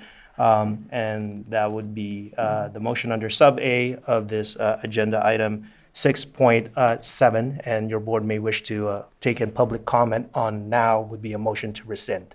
Consideration of a motion to rescind that action. Is there any public comment in the room? None in the room, none online. Bring it back to the board. And the motion. Rescind prior action. Second. I have a motion and a second. All in favor? Aye. Aye. Opposed? Hearing none, that carries 4-0. Go ahead. Thank you, Mr. Chair. So now it would be to offer the resolution, amending resolution number 2025-118 to amend the fiscal year 2025-2026 adopted budget by adjusting reserves, fund balance carryover, revenues, and appropriations as amended. I offer the amended resolution. The amended resolution's been offered. Supervisor Sabatier? Aye. Supervisor Crandall? Aye. Supervisor Pyska? And Supervisor Rasmussen? Aye. I offer the resolution amending Resolution 2025-119 to amend the position allocation for fiscal year 25-26 to conform to the mid-year budget adjustments as amended. That resolution's been offered. Supervisor Sabatier? Supervisor Crandall? Aye. Supervisor Pyska? Yes. And Supervisor Rasmussen? Aye. That concludes that item. I'm going to inquire of our assessor, do we have a final resolution? Yes. Then I'm going to call 8.3, which is a trailing item, back up, please.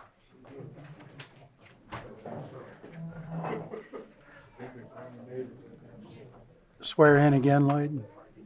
Yes, it will be. And just for, thank you, Mr. Chair. And just for clarification, this would be, your board is calling up agenda item number 8.3 as it relates to the assessment appeal application number 05-2023 Jameson.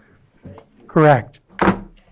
And we're considering a possible stipulation or a Yes. final resolution. And if I may, Mr. Chair, going back to your question, witnesses should be sworn in. Yeah. So go ahead and stand. Anybody in the room that's going to be offering testimony, Okay. be sworn. Do you solemnly swear that the testimony you're about to give will be the truth, the whole truth, and nothing but the truth? Yes. Thank you. Thank you. So you want to start? Stipulation has been signed. Okay. We accept this stipulation. Okay. We have a signed and accepted stipulation. That was for Which is- 80,000. Correct. Thank you. And it's being shown up on the screen.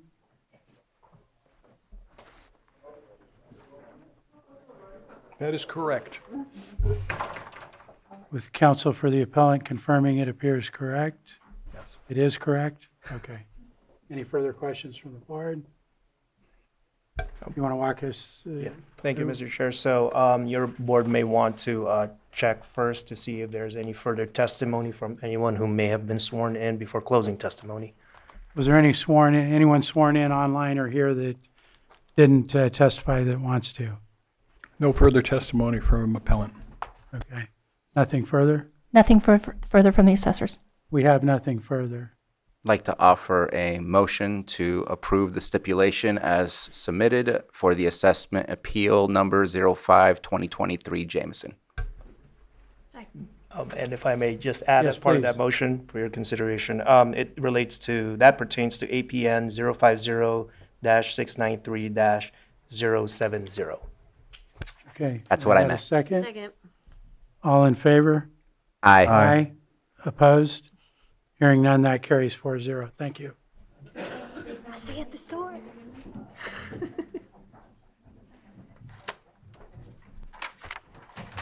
Now we're going to move on to our 6.8, 11:15 item, which is consideration of presentation of deficit tax default land, sale letter and memo. That was A, and B, discussion of potential impacts to pending and future tax defaulted land sales. And we have our auditor controller, our tax collector, and our assessor here to present this item. And Ms. Harrington, will you be starting? Thank you.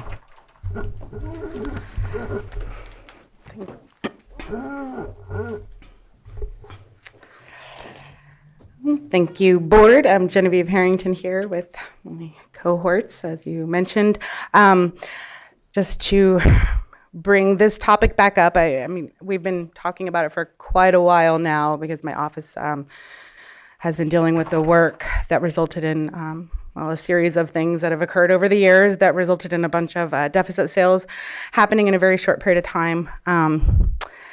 And so, I mean, for a couple of years now, I could see that it was going to be something that we want to deal with as a county, I guess. And then, and to come up with a plan, because I mean, going back to February of 2020, when my predecessor sat up here and presented on the deficit sales, letting you know that if we proceed, that exactly this will happen, that overdistribution and likely clawback, which is actually called a negative apportionment, that the potential for that was great. And so, so I do think that we've known this was happening. And so my office finally got to the end of all the work, all the calculations. We were able to see exactly what was collected, exactly what was not collected, what portion of that is covered by teeter, and what portion of that needed to be recovered. And so that's what we've been talking about for a couple months now. And the board had asked for a letter, which I did. I did my best to try to explain property tax, and there's a lot to it, but to summarize it and to identify the events that happened specifically in Lake County that led us here. So, not sure where to go from there. So I'm here, I have the letter, I have a plan. I know there's some questions, but I'm not sure exactly what they are, or, you know, what the best place to answer it is. Patrick, do you want to? I can probably provide some additional information. I'm joining in the presentation because this really does touch on tax sales and the tax defaulted sales that we've been doing.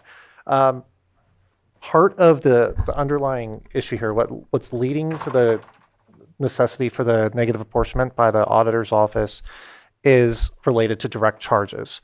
And that's something that I really want to highlight, that out of the tax sale, the piece that we're speaking about is not the underlying 1% tax. That is what is teetered here in Lake County.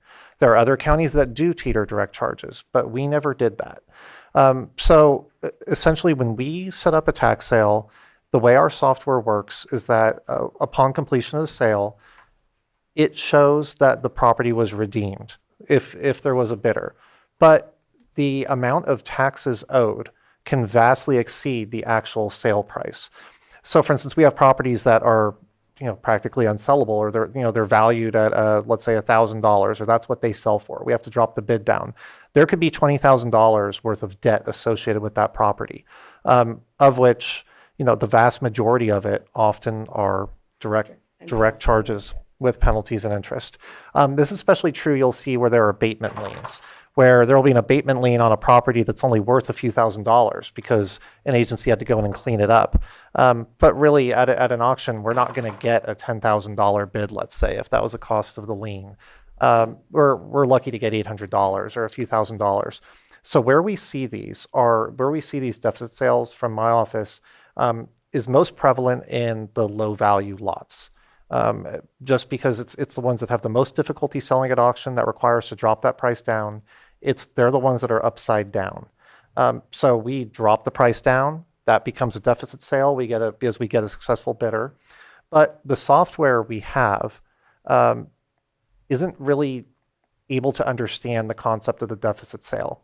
If you recall, we're sort of an unusual county. We're one of the last 7 or so that don't have a low value ordinance. So it's, our issue is somewhat unique. We have a really large amount of properties in the tax defaulted inventory. That's why we're doing those 1,000 property a year sales. So while other counties may have a few deficit sales to deal with, they're able to address it differently because the auditor's office has to go in and do these manual revisions. And if that manual revision isn't done before an apportionment, that system wants to push that money out to the affected agencies. So I just want to explain, I think it's really important to understand that while we have talked about teeter, while teeter is somewhat adjacent to this, these are not teeter. It's not, just to add to that it's not the teeter codes that is guiding what we're doing right now. I maybe shouldn't have brought up teeter as much as I did, but the teeter is relevant because it is what drives us to pay the agencies before we've actually collected. So that mechanism is in place. And then it also is Just as far as repayment, it seemed the most opportune time because cash flow is not an issue when teeter distributions are happening. But that is the only relation to teeter. It's not the teeter program or the teeter codes that are guiding the negative appropriation that we're doing or that we're bringing forward. There are just a few other points I wanted to touch on beyond that. So anyways, it's the coding of our software that's trying to push this through. We're basically having to work to defeat the very nature of our system here because we're just not structured like a normal county because we are collecting on everything. What I would say too, just the way it works in the rest of the system when there are state audits, that audit has a 5-year look back period. You get the findings a year or two later. The state makes the counties reach back all the way to the beginning. And if there was an underapportionment and overapportionment, if there's any kind of issue, the state auditor forces you to correct it. And they authorize 3-year repayment plans. I think you can go up to 5 with permission from state controller or auditor. I don't know. But I mean, so the 3-year repayment plan that was being proposed is sort of grounded in, that's the same way if this were addressed in an audit that you would deal with it. And just finally, for everything else, at least from our office's perspective, every case we know of, this is how it, the way that the auditor's office is approaching it is the structure that we see where, if a county has made an error, if the distribution has been over or under what it should have been, they have been required to go back to the beginning in order to correct it. Whether it's positive or negative for the other agencies. So I just wanted to get out there in the beginning here that, what's happening here is the normal process. I think what isn't normal, unfortunately, is the nature of our system, that we have this massive inventory of low value lots. So, I mean, it is really, I feel for agencies that are seeing this large number change because it's the scale. Right. Other agencies are not experiencing that volume. So. Oh, sorry. Yeah, just the sheer nature of 257 deficits within a few years. I guess that's just a very, very unusual or has never happened before. So. And I just guess I do think it's important to note that ordinarily the tax collector would not bring all the deficits at once. They would be brought, some would be brought in with regular sales, but because of the nature of litigation and the other agreements that or mandates that have been put on the tax collector, we've been forced to bring all of them when we would not normally have done it this way. So Rich Ford, assessor recorded. So I'm here kind of for. I think you're on. You guys know how much I love microphones, so I'm here for support, but also to kind of chime in on a couple concepts. We've all had it where our bank pays too much into our account, right? Like I'm an outside controller, right? I know, never really. Usually not a lot, but usually it happens occasionally, right? And there's no rule or law. Like before I showed up here, I was an outside controller, Fortune 500 company, all that. There's no rule or law that ever says that you cannot go back and go get that. And so, you generally, the best thing is go back to the bank and give them back the whatever money they gave you, right? And it's the same concept here. I also wanted to allude a little bit to what Patrick said is there's 33, 35 counties out of the 58 that are under our property tax system, which is megabyte. And if all of those counties didn't have low value ordinance, which most of them do, this fix in the system more than likely would have already happened, right? Because there would have been a big uproar to get that fixed. They've brought it to megabyte to get it done, and we'll see how long that takes. But there's not a big push because a lot of them has low value ordinance, which then kind of shields the mechanics of this kind of process. So it's kind of just all of this, like Patrick and Genevieve said, this is normal course of business, not just for government. This is normal course of business for outside when you're dealing with finances and accounting, right? And so this is not unusual. It is a little unusual that you allow them a couple of years to pay you back. That would be the unusual part that I would see outside versus inside. But, recognizing that that's what's going on with the system. So just wanted to kind of chime in there is that's pretty normal course of business. The other thing I wanted to open up a concept to is from what I know, and I used to be the assistant auditor controller in Genevieve's office, not under Genevieve, but under Kathy, there's the concept of gift to government funds. Like, I don't know that you technically cannot glean it back. And that's probably why the state controller, when they come and audit us, they force us to go back and make sure that that is made whole. Because whatever is recognized, we can't, just because it's an outside agency that happens to be another government agency, we can't gift it to them any more than you could gift it to anyone else, or at least that's my understanding of the concept. So, and Boyd could probably chime in on that a little bit further than me, but that's what I've always understood it to be. And so I just wanted to make sure that that was kind of understood a little bit. So that's it for me. I'll turn off my mic.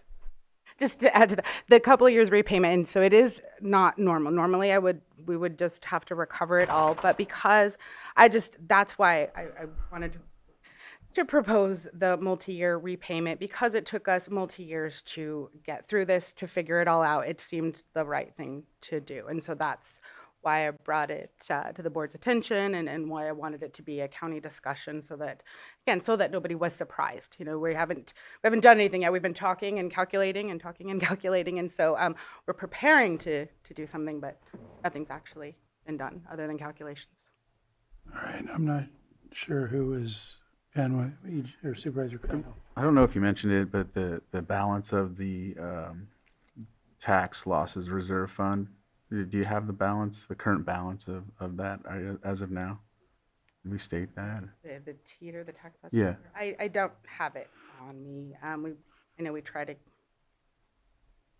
I would to estimate it, say about between 8 and 9 million. Has there been any contributions to penalties and interest over the last 10 years or so? Or, I mean, just in general? So what I can say about that is at the end of the year, excess is often transferred to the general fund, but there's been no excess in my time because of the deficit sales that I basically came into it. So, but I do know in the past, so there's a calculation for the tax loss reserve, I think 85% or so. We try to make sure we have enough to backfill the county's tax portion for a year if anything were to happen. So that's the guide that we stick to. So I don't know how to answer the penalties and interest being added, because that flows in and out. But as far as what we keep in the tax loss reserve, that's the guide. Do you know of any other counties that absorb the deficit, potentially here? Or? Well, what I can say is we are absorbing the 1%. So any portion of the sale where it's sold for less than what the 1% was, that's being covered. The only thing is when additional charges were being added. So the 1% base tax, we're not, the tax loss reserve is absorbing that. It is only the add-ons, the direct charges. And the bill could be $5 and an agency can add 1,000, 10,000. You could turn a $5 bill into a $15,000 bill. And so it's only those excess charges that are not teetered. And if we did pay them inadvertently when it wasn't collected, that's the piece that we're recovering. That's kind of where I'm going with my question. Are there other counties that absorb the same way? Did you look into that? Or? When you establish your teeter fund, if you decide as a county that you are going to teeter your directs, then yes. And so this county, in the resolution from 1996, we do not teeter the direct charges.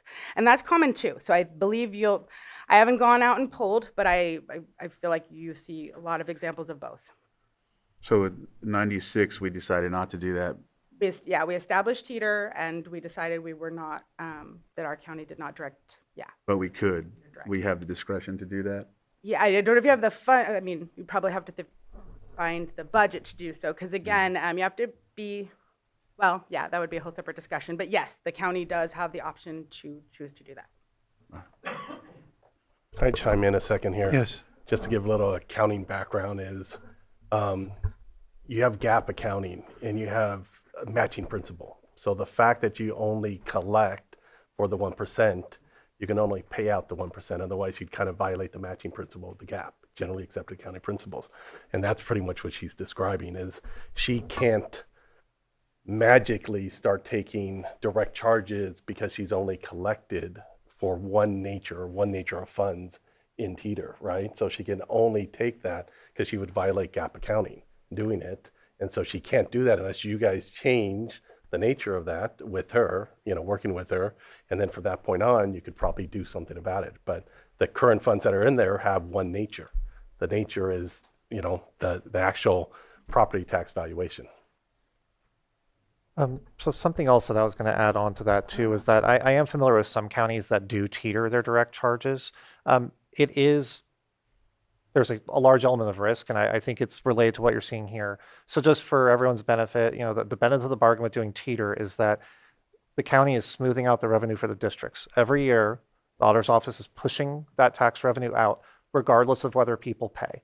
So every, city, fire district, everybody is getting that 1%, even if no one ever paid their bill, and the county eats that. The trade-off, the reason counties were encouraged to do it, and the reason when counties weighed whether or not to do the plan, that they went forward with it, was that you get to keep the penalties and interest. So the county eats all that risk, and they're supposed to recover an auction. The problem we have here is a systemic one. We, unlike the other counties, issue a tax bill on everything. So we do issue like a $5 tax bill where there's a $50, fire district fee, where there's a $10,000 abatement. Because we don't have a low value ordinance like everyone else, we're way out of whack. We're not like the other ones. So I just think it's interesting because it's so many different points in this. We try to talk to other counties and kind of what you're getting at, but we are structured so differently. It's really hard to compare us. And I just wanted to throw that out there. And I guess I just want to, as we're thinking about this, just there are situations where if some agencies, if they know that the direct charges are going to be teetered, sometimes charges are added. Sometimes the tax bill can be taken advantage of. And so sometimes charges are added that are just far above the amount of the bill, and then the person can't pay the bill, and then their property is going to be auctioned. So there are negative impacts to teetering the directs as well. So it's just something to think about, because you want to be careful about what is added to a tax bill. I mean, it's not something you can put on a payment plan. It's very as far as the due dates and so forth. So again, making sure that the tax bill is. But we're asking them to be on a payment plan for. Well, so when I say so you don't get to.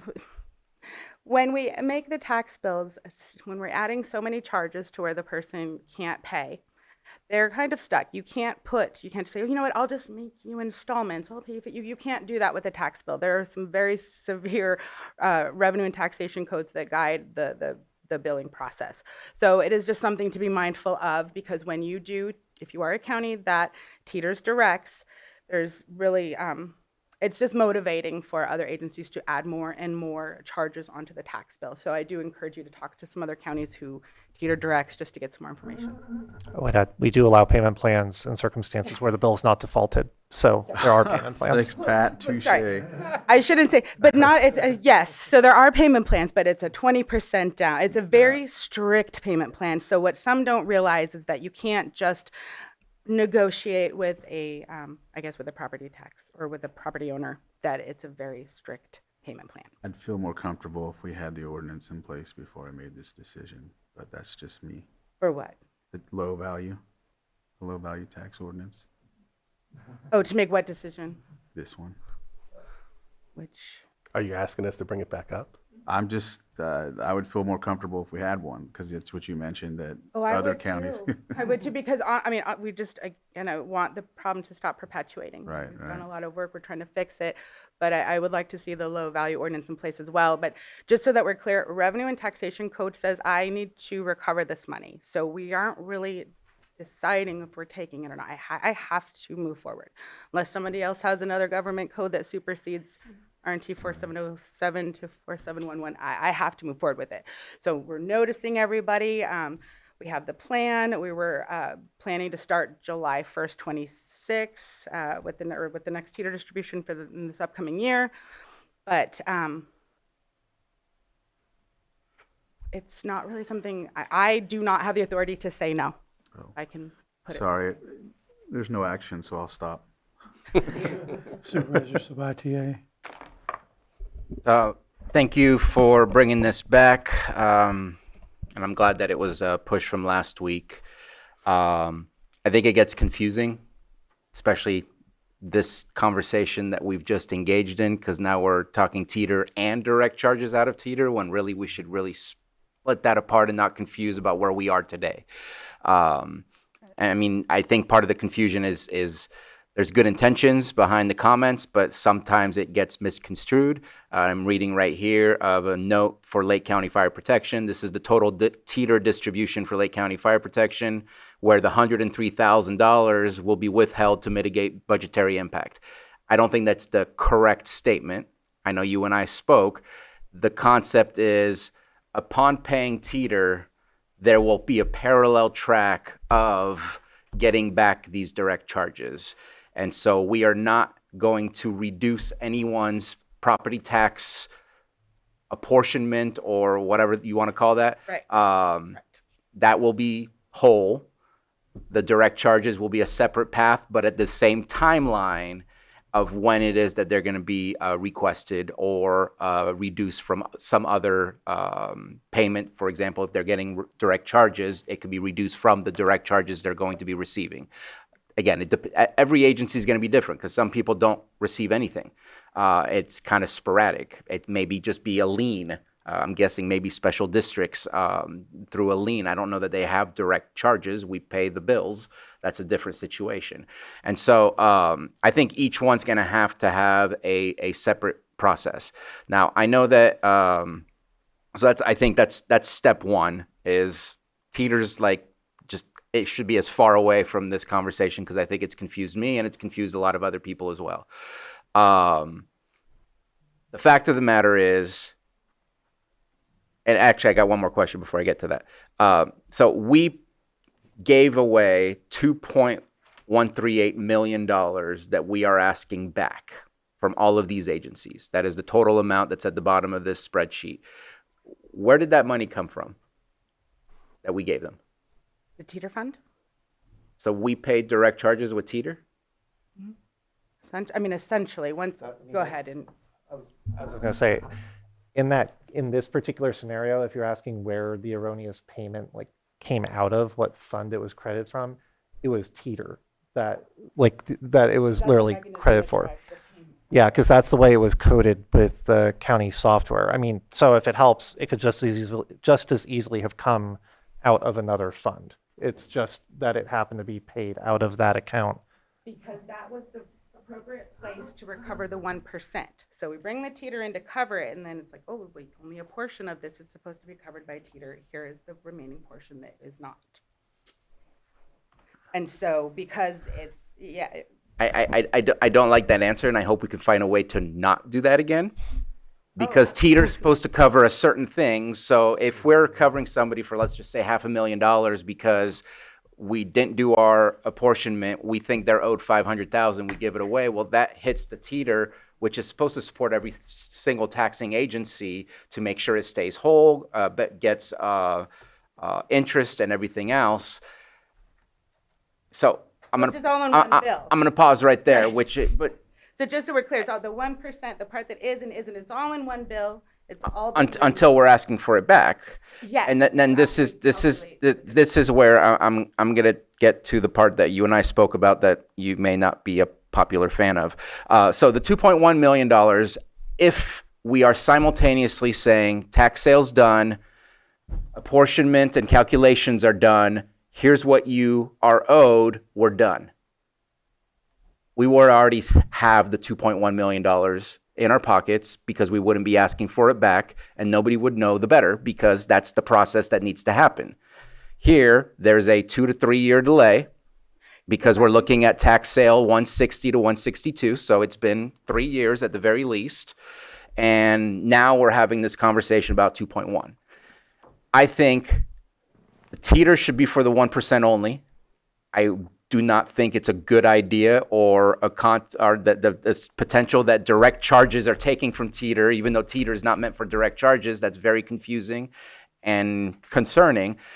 We have to get to the smallest of timelines between when the tax sale is done, if we do a deficit sale, to when the apportionment goes out. Because whether it's a public agency or not, I really don't care. It's a business. And if you receive money and you implement that into your budget and it's 2-3 years later, you don't have potentially that money if you've gotten hit by the economy, if you've gotten hit by an emergency. There's a lot of issues that comes out of that. So in my opinion, and this is not on any individual here, we are inheriting a problem. Let me just say that before. It's not about the individuals that are in front of me here. This is an inherited problem where we decided not to do something, where 1 in 4 property in the city of Clear Lake was tax defaulted and nobody was doing any tax sales. So the results, unfortunately, are now that we're being requested to do 1,000 because people allowed not to do anything and just allow a city to deteriorate, which is not fair and not appropriate for that community. We pay dividends for the past. Okay, we're haunted by the past. We have to deal with this. But we have to figure out a way to reduce and minimize that timeline so we never have to ask for money back, or as small of a timeline as possible with a fine print of, please hold this for 6 months. We may be changing the formula and figuring out that you owe us something, but if we don't communicate and they don't know, they're going to spend their money. And about $825,000 of the $2.1 million is in District 2. It is one of the poorest districts in the entire county. You go to Lakeport, they're barely touching $10,000 worth of stuff because there's no tax defaulted properties. So the areas that are screwed by tax defaulted are the same ones that are having to deal with this. So I've looked at all the rules and regulations that have been sent by our attorney, that's been sent by the city of Clear Lake. I don't see anything that says we can't recoup it. I'm glad we're recouping with some years in there rather than all at once. But to me, the future is so much more important on how we don't do this ever again. And I hope that you can bring us back some options, because I know Megabyte is part of the problem, and I'd rather not spend $10 million for a new software that can do what we need to do just for this. What can we do to help minimize that timeline, because it is not fair to the people that are going to speak. And then we have this, which is kind of an uncomfortable situation where it's not really right to say you can keep the money. It's not really wrong to say you can keep the money, but at the same time, like, this should have never happened in the first place. We've inherited a problem, and we can't allow it to continue just because it is what it is. It does not mean we can't make change to it. And so I am urging us to bring back some options to resolve the software glitch that we have that creates this situation and minimize that timeline. And I'll stop there. And it's unfortunate, but I think we need to enhance our communication by letting them know that this may have a clawback and maybe put a timeline on that. But we need to set ourselves at a higher level in order to make sure that our partnership with these agencies that provide water, that provide healthcare, that provide education, do not get the same impact that we're seeing today. And I'll leave it there. Just if I could address a couple of points. I do want to just mention that the other option would have been to not distribute the actual the good money. And so yes, we would like to know on the front end how much is 1% and how much is direct, but that is it takes a few hours to calculate each one. And so that is something that we didn't know ahead of time, and we would have had to hold the actual collection, the actual distribution until the end. And so we 100% don't want to relive that, and we do want it to be better. But I also need to know, are we looking at a wholesale fix? I mean, am I supposed to prepare myself for 200 and some odd deficits? Because that is a lot of staff time that I don't have. Like, we're not staffed for this work. We've been trying to absorb it, hoping that the county is coming up with a resolution to fix this going forward so that we don't need to prepare for constant deficits. And so I guess I just wanted to add that. And so, yes, we absolutely want to be more efficient. We never want this to happen again. But I also hope that the county is going to take some action to make sure that we don't have this situation again, where we have this unprecedented situation of 257 deficit sales in a short period of time. And I just want to respond. We found a way to reduce in our last conversation where we killed the low value ordinance because there is a potential short term. We didn't say it's the long term, but a short term solution. We continue having the conversations with the agencies that want to work with us in order to resolve the low value property stuff.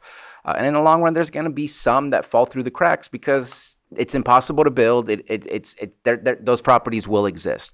But currently, those are viable opportunities for economic development, and to have a low value ordinance would kill it. I'll leave it at that. That will reduce the future as long as we stick to the plan that we said that we would go with. And I don't see anything that has suggested that we're going to deviate from that path, or else we should have done the low value ordinance. Like, it wasn't meant as a delay tactic. It was meant as a solution to the problem, which cascades into what we're talking about today. Supervisor Crandall. Yeah, just quickly, is there a way we can, like, in case, however this goes, you know, when you come back and when we move forward, is there a way we can do like a joint letter to, like, you know, just let the state know and ask for relief for legacy deficits caused by these circumstances, possibly? Like a letter with the districts and a letter with the cities, something like that to, you know, to the state or whoever's specifying this to us according to the code. And what are we at? What would be the Just the fact that we would like to basically absorb this as a sense of relief, because we have some of these districts, you know, I'll speak to the fire districts, you know, there's always a situation where they're underfunded. So I don't see a problem with absorbing it when it comes to that. I'm just asking for this to see if there's an option to do that. I don't know, in the future, or if there's something we can look at like that. One thing that I can say is that I don't know, in direct reference to the relief you're asking for, I'm not 100% sure. But at the state level, when legislation was raised, for instance, by my office about offering additional options, there really wasn't any buy-in about, and this is about tax sales in general, providing more discretion, like giving us the ability to deal with the fact that we have this weird, unique situation. Statewide, the other counties were against it because no one else is really living our issue. So I think if you're asking for particular relief, I mean, I know it's come up in other contexts, like that some of this land could be converted to parks or other thing. And if you're looking for state money to do that, or if you're looking for state money or additional options in any way, that would probably have to be a county specific bill that you would bring through your legislators. Because I can just say in my experience at the state level, no one is interested in our situation because we stand alone. So I just wanted to share that. And just one other piece to address the point that was made earlier. We did bring that fix back, but obviously when we came up with that fix of not needing the low value ordinance and doing the bill cancellation or discharge process, that was before some of the points that have been raised now are in existence. So for instance, you know, like a theory that an error can't be corrected in this circumstance. If that situation were to be the case, then everything we just talked about is not necessarily in play anymore. This would be an entirely new situation in terms of the property tax framework in California. So yeah, like at this moment, I don't see a reason why that can't continue. But you know, some of the points that have been raised would really call that into question. That is an entirely different environment than what we just talked about. Yeah, and then it's going to be kind of like we talked about earlier. It's going to be our fiduciary duty to then bring it right back to you at that point. So we're kind of, you can tell by the low value plus what we're talking about here is some of these things are interconnected and some of these things box ourselves in as we don't make the one decision. We're boxing ourselves into another financial decision because we either have state controllers rules or we've got property tax rules or we got generally accepted accounting principles, government accounting standards rules, you know, all these different rules that box us in already to do certain things. So each decision you guys make will send us down a different path. Okay, are we ready to hear from the public? Yes, I'm going to go ahead and open this to the public. You come forward and state your name. Whoever's first, state your name for the record, please, and you'll have 3 minutes. Hello, my name is Frank Costner. I'm the General Manager of Conocta County Water District. Thank you, Chair, Supervisors, for having me here today. So Conocta County Water District, we're a water district in the city of Clear Lake. we're going to be severely impacted by this. It's $95,000 that we're going to have to pay back. We do a 5-year budget, and so we do our rates are in a 5-year period, so we can't raise rates again for another 5 years. And so, you know, this is going to be a big impact for the district. Also, you know, we count on that money, and it's usually pretty stable. You know, we get about $30,000 to $60,000 every year, and so, you know, this is going to be $95,000 over 3 years. You know, $31,000 a year is going to really impact us. And so, one of the questions I have is, you know, it's very confusing. You know, I mean, you guys have been talking about it for a while. It's confusing as heck to me. And so how could we, you know, one of the questions I have, and I know you guys really, there's going to be lots of questions, is how can we be sure that that's correct? You know, we're not, no offense, you know, but like, it's very confusing, and it's just, another thing I really, is why wasn't the district informed sooner? It seems like this is something you guys have been talking about for a little bit, and it would have been appropriate, I think, for the district, for my district to, you know, be able to, I know you guys do your agendas and whatnot, but just, you know, since it's something that really impacts us, it would be really good for us to be informed so we could be and I thought that the payments were going to be spread out to 2 years. One of my questions is, could, you know, and you were talking about that, could it be spread out longer? And how could we be sure that this is not going to happen again?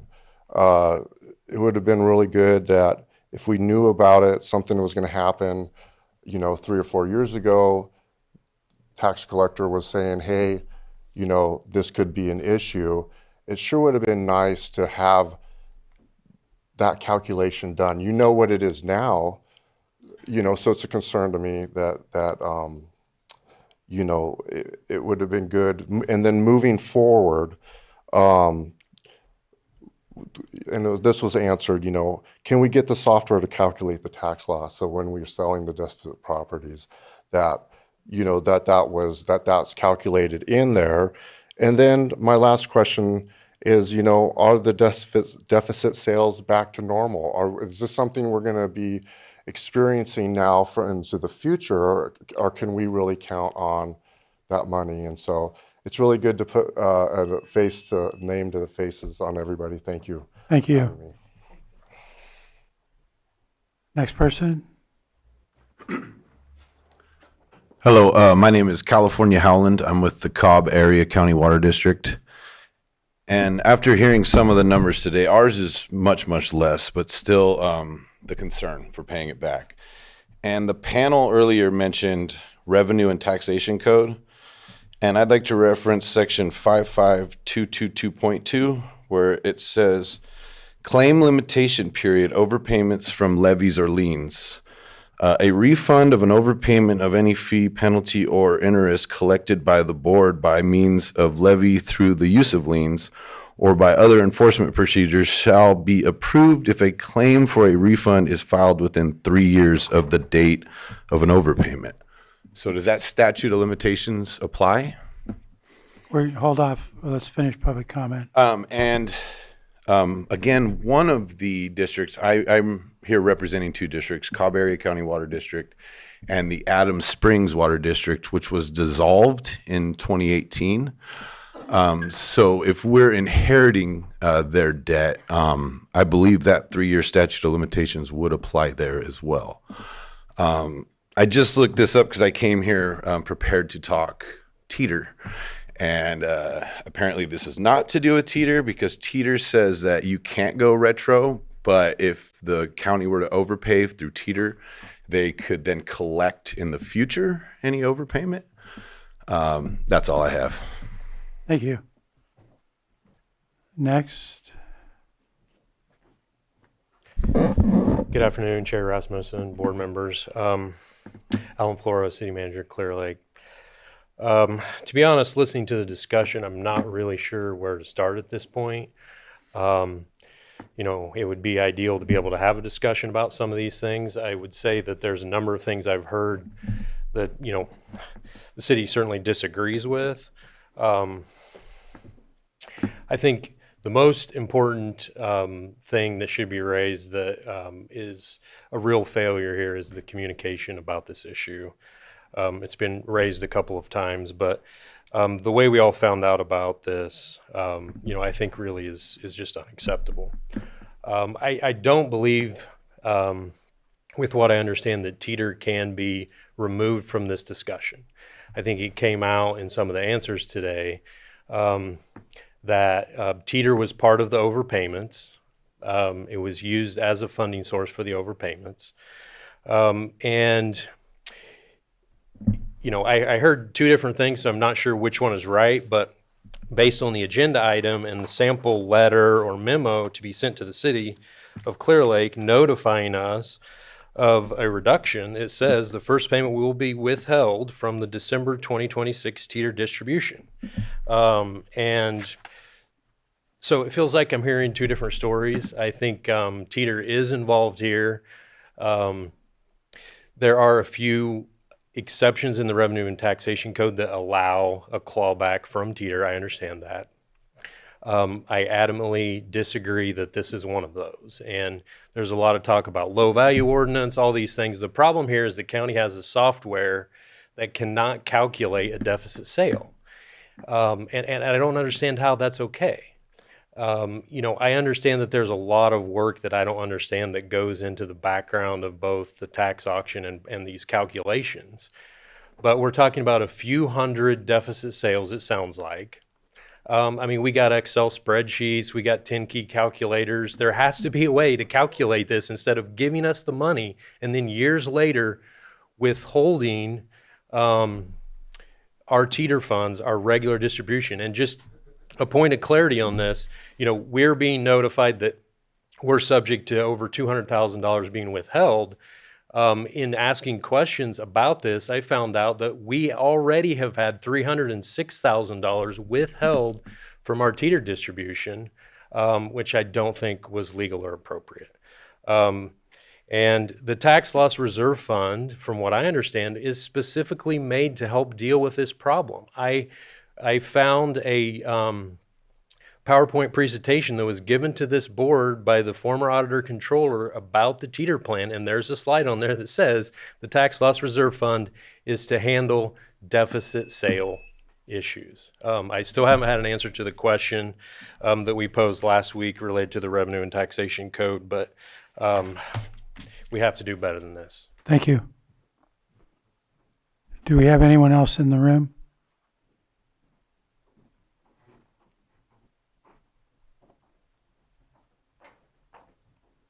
Good afternoon, Board Chair and Board of Supervisors. I'm Conrad Colbrandt with the Redbud Healthcare District. I'm the general manager there. We had no idea this was even going on. There's been absolutely no communication with our healthcare district until I heard about it from Alan last Wednesday. To have this coming down the pike with no communication and no transparency, and as like Frank from the Water District said, how do we know this isn't going to happen again? How do we know? I mean, maybe you're going to do 1,000 tax sales this year or 500 or who knows how many. How long is it going to take to work that through? Clearly, this county needs to get new software, period, and stop. It takes a lot of time, but when you go in for a tax sale, every single thing has to be automized so that you get that starting bid number. And so we know that's been done, and we know the dollars coming in. I'm hearing it takes a long time to figure that out, but it shouldn't. And it's not fair to the districts. We're the healthcare district. We're not going to be impacted too badly. I think we have about $13,000, so divide that by 3, $4,300 a year. It's not going to kill us. But when you're talking fire districts, the city, I mean, first responders getting whacked with over $100,000 a year, I mean, and they're trying to buy fire trucks and ambulances and everything else. I mean, the whole idea of the teeter was to balance it out, let it be smooth. Even if you just paid the 1% and kept back the other, and then until you actually figured it out. I don't know if you can do that, but your computers have to do something better. It's really difficult. And a lot of it, even though we're not going to be directly affected tax-wise so much, because I'm hoping that appreciation on properties will go up, and so it'll kind of wash. Maybe we'll still get a little bit extra. But some of these special districts, like the fire departments, the schools, the hospitals, they come back to us, the city. They come back to us and say, hey, healthcare district, you know, can you help us backfill? We need to buy a new fire truck. Can you help us with $200,000 for that? Or, we want to buy these portable hydrants that can be used all over the county, that they can pump water out really fast and fill up a water tender in 3 or 4 minutes. And so that comes back to us. So we are affected, even though we're not directly affected. We're going to have more and more asks coming our direction. So, basically, if this is going to keep going down the road, you need to spend the money for the software and do it right, because it's not fair. And we'd really like to see better transportation and better transparency and better communication, because so far we've had none. We've had none from the County of Lake. Thank you. Thank you.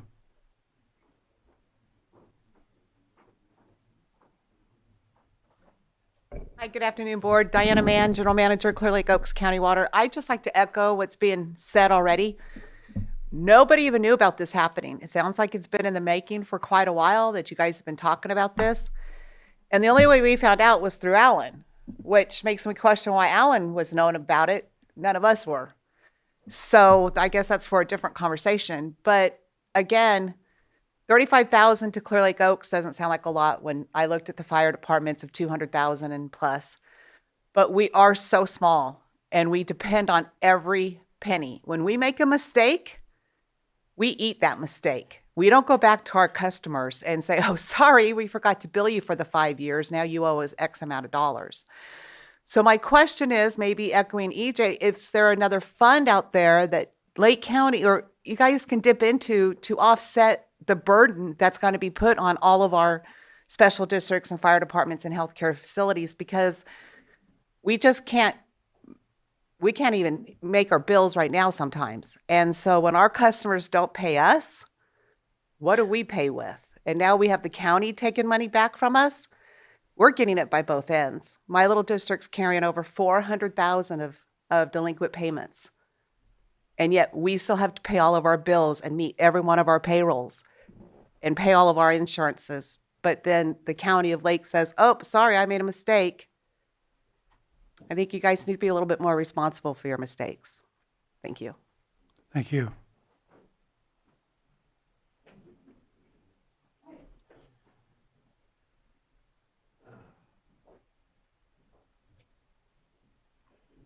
Good afternoon.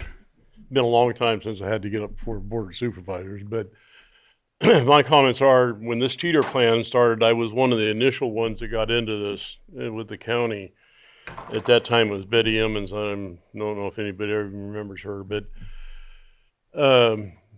we went into this with the assumption with her that we would get our tax base, and the cheater plan, when they sold off the delinquent properties, would go into a fund to help pay for those taxes that weren't paid up until. The other thing is those delinquent properties that we've got on the North Shore, and we've got a lot of them, like the city of Clear Lake has. They're paper subdivisions. They've been sitting on those for years and not getting rid of them. As EJ knows, there's a couple of places down the street from me, 2 doors down.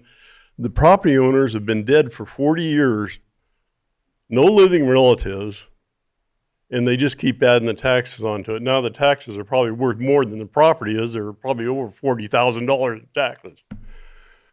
And you sell it off for $10,000 or $15,000 to somebody, and then you're losing that money. Why aren't those places sold off? When the 5 years is up, is it 5 years? Put them up for lien sale. And then they're talking about only selling off 5 or 6 of them a year. Those things need to be sold off as soon as they come up, instead of sitting on them, because you're just tacking taxes on top of taxes on top of taxes. You're not getting anywhere. Now we're in a big rut here. The fire departments, and I can speak for them, I think, some of them, you take $50,000 or $100,000 away from us, that's a fire engine down payment. Those things cost anywhere from $500,000 to $600,000 now to replace. And our fleets are really old, most all of them. And like he said, we have to go out and borrow money or, hope somebody will donate money. Every time you take it away, we got to pay them like everybody else. We got to pay employees and everybody. I just wish the Board of Supervisors really take this under consideration before they make a decision about this. Thank you. No, James Burton. Thank you. Do we have anyone else in the room who wishes to speak? Not seeing anyone online, Johanna? No hands. I'm going to bring it back to the board. Our auditor, tax collector, do you have any information to offer on some of these questions that came up? Let's see. The one thing I just want to say is I apologize for the language I used about withholding from teeter. My intention was to make it easier. Otherwise, we have to bill, you have to budget for it, because the teeter distribution does incrementally increase a little each year. The reasoning behind saying it that way was to try to mitigate the budgetary impact. So I take full responsibility. I apologize for miscommunicating and saying withholding from teeter. The negative apportionment will come directly from the account where the direct charge is mapped to, and we will not be withholding from teeter. And again, my bad. I was just going to speak generally to some of the points that were raised, especially those that relate to the tax sale, because I think there's just important background for everyone to have. I do understand the frustration about why these properties don't sell. And I think one commentator noted, why don't we sell them after the 5-year mark? Just so we're aware, without even really getting into the paper subdivisions, all those lots in the hills above Nice and Lucerne, 78% of the properties in one of our auctions receive no bids. No one will buy them. The only way to sell them, and if we had to go through and sell all the paper subdivision lots, would be to crash that price down, which will lead to the biggest deficits we have seen yet. So, as much as it sounds like an easy solution to sell them, it really doesn't work for us. In the meantime, districts continue to add direct charges to lots that are upside down, where already the tax burden and the direct charges vastly exceeds the value of the property. So yeah, the problem does compound. And I think the issue that we have, again, not to take it back to the low value lots, but we sort of stand alone in this, that other jurisdictions don't tax these. They don't take them to auction. They don't put direct charges on them. And there's even a difference between the direct charges that are in here. Some of these, when you look at schools, for instance, that's based on valuation. So they recover that in their bond rate. I understand some water districts, may be able to recover it in future rates, but I think we had someone point out that they only do a rate study, it sounded like every 5 years. But there are some on here that are liens that don't have the opportunity to be recovered at all. And so I think what's important too when districts look at this is when notices go out about the tax sales and what properties are going to be on, there are some systemic issues that I think ultimately the county, no matter what solution is ultimately come up with, won't be able to solve, because none of those solutions are really going to be applicable to these low value lots. There just won't be an option that will work in the end. So I just want to highlight that I think understanding where those delinquencies come from is important. There is still delinquent secured debt that's recovered in the auctions in some cases, but especially in these areas where the level of delinquency is high, it's not going to be a meaningful amount. And I just, as long as we have the systemic issue, as much as we can try to find mechanisms that may speed up processes here, there's not really a great resolution. It was pointed out software. I just wanted to highlight there is no software, at least as it stands now in California, property tax software that does this. Megabyte's actually one of the better ones because we were able to get software that helps on the front end. Really more benefits my office, frankly. But the software we have is one of the more sophisticated ones. And again, I just don't know that there's a market to get somebody to do different software because our problem's unique.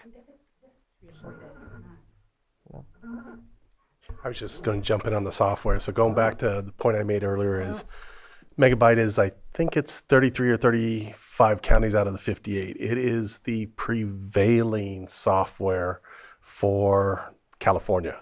There is pretty much like no other, unless you're one of the big eights that you're building a system on your own, and it's millions of dollars just to develop from scratch. And to let everybody also understand, the public especially, is this software covers all the property tax processing in my office, so 65,000 basic parcels, plus all the other stuff we do.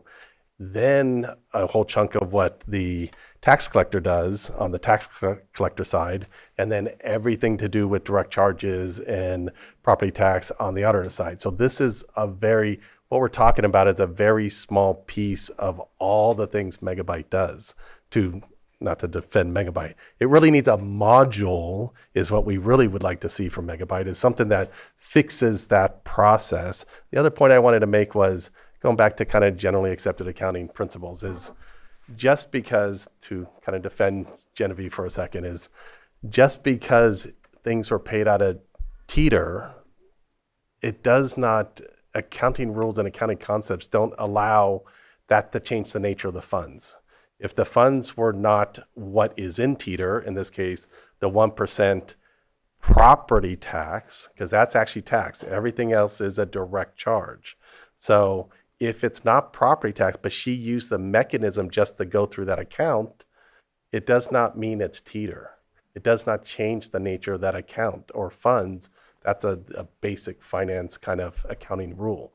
And so where it looks confusing, and it is confusing because we're talking about a lot of steps and a lot of processes, it's kind of clear to make sure we say that is not just because something goes through teeter and she just happened to choose teeter because historically that was the way it was done, and she'll change it in the future. It does not mean it was teeter related. Well, and to add to that, thank you, that part of it was covered by teeter. And so, to some of the comments like, well, why didn't you just pay the 1% and not the directs? If that were possible, I promise you, we wouldn't have spent all the time we did. It takes a lot of calculation to figure out how much was paid and how it's prorated against all the charges that are there. And it's one property at a time. It all comes down to exactly how much was owed, the codes that govern each of those codes, and then again, how much was paid. And so there was no fast way to do that. And so something I do want to point out too is, deficits, yes, they occur. It's normal, like a couple here or there. It's something I don't know that we want to have a whole big process around. We lose a lot of money when there are deficits. So that means that we're selling a property at less than what it's valued. So that should be sort of, I don't know, a rare occurrence, not something that we have all the time. I don't believe we want to plan for that. So it's just something to think about. And to point out, I'm not defending Megabyte. There is a module that is supposed to help with deficit sales, and it doesn't work. But because this is such a rare problem, we don't have a lot of county support to force them to make it work, because we're kind of alone in this. So I would just add that, yeah, they do offer a tax sale module, but because our situation's different, they don't account for deficits. It's question's been raised, but at this time, I don't see that happening. All right, Supervisor Sabatier. Yeah, there was a comment, and also looking for, and I know that it's kind of an awkward situation because I'm looking at 3 elected officials, so our consensus can either be followed or completely ignored. But I'd like to get consensus from the board that we would like to find out what are the options to shorten this timeline, to make sure that we can try and not create this weirdness that is part of this conversation, because I really think it's important to try and fix the future while also talking about the past. And I'd love to know if the board is in concurrence that we do want to hear some options and have that come back to us so we can see how we can support our financial team by having the tools they need to continue to have healthy relationships and not these weird situations where it feels like there's some antagonism going on between us, and that's not what I want, and I want to support that, and just looking to see if there is consensus for that. Supervisor Pyska? Well, I want, do you have, like, what does the future look like right now? Well, We've got some fixes in place. We've got an ordinance that we're not talking about right now, but I mean, I know I have 36 more that we were just notified, so we're going to be working through 36 more deficits. I don't know what else is, so that's where I don't know what else is coming. I know without the, I mean, as long as the low value bills go out with an undefined amount of charges that can be added, I do believe that this will still be a problem for the future. We learned a lot through the process. I believe we'll be able to do them a little faster, but it's the volume is what it comes down to. If there are 5, we can absorb it. I believe we'd be able to take the chart, do the calculations, and wait to distribute until we know exactly how much we should be distributing. When there were, we didn't have that opportunity when we were hit with 200 and so forth. You can't tell. And again, we also don't want to hold on to the good money that we should be distributing for this undetermined amount of time it took us to calculate. And so going forward, all I can really say is it depends on the volume. If it is a reasonable volume, I imagine this will go pretty fast and that we would be able to do the calculations before the distribution. If I'm hit with 200, I can't say. I mean, I guess we would have to discuss, would I hold all the good money for as long as it takes to calculate, or do we beef up the staffing? I mean, that is something that I've considered if we don't have a long-term fix for this. My office isn't staffed to do all these deficit calculations. So we've been trying to absorb it in the hopes that we have this wholesale county fix that would stop it from happening in the future.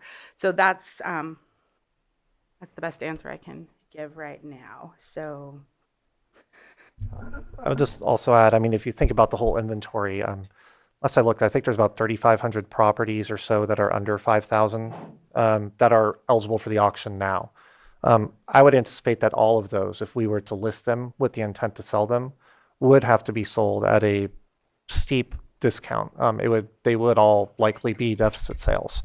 So that's, I mean, I think to answer your question, it kind of depends on which way we ultimately go in this. As long as we're trying to keep these on the roll, which I know is something the city has wanted.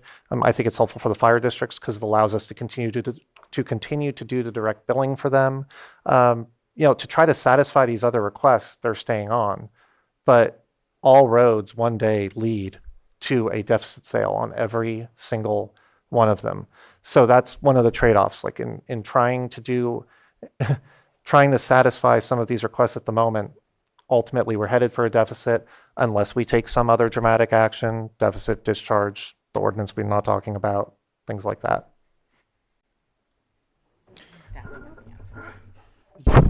I was just going to ask one last time, our tax loss reserve fund, we have one in place or, right? And so what can we look at possibly if things, like when we look further into anything, if that's a way to absorb or? Well, it did absorb the 1%.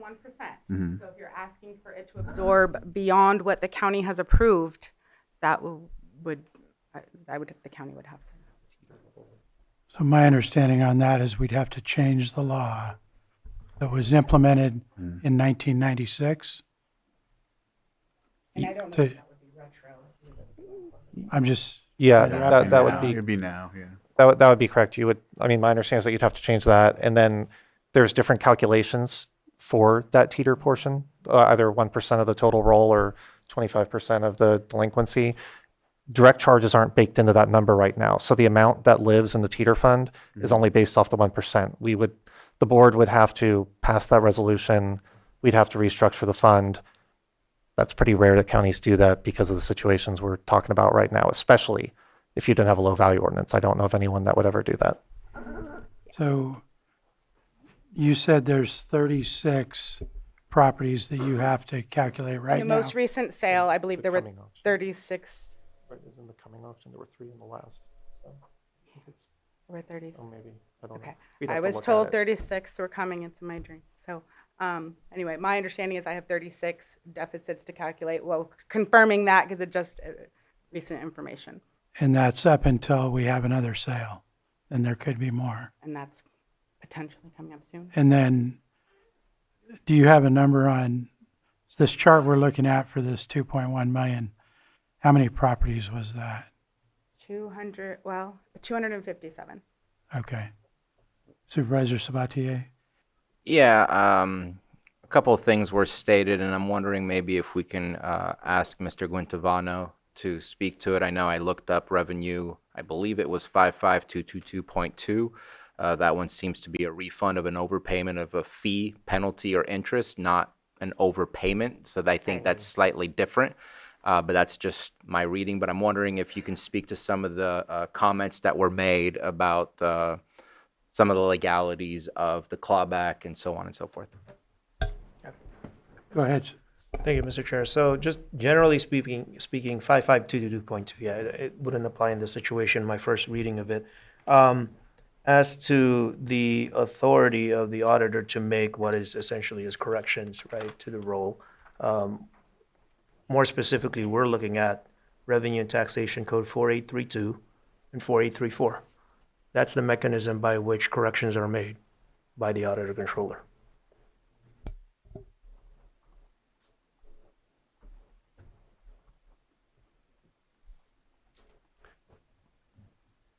Can I jump in here a second? Yes. I'm going to go back to the previous when you're asking about, or at least the way I'll tell you how I interpret it, and I haven't done any homework on this. But if the teeter is only the taxes, right? Not you have to always think about the tax bill as two sides: direct charges, and then the tax, the 1% on the top, right? So if the teeter only represents the 1%, and you've got a deficit of a couple $1 million. But it doesn't represent the direct charges, you can't go back to that 1%. You would have to almost do some kind of other payment mechanism to get it whole.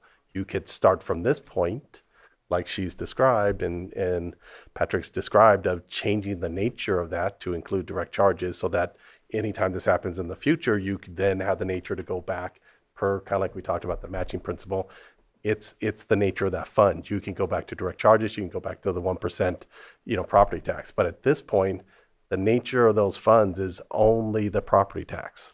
So you can't go back to that fund, my understanding is, and it's kind of backed up by generally accepted accounting principles, is you wouldn't be able to go back to that fund and try and glean or make whole the direct charges, because it doesn't have it in there.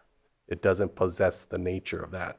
So you'll have to make it whole in some other way. Either you guys do some budget measure, some other variation where you say, we're going to cover this, but it won't be coming out of the teeter, is my understanding is. Does direct Got that charges right? include penalties and interest? I'll let Direct charges contain penalties and interest, or is that? No, it's added on top of. It's part of the calculation. So penalties and interest will accrue on the whole amount owed. So direct charge is a flat rate that is put on by the agency. The 1% is what is dependent on the actual value of the property. Everything else is just flat charges added on top. Okay. Well, and that was my understanding of what Mr. Ford was just speaking, that if we wanted to do something with this, it would have to be another fund. It can't, like, we can't override and say that we're just going to forgive this. That's my understanding of the law. You could probably forgive it, but you're going to have to do some budget. Well, that's what I mean. It would have to come out of a different Yeah. budget, is my understanding. Supervisor Sabatier? And while I empathize with the agencies, I think forgiveness creates a weird precedent of, I'm going to go back. I didn't hear concurrence. Is there a denial of concurrence to ask for how to solve this in the future? Because what I heard was, we'll see. And that's not an answer to me. If you're saying, I'm going to try to have an MOU with all these agencies that I can have a year to figure out this format so I can pay them, and we've approved that I don't give you the money until we're done, that would be one potential solution. I don't know. But like, I don't want to put you on the spot for options, but I think we need to talk about how to fix this in the future, because this is not just paper parcels. a piece of property on Highway 20, which crosses both District 2 and District 3, sold at it's a $700,000 property. It sold for $170,000 as a deficit sale. It was an old mine. So, I mean, it's not just paper parcels, it's other pieces of properties. We're gonna have to figure out how to make sure that we can do this without having the negative impact to all the parties, and what's the best solutions. And I still haven't heard concurrence, and unless I hear denial, I'm gonna keep asking, is there concurrence to ask for options? Yes, from me, I don't, I will be asking for more staffing. If the county doesn't have, doesn't come up with a solution to prevent this, the numerous deficit sales, I will just need to ask for the staffing to make sure the work can be done timely while keeping up with our other deadlines. well, I don't know the answer to it at this point, but yes, I don't want this situation to happen again. We got to figure this out, but I don't want to be here next year when we paid out more than we should have. So The only there's thing work- that I could think, sorry, I did not mean to. cut no, you it's off, okay. But I do want to just, I mean, the potential for an additional year in the repayment, I mean, that is something I think as a county, I mean, because I did hear a 5-year budget cycle and so forth. So that would be something that I would think that could be within our control to do if it's something we wanted to look at. But I mean, outside of that, I have no. And I intended to pose that question too. Was there a possibility for 4 or 5 years? So I hadn't got to that yet, but hopefully did that answer your consensus? Yeah, thank you. And we have somebody that wants to speak again. You're wanting to speak again, City Manager? If I could just have like 20 seconds. Okay, go ahead. Thank you, Chair. I know you don't have to let me, but so after I sat down, so again, there's 216,000 or whatever that's to propose to be withheld. 306,000, a little bit over, was already withheld from us. Now, we heard from the auditor that this is not the future withholding, however that works out, is not going to be the 1%, if I understand correctly. But it was on this last one. This is the list of all of them, at least the property tax receiving agencies, the 1%. So I'm wondering how that's going to be resolved. Ms. Harrington? I don't understand. Can I get clarification on the question? Yeah, City Manager, can you try to clarify that a And little I do more? want to address the amounts that were withheld prior, but I do want to know. Well, my understanding of the discussion is that you're not going to withhold teeter payments. Our 1% distribution is not going to be withheld to claw back the 216,000. There's going to be another mechanism used. Is that incorrect? Sorry, with those terms, I'm not clear. What I can say is that the 1% is covered by teeter. So in the event that the property sells for less than what the 1% is, we will not be clawing back that difference. The teeter will cover that. Some of the properties sold at less than even the 1%. And so it's only in the event that, we pay direct charges, and if they were not paid, that is the portion that is being recovered. And so the 1% is covered by the teeter, but I'm not sure when you say withheld. Well, I don't have the memo, but the proposed memo that you sent said that it was going to be withheld from our 1% distribution. And then later you said that was incorrect language. So I erroneously said it would be withheld from teeter.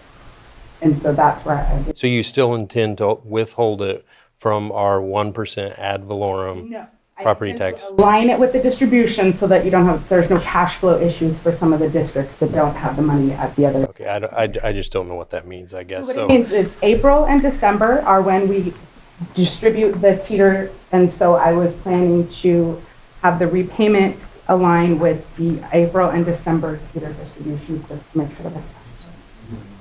I just hope there's a way to have a productive discussion about this at some point.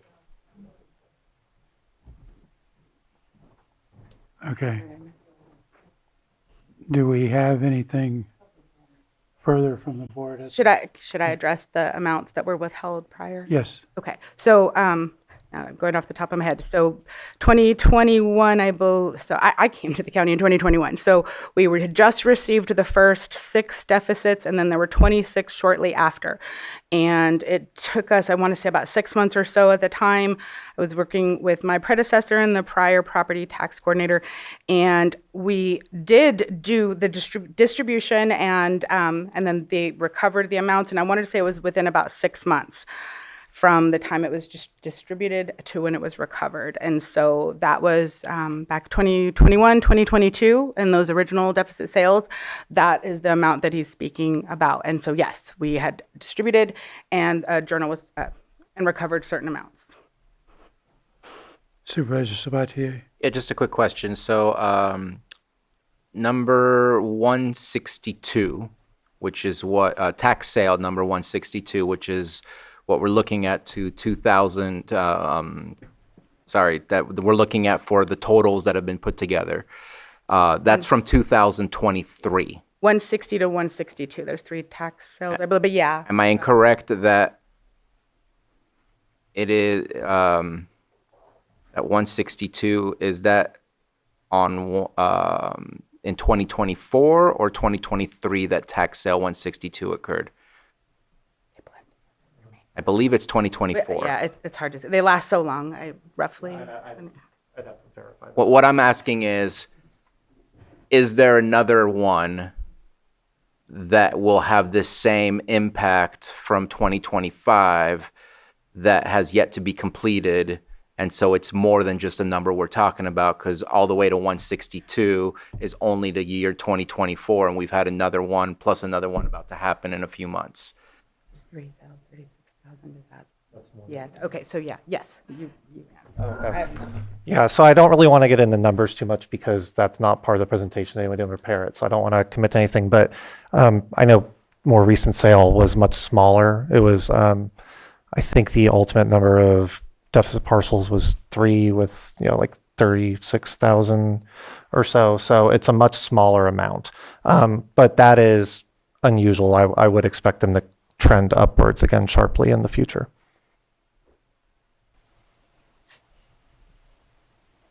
Okay, thank you. Anything further?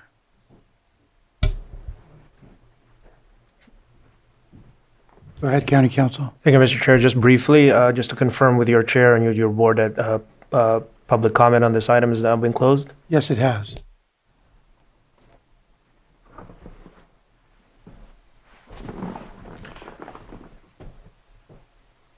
Not sure if Supervisor Swati still has anything. I just found 163, and that was from 2025. And I think it had about 525 properties total, and I don't know or 434 properties total. So much smaller, and I don't know what was pulled out and what was sold, because that makes a difference.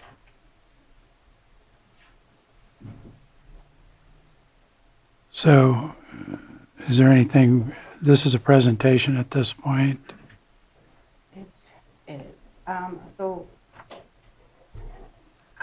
I guess the 3-year repayment is what I've proposed. Depending on what else is happening, I don't know if we want to entertain a longer repayment. Well, that question was posed by the board. I don't know if we have consensus. I see 2 of us. I for believe a possible longer plan. Did we ask for?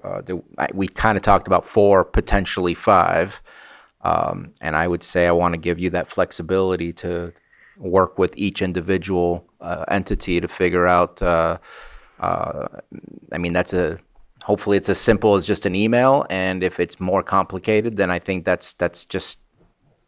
Well, it's like 30 emails and then 30 individual conversations. I think it takes time to clean up some history. Right. It is, again, just the burden that we all have to deal with is our past supervisors and our past administrators and our past have created the issues that we have to deal with, and hopefully this will get cleaned up, and then afterwards we'll never have to do this again. But I would like to offer have everyone on the same payment plan if somebody wanted to repay sooner, but Then instead of let's make having it- 2 years, then three, let's instead of make trying it to 5. manage, because we're not collections. So if there's consensus, then I will rework this with a 5-year repayment plan. Yeah, you just got Still it. aligning it with April and December, just for unknown reasons. And then we would just move forward, and I would go ahead and send out the communication. I will fix my language. I didn't want to change the language from one week to the next, so I left my error in there. But I'll fix it before it's actually sent out. And then if I'm good with that plan, I just want consensus. It's a little bit outside of, Well, we have consensus on that item. And then there was a previous consensus that I think you heard. Yeah. Okay. So is there anything further you need clarification on from this board at this time? No, I don't think so. Not hearing any, then I'm going to go ahead and close this item. And I need to call a short 5-minute.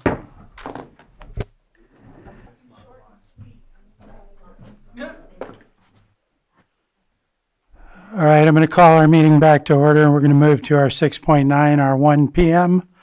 item, which is consideration of requests for board direction regarding Community Development Department loan, repayment plan, and adjustments to ongoing operations. We have our Community Development Department and our Budget Office here with us. And you're going to start, Director Turner? Yes, thank you. Oops, excuse me. Mireya Turner, Community Development Director, and I will turn it over to Deputy Administrator Shannon Walker-Smith. Thank you. Good afternoon, Board. Thank you for having us back. Thank you for your patience with this process. This presentation is a conclusion of a deep dive into a complex problem. And this presentation in particular is focused on the detailed options you requested from us at last meeting. I want to acknowledge that there is a lot of data in the previous presentation, which was posted and previously and again with this presentation. I'd be happy to answer any questions about any of that material, and I'll certainly walk you through the fee analysis work. But we're going to move forward from that point in the presentation and focus this presentation on next steps. So with that, I believe, next slide. So we're going to start by talking about the remainder of this fiscal year and what we have concluded. Next slide. And I'll pass it on to Casey Moreno. So this slide is a representation of the cash that is in the building division as of February 26th at 8:02 a.m. So this first one shows the loan, which was approved in November. So the $290,000 was transferred. And the second chart shows without the loan where they would be. So as of that point in time, they would have had negative $61,000. This also shows that the actuals that have been brought in since September have resulted in a negative amount for that month. And so they're spending more than they're bringing in each month.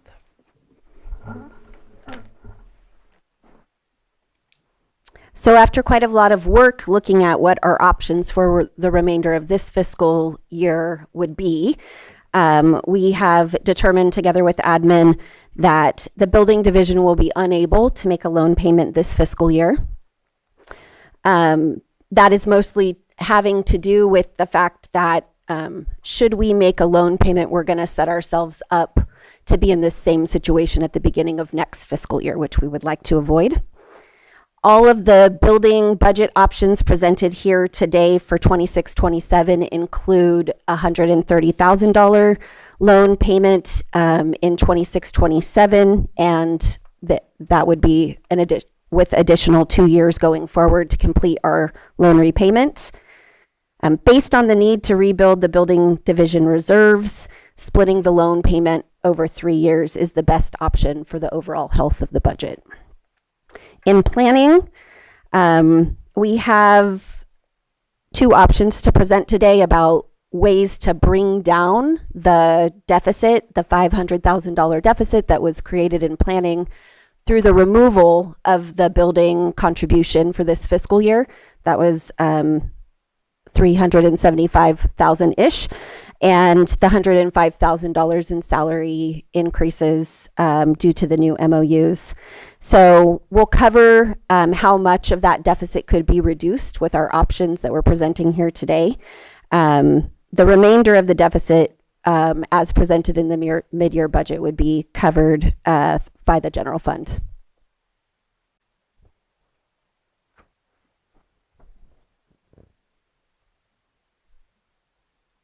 So a lot of what you're going to see here today is based on fee analysis, and I know there's some questions about that. The fee analysis that was presented in the last presentation was a model, and it was based on 24-25 actuals.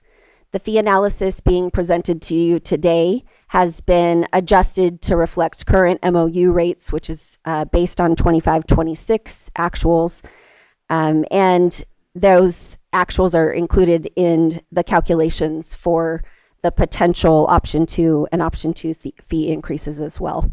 So they're current and up to date. Permit revenue projections are based on conservative permit numbers that reflect our concerns about what looks like an economic trend downward in our county, and also just the general year-to-year variability of permit types and annual construction costs, basically numbers and types of projects that come into the building department. Oh, yeah, sorry, Johanna. Oh, you're in control. Great. So not quite there yet.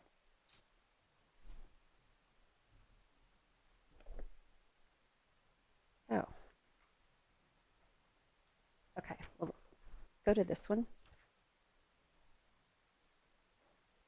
We have created 9 budget drafts in order to present this information to you today, all based on actuals. Of course, depending on what, options you guys want to consider, and whether or not you would want to look at one of the options we've presented in whole or look at some other combination of options. It does change the budget work, so these are drafts. And of course, all budgets are based on projections, which we have a lot more data to project on now, and I think we have much better projections, but they are still projections. So, option 1 proposes no fee increases. Based on the fee analysis, we wouldn't take up any of the fee increases, and CDD would make significant staff reductions to address our current deficits. In option 2, we propose moderate fee increases based on a fee analysis, and CDD will still make considerable staff reduction.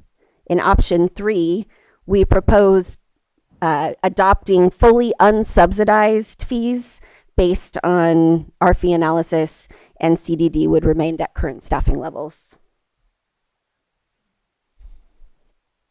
I'll go to the next one.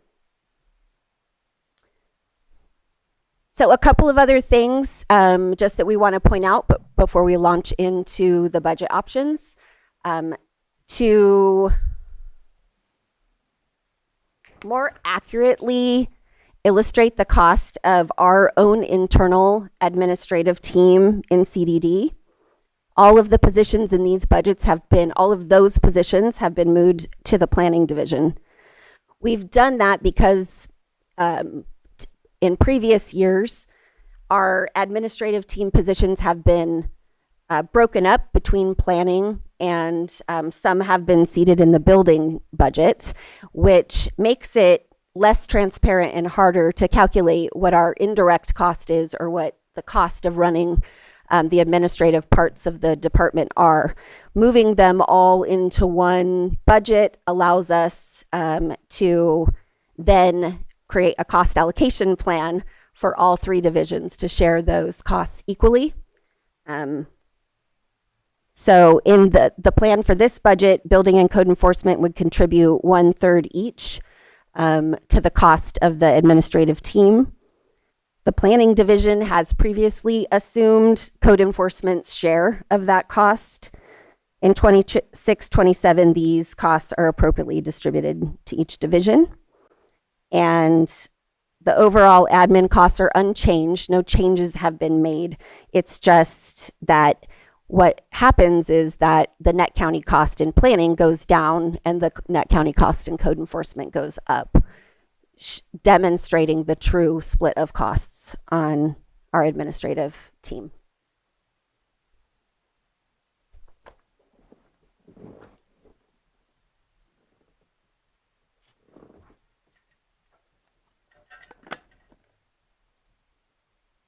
I don't have slides for the fee analysis. They're in the previous presentation, but I will walk you through how these rates were determined. So when the board asked us to do fee analysis, we were not sure how to go forward with that. We talked with admin. We couldn't really come to a consensus about what format and what template to use for that. It seems that that is something that as a county we may be lacking. So we reached out. I looked at several other jurisdictions' models. The city of Lakeport had just done a fee analysis with a consultant, and they offered up their materials, and I used that as a model with an understanding that cities and counties operate distinctly differently, but the build up to how you calculate the indirect costs, the overhead cost, and the hourly rates all is pretty common and standard across jurisdictions. So typically fees are made up of, I'm still on fee analysis, but the fees are made up of a variety of parts. So first you calculate your indirect cost, which is looking at the administrative part of a department and how much that costs and calculating that against the whole of the department's budget. And that tells you what percentage it is that you add on top of your fees to cover the cost of your administration. The next piece is the overhead rate, and that looks at each division's operating budget plus their non-billable positions and calculates that as an add-on to the hourly rates. And then you take your billable positions and add the indirect, add the overhead, and then average those to get the department's hourly rate. So that's the model that we've used here. There's a little bit of a caveat, and that is that the building division fees, some are based on an hourly rate and some are based on what we call valuation or construction cost. So we have quite a lot of fees in the building division that are based on either 2.6% of valuation or 3% of construction cost. And that is based on a principle from the ICC. They provide a formula, and that formula is also in the Excel workbooks that I provided to you. But basically that looks at what is the total building division's budget, how much of that budget is meant to be brought in by fees, and in our case, that's 100% currently. And then how much project work is coming in. What's the total annual construction cost for all projects that came in a year? And then it divides by that and you get that percentage. That percentage is meant to be a single permit multiplier that is applied across all fee structure. And that's how you would make your division whole. We do break up these fees into a variety of different rates, which I will say later in the presentation. I think that that is a correction that we should make regardless of this conversation. We need to go to one permit multiplier, and we can have that discussion down the line depending on the direction we get today. Should I keep going, or do you want to ask any questions about the fee analysis? Go ahead, Supervisor. Yeah, I think this might be a good place to talk about fees. and fee structure, because this is something that we talk about a lot. Every year we adopt our master fee schedule and we see fees go up and some fees stagnant. Rarely do we see fees go down, but it does happen every once in a while. But in going through your previous presentation and looking at the unfunded activities in planning, for example, I see Planning Commission. And seems like that needs to be somehow built into the fee structure because those are driven by applicants. And generally, when we're looking at this department, we would hope this is a self-funded department, but we know that it isn't. And so the funding that comes from general fund is tax money. That's taxpayers' money coming in. And so we have fees and taxes supporting this department. And so looking at these planning fees, you know, I think it's accurate to be looking to restructure so that we are incorporating your overhead, the indirects, the Planning Commission, because those aren't things that the taxpayers should be paying because they're project specific. But then we're going to get into the conversation of our fees are too high. And so how does this board then justify potentially subsidizing those fees with taxpayer money? So I think it's just really important to, while we have this conversation, to look at where the money's coming from. Is it a fee? What is the structure? Or is this going to be supported by taxpayers and general fund? So this is a conversation I've been having with myself and Director Turner and other folks for the last several weeks and months. And I think planning is a really good example of kind of where we are with the current fee structure, not really working for the work that's supposed to be happening. And when was the last time we restructured any of these fees? The last change in fees was at the last master fee schedule, where there was a robust discussion regarding planning fees specifically, and we finally settled on a CPI increase. There has not been a in-depth discussion regarding planning fees for since I was started back here. Nor do I mean, it might have taken place in the 3 years I was gone, but I don't recall it really happening much when I was here before then either. So just CPI other than? Correct. Okay. Supervisor Sabatier. So I'm just going to take advantage of the fact that we're talking now to, I'm going to expound a little bit further than just the fees. To me, this is, we're so focused on the money and the budget that I think we're forgetting the purpose of the department. And the purpose of the department is to process permits and to process projects. And we are seeing a 3-year trend of less and less permits. I think that's where we should be focused, because we keep having conversations that we want housing, but yet we have a 3-year trend of it going down. So my suggestion is, I mean, I know that you did your best, and I mean, no offense, but like the 3.1 and the 3.7, like that just, it sounds like an easy solution to a very complex situation.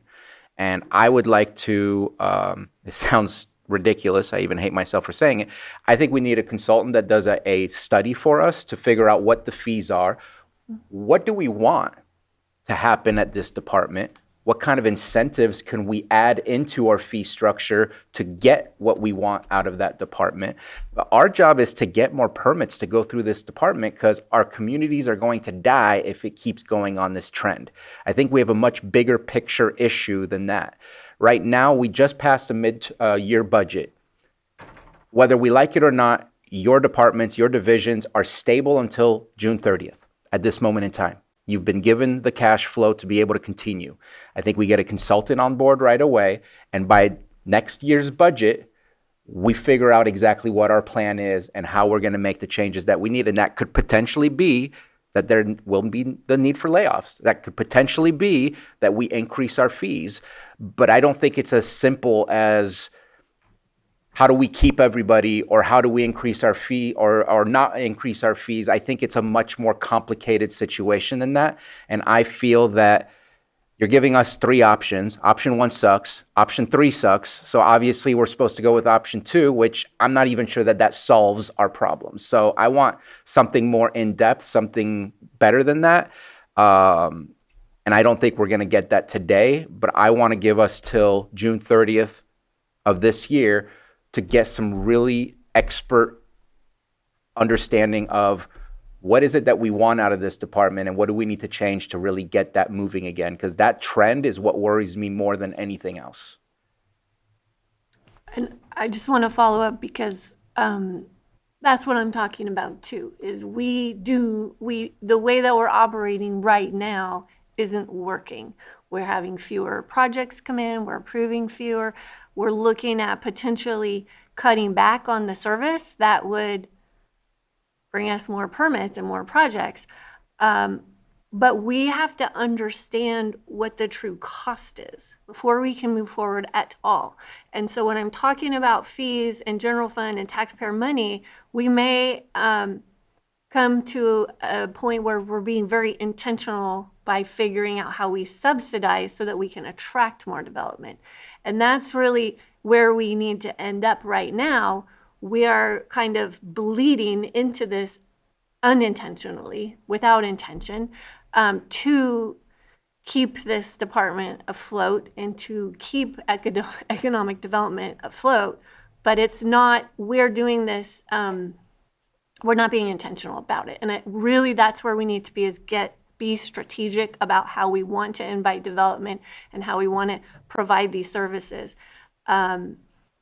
And I think until we get to that point, we can't really have a true analysis of how we move forward. Yeah, okay. I think also, if we're looking at some of this, I think we need cannabis fiscal clarity. Oops. I'll say that again. I think if we're going further into what my colleagues are talking about, I think we need cannabis fiscal clarity. So we need to look at the expenses and what we spend, what time we spend, and what we earn in regard to that. We've streamlined the growers. That we've streamlined the permits for the growers, and then 50% of the waiver is in place, the tax reduction.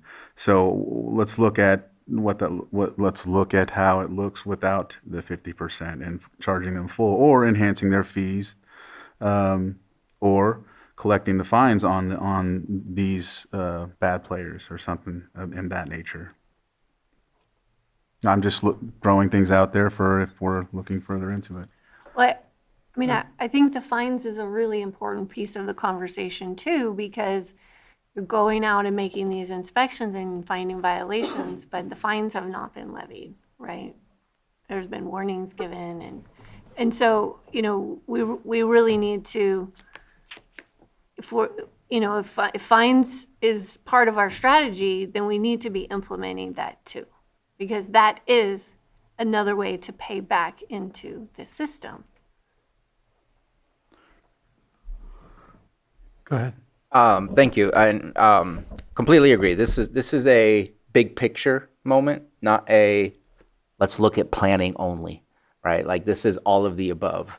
And in all of that, just like you were mentioning, the fines are going a little bit more in depth on the fines. We need to make sure we invoice for the work that we do.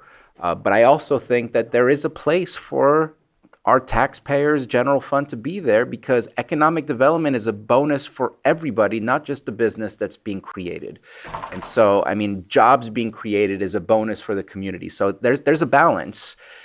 I just know I'm not the expert to make the decision on what that balance should be. I probably could make it worse than it already is, but I know that what we have here is not enough information to make a decision. And while I hate it, I think our mid-year budget has given us the time to really be able to get the information we need to make that big decision eventually, but not today.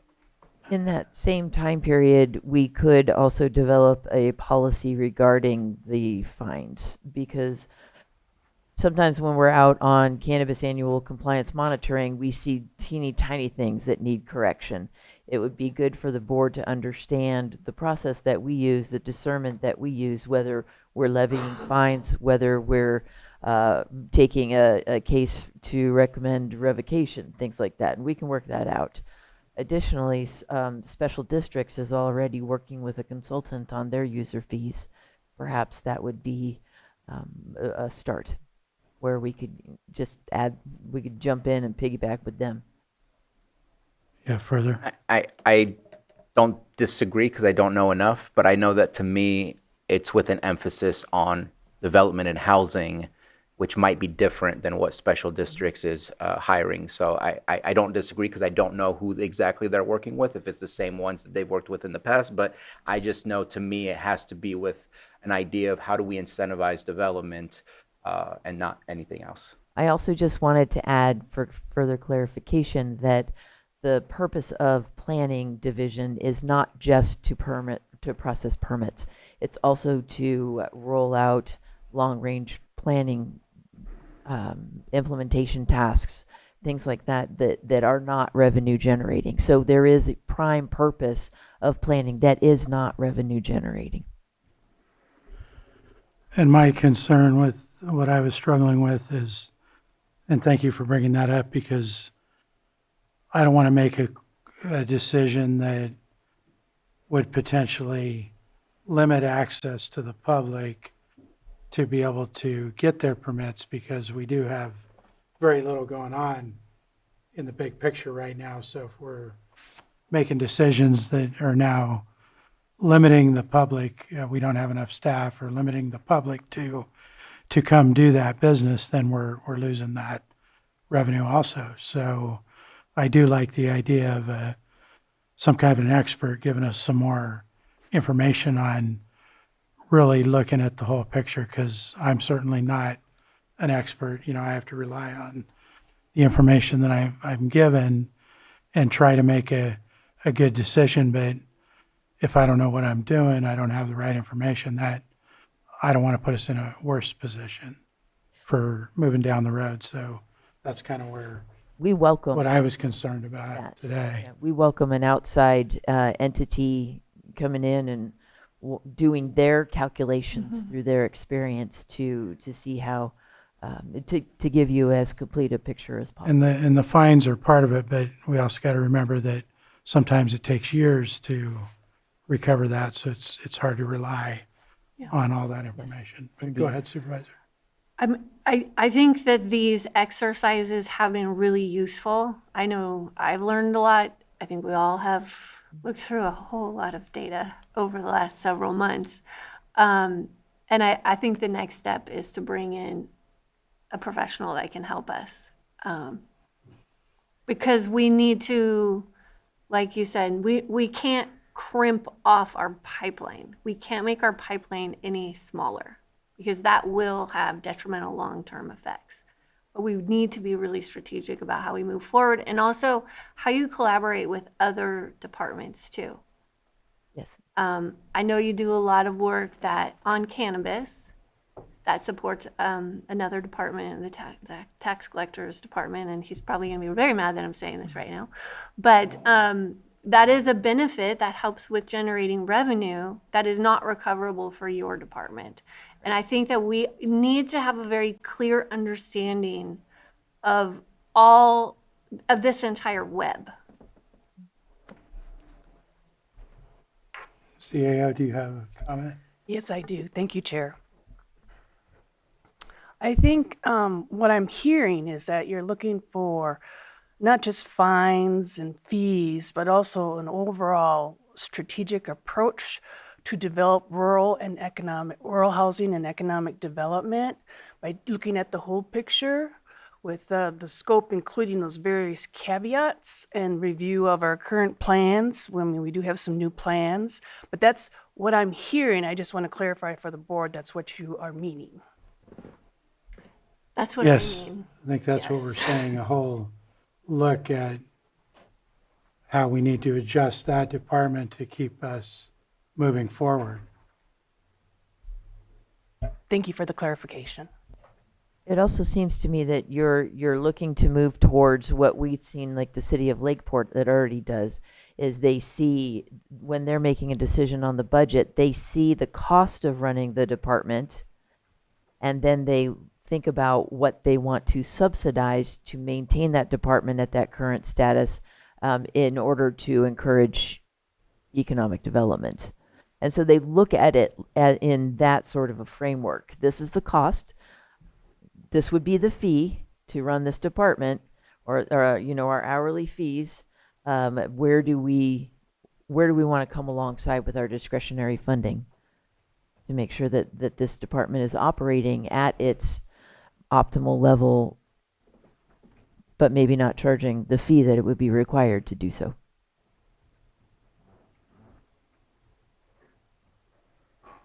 But we're going to have to move fast on this because we're already starting to work on the budget. We like fast. We can do fast. Do we have anything further? Go ahead, Supervisor. If you please, Chair. Yes. As I've been sitting here today, we've already started looking into consulting firms and developing a scope of work so we can turn this around in a very timely fashion, and I'm just offering that assistance to CDD if they wish or so choose to have it. We welcome the assistance. Thank you. Okay. Any Supervisor? Just to clarify, I just want to look for more than just solar as being the number one permit. We need housing like nothing else. So, and commercial activity. I know you're going to have a bump coming up soon. I'm crossing my fingers. I know it might be December, it might be a little bit later, but that's also a one-time bump that may take a year before all the permits are done, may take 2 years before all the permits are done. But we need this consistency that we are seeing in your graph to change, and not just hang our hat on the Maha project, that it will require a lot of permitting and things like that. But that is something that is coming up. We need to be prepared for that. But I just want to see other things moving around and turning around too. So I think I'm glad that we're all on the same page. That makes this conversation easier. And I feel like I wish we had the conversation before so that we have more time to go through the process. I still think there is time to go through this process. But I feel like it also, I don't know, just a feeling of calmness of, we have time, our mid-year is over, you've got the support, and let's just get this, and then we'll make that tough decision later on in June because we need that information. So, Are we ready to open to the public? Yeah, I'm sorry. It's late in the day. couldn't help it. I was just going to ask, would you guys like me to go over the options that are presented in this presentation? They're available to the public. Yeah, I don't They are. I've seen them. I don't feel like I need Okay. it. Just a couple of points of clarification. I think that the presentations that we brought to you in the past were intended to drive this conversation exactly. The reason that we weren't coming up with more specific options previously is because we were looking for this kind of direction, this kind of policy direction. And we seem to be really focused on the dollars and cents, correcting a budget, correcting a deficit. And we knew that this was ultimately the conversation about what are we going to do about the fact that the fees don't support the department. So that maybe looked like we weren't taking your direction, but we really were looking actually for a little bit more so that we could narrow in and focus in on what you ultimately really wanted. So I apologize that it's taken us this long to get here. I'm grateful that we're having this conversation now. A second point of clarification that I think we need to make for the public. CDD is not in charge of the cannabis fund. There seems to be a lot of misconception about that. In this presentation is outlined fully all of the cannabis revenue that CDD brings in. And so we are not in charge of that. We don't go taking money out of that pot when we need it. And so I just wanted to clarify that the Cannabis Revenue Fund is separate from CDD. So when you get fees in, they go to that and then you draw back. Yeah, that's What the would- only part that we kind of are in charge of ourselves is cannabis fees that get processed through CDD get automatically deposited into the Cannabis Revenue Fund. And then once a quarter, we journal that back. But the other pots of money, Copter is funded by cannabis. There's a pot that is for planning salaries that was Or to used 30%. to help the department in the last MOU salary increases rather than raising fees at that time. And that money is coming in, but those are the only cannabis revenues that our department is currently involved with. And I apologize because my comment was more kind of for us too. And if we do a study, I'd like to see that, if that makes sense. So sorry if it seemed like I was blaming. Not at all. This was actually to clear up some miscommunications that we've heard have been shared freely throughout the community. So, and it was just based on faulty data. So, There's also a code enforcement officer funded through cannabis. Thank you. So we ready to open to the public? I think so. I'm going to go ahead and open to, oh, go ahead. Okay. I thought we said. I thought we decided we didn't need to. never mind. We've reviewed it. It's available for the public. Go ahead and, do you have public comment? Go ahead and come forward.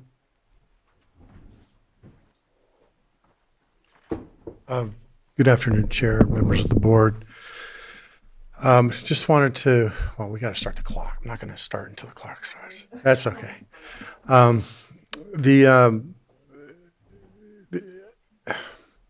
The one concern, and I think, first of all, I want to appreciate all the comments that I heard from here and also from the board.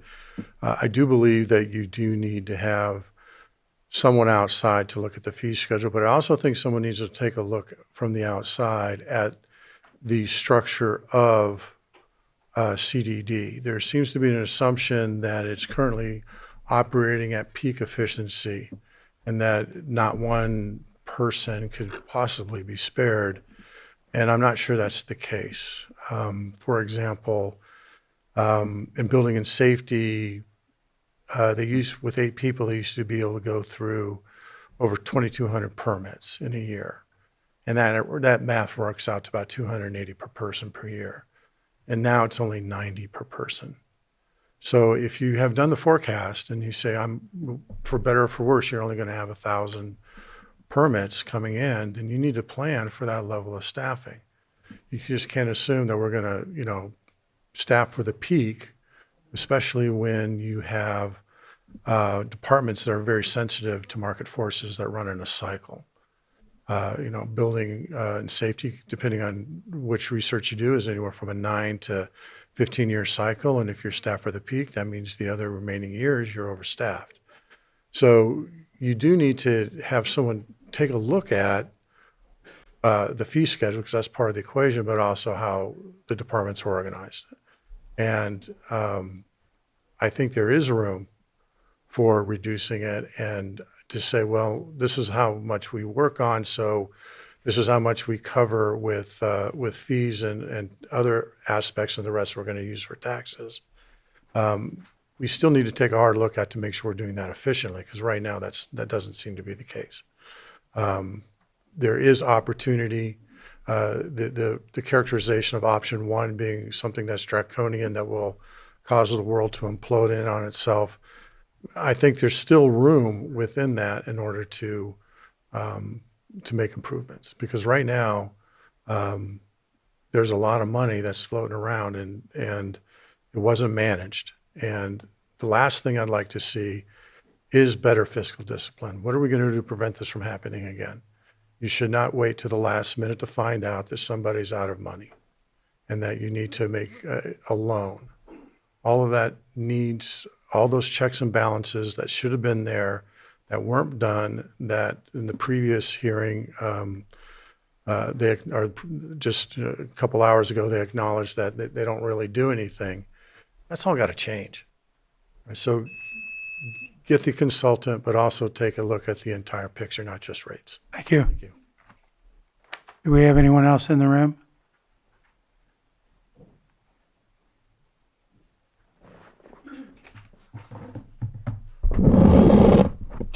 Good afternoon, Supervisors. Margot Kambara.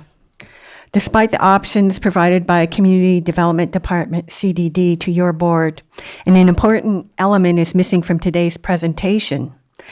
Action taken or proposed has not been identified to prevent a repeat by any county department of the root cause of the $390,000 budget shortfall. The scale of the overspending and dipping into reserve funds without board authorization calls for an independent audit. There is no shame in calling for an independent audit. It is a routine and respected measure of fiscal responsibility for the Fortune 500. Considering the severity and late revelation of the budget shortfall, the proposed biannual CDD financial update to your board is insufficient. Financial updates to your board should occur monthly until your board is confident in the progress of and reporting by CDD and admin. At that point, quarterly CDD financial updates should occur. The options that CDD presents to your board are extreme. The presentation of unrealistic choices maneuvers your board to the reasonable passive option Tues considerable staff cuts and moderate fee increases. It is reasonable for your board to direct staff to return with options more realistic than today's options 1 through 3, which I believe you have concluded. Your board may wish to instruct staff on its presumption that staff will focus on revenue generating activity. The public values staff work that is not revenue generating, such as code enforcement, complaint investigation, and nuisance abatement. CDD's focus on code enforcement for revenue generation is chilling. It preys on the vulnerable in our community. Similarly, the proposed new fee for fire inspection does not intend to improve health nor safety. Its purpose is revenue generation. To focus on revenue generation, CDD suggests consider reducing Planning Commission meetings frequency. The Planning Commission meets twice a month or 24 times a year. Last calendar year, CDD adjourned 7 Planning Commission meetings. Reducing the number of Planning Commission meetings can increase the delay in processing permits and requests that require Planning Commission review. A backlog of permits could impede economic development for the county and fee generation for the Planning Division. CDD also suggests ceasing complaint-based grading and stormwater inspection services with a small portion picked by code enforcement. This suggestion conflicts with county responsibilities required by the Lake County Municipal Code, Chapter 29, Stormwater Management, and Chapter 30, Grading Ordinance. For stormwater management, the proposed action may not be necessary. I just have a few more paragraphs to Well, go, we need to wrap up. We don't. but I appreciate your attention. Thank you. Thank you. Do we have anyone further in the room? Not seeing anyone online, Johanna?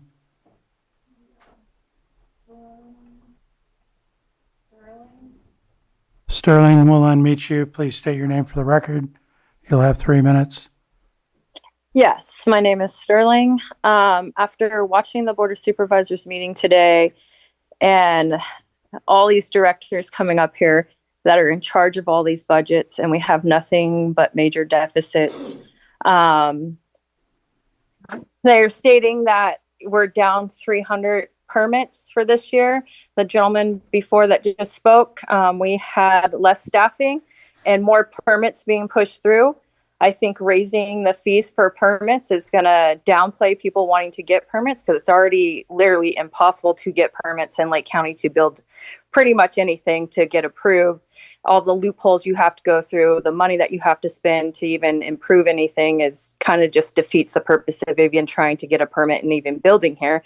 Then you're turning around and we're going to wait until June, pay a consultant to come in and manage something that we already pay somebody that is undereducated for the amount that they're being paid for to manage this. This is the first time this year this has happened. It hasn't ever happened before, as I don't believe, but you know, you have the tax auditor lady that was there. She couldn't even answer questions. You have the city manager coming up, showing a piece of paper where they didn't pay the money. She's looking around. You have these two ladies sitting here that are running a department that can't even figure out finances or how to fix the finances, but then came to you last minute. People that don't pay their bills on time have consequences. And everything that I've watched today through the Board of Supervisors and all these head directors that have been hired in to do their jobs correctly, that supposedly have the education to do these jobs, to have that amount of hourly pay, has ran our county into major deficits. And we have you guys sitting here as the Board of Supervisors, allowing them to keep coming in and give you excuses instead of just giving the hard actual numbers. Numbers don't lie. Numbers are easy to show. And hiring extra people and keep giving people raises when you see that it's just not working is not a proper way to run a business. And I really hope that you guys as Board of Supervisors of just today of watching this realizes how mismanaged Lake County is with the directors that have been hired to be sitting in these spots. Thank you. Thank you.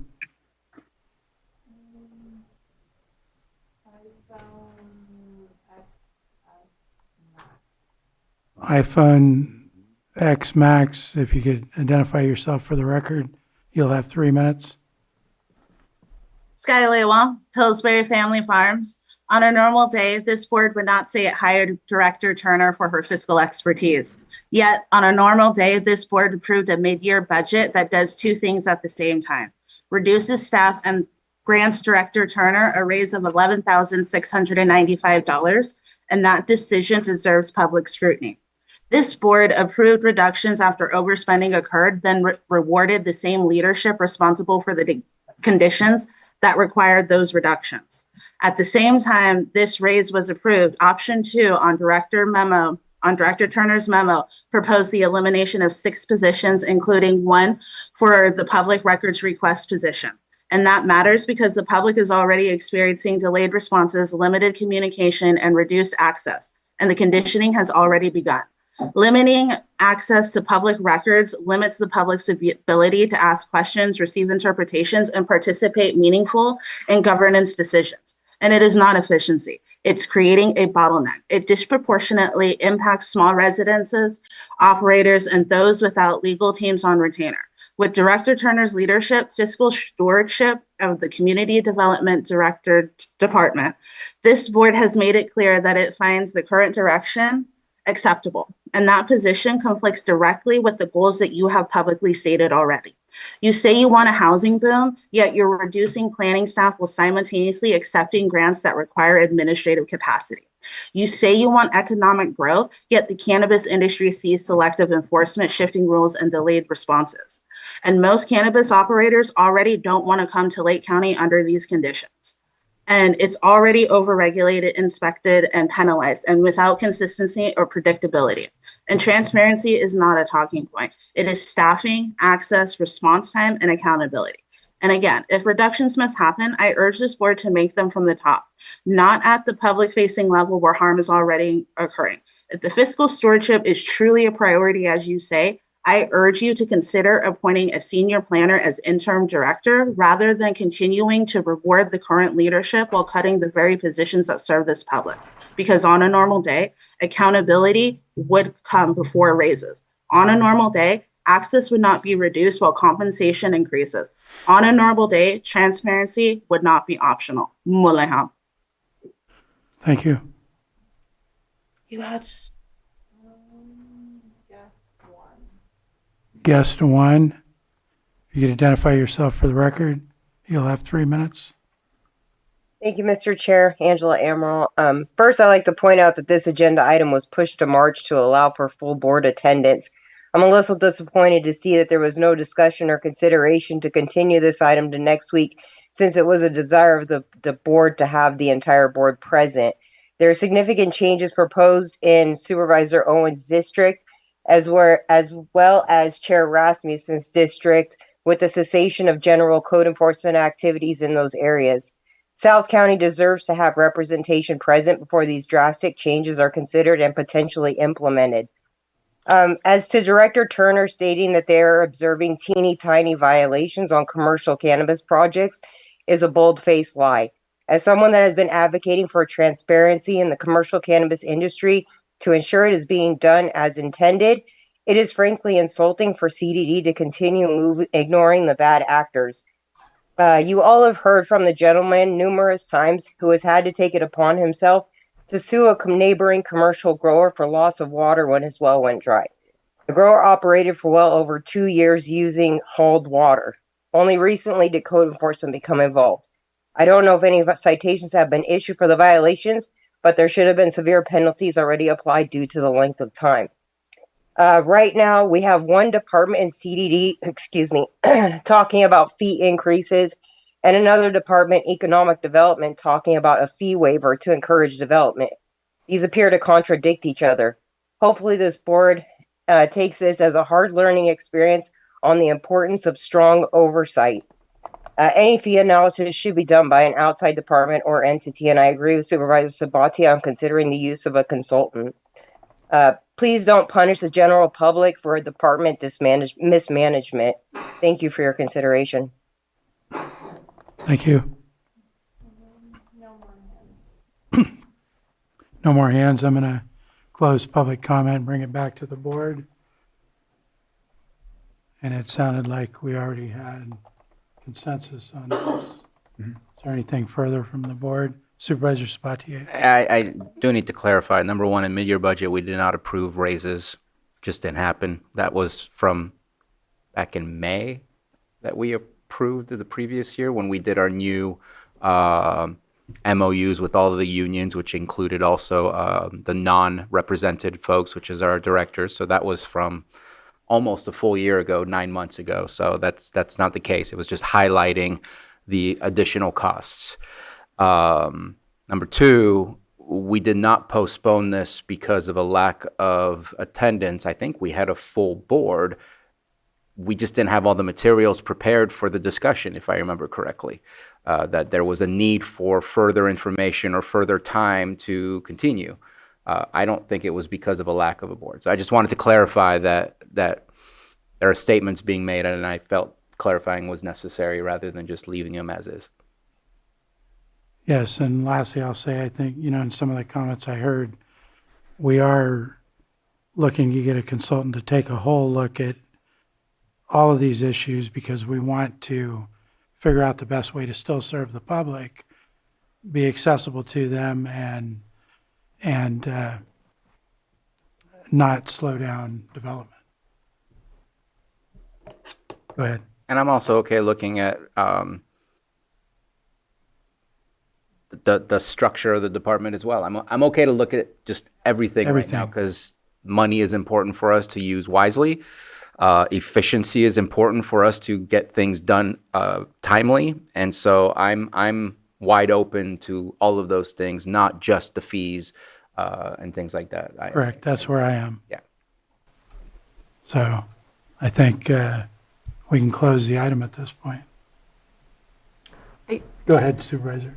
I just also want to thank admin. I know you put a lot of time in, and I know this is not where your expertise lies in community development, but there were a lot of hours that went into getting us to this point, and I am really grateful for that, so thank you.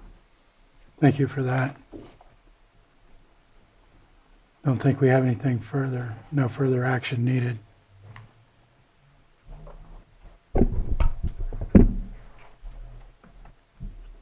Do you have more questions? Or go ahead, CAO. Thank you, Chair. If I may take this opportunity, given the outcome of this discussion, I would just like your board to consider that we may not need the closed session item related to this issue. Do you have a comment? We have consensus on that. And then go ahead. Yeah, just a comment, because typically RFPs don't come back through us. Can you keep us posted? I'd love to be in the know of where we are in the process rather than being surprised if things take longer. And I'm hopeful that we can get the RFP out and hopefully not a super tight timeline, because we want to make sure that it's available for as many consultants or as many folks to have the opportunity to submit their proposals. But hopefully within the next 30 to 40 days, we can turn it around and say that we've found some applicants. That's what I'm hoping. And then it would be brought back to us, right? Yep, there we go. So if I understand correctly, then we are not making any changes in current service or staff at this time. Other than what was done at mid-year budget, which Correct. did reduce positions. Yes. Correct. Thank you. Okay, anything further? Thank you.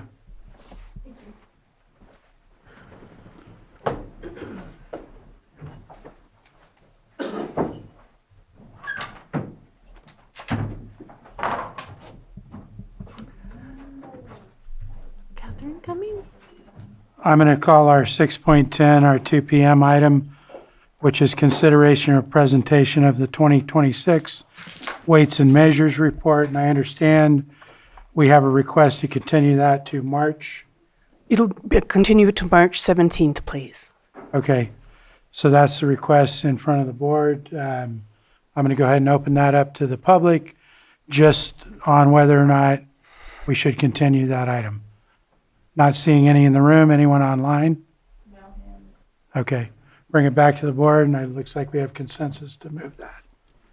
Now I'm going to move on to our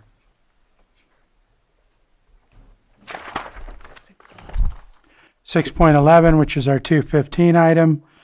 A, consideration of resolutions affirming the County of Lake's highest fiscal year 2027 community project funding and congressionally directed spending priorities. And B, consideration of a letter of support for the Lakeport Fire Protection District community project funding and congressionally directed spending requests. And we're going to start with the A, and I'll turn that over to our Chief Deputy, Mr. Rothstein, to start that.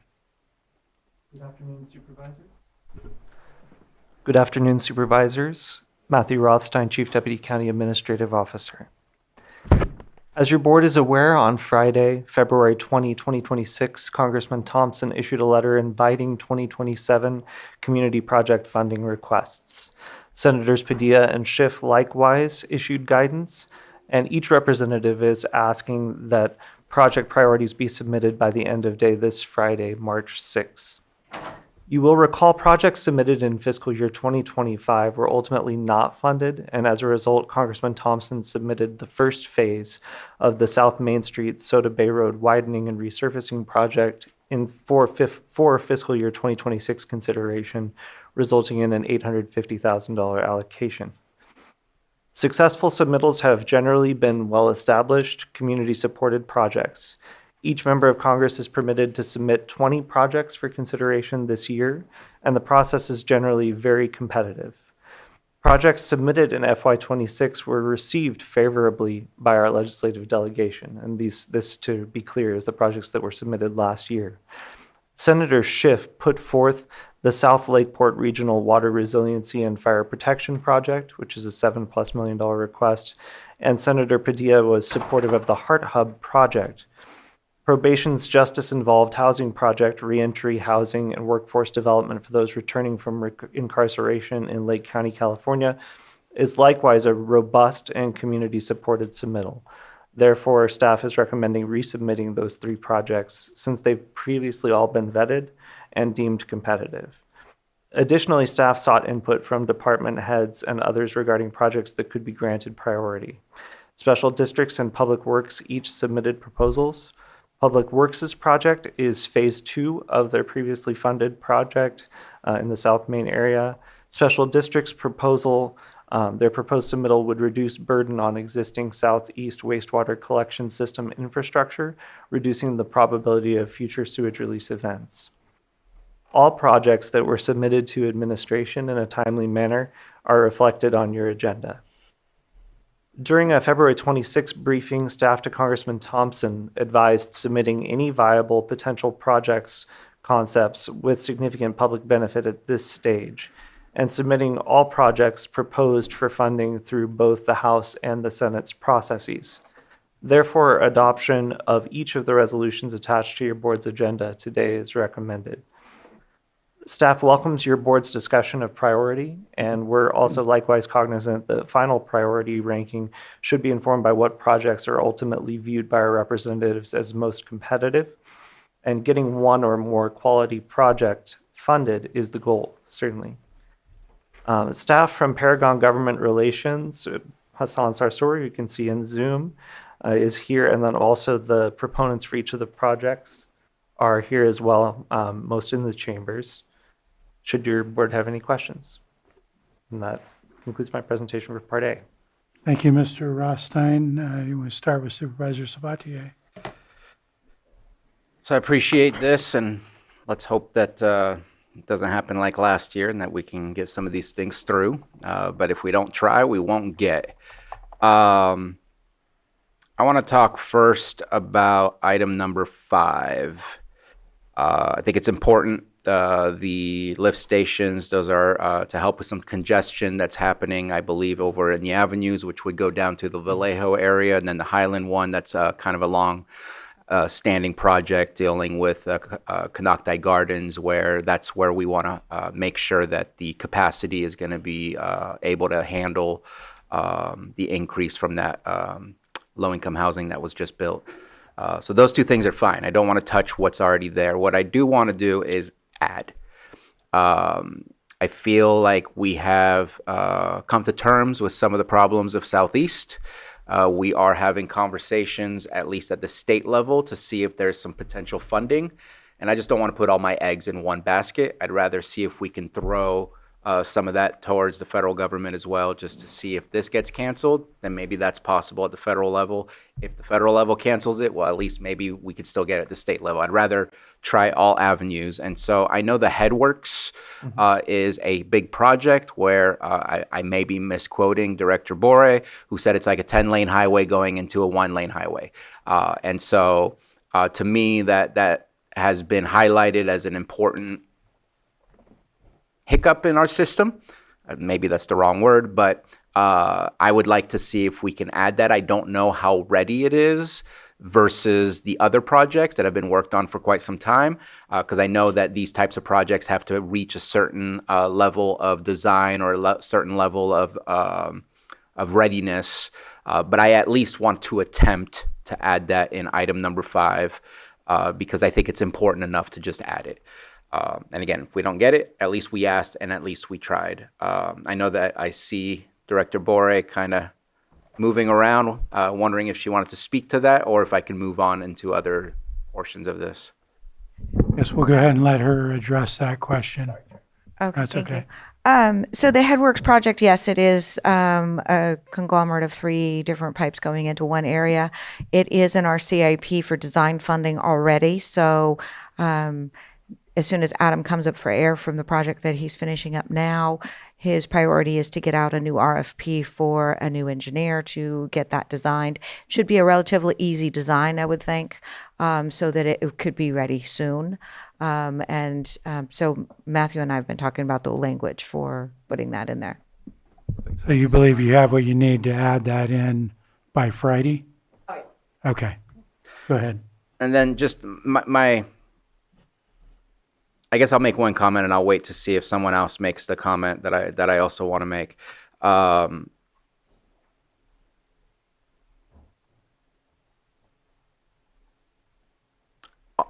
wait to see what other comments are made before I make my comment.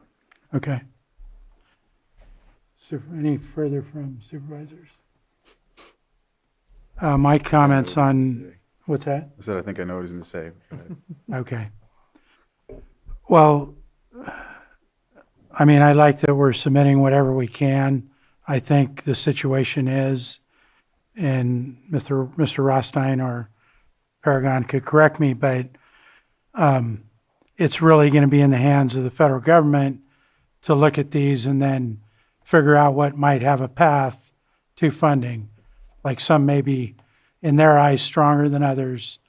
And once they look at it, we would get information back that something has got traction and we potentially be asked for more information. So I'm in favor of, what our plan is here and to agree with adding to the southeast sewer if we can get something added in there.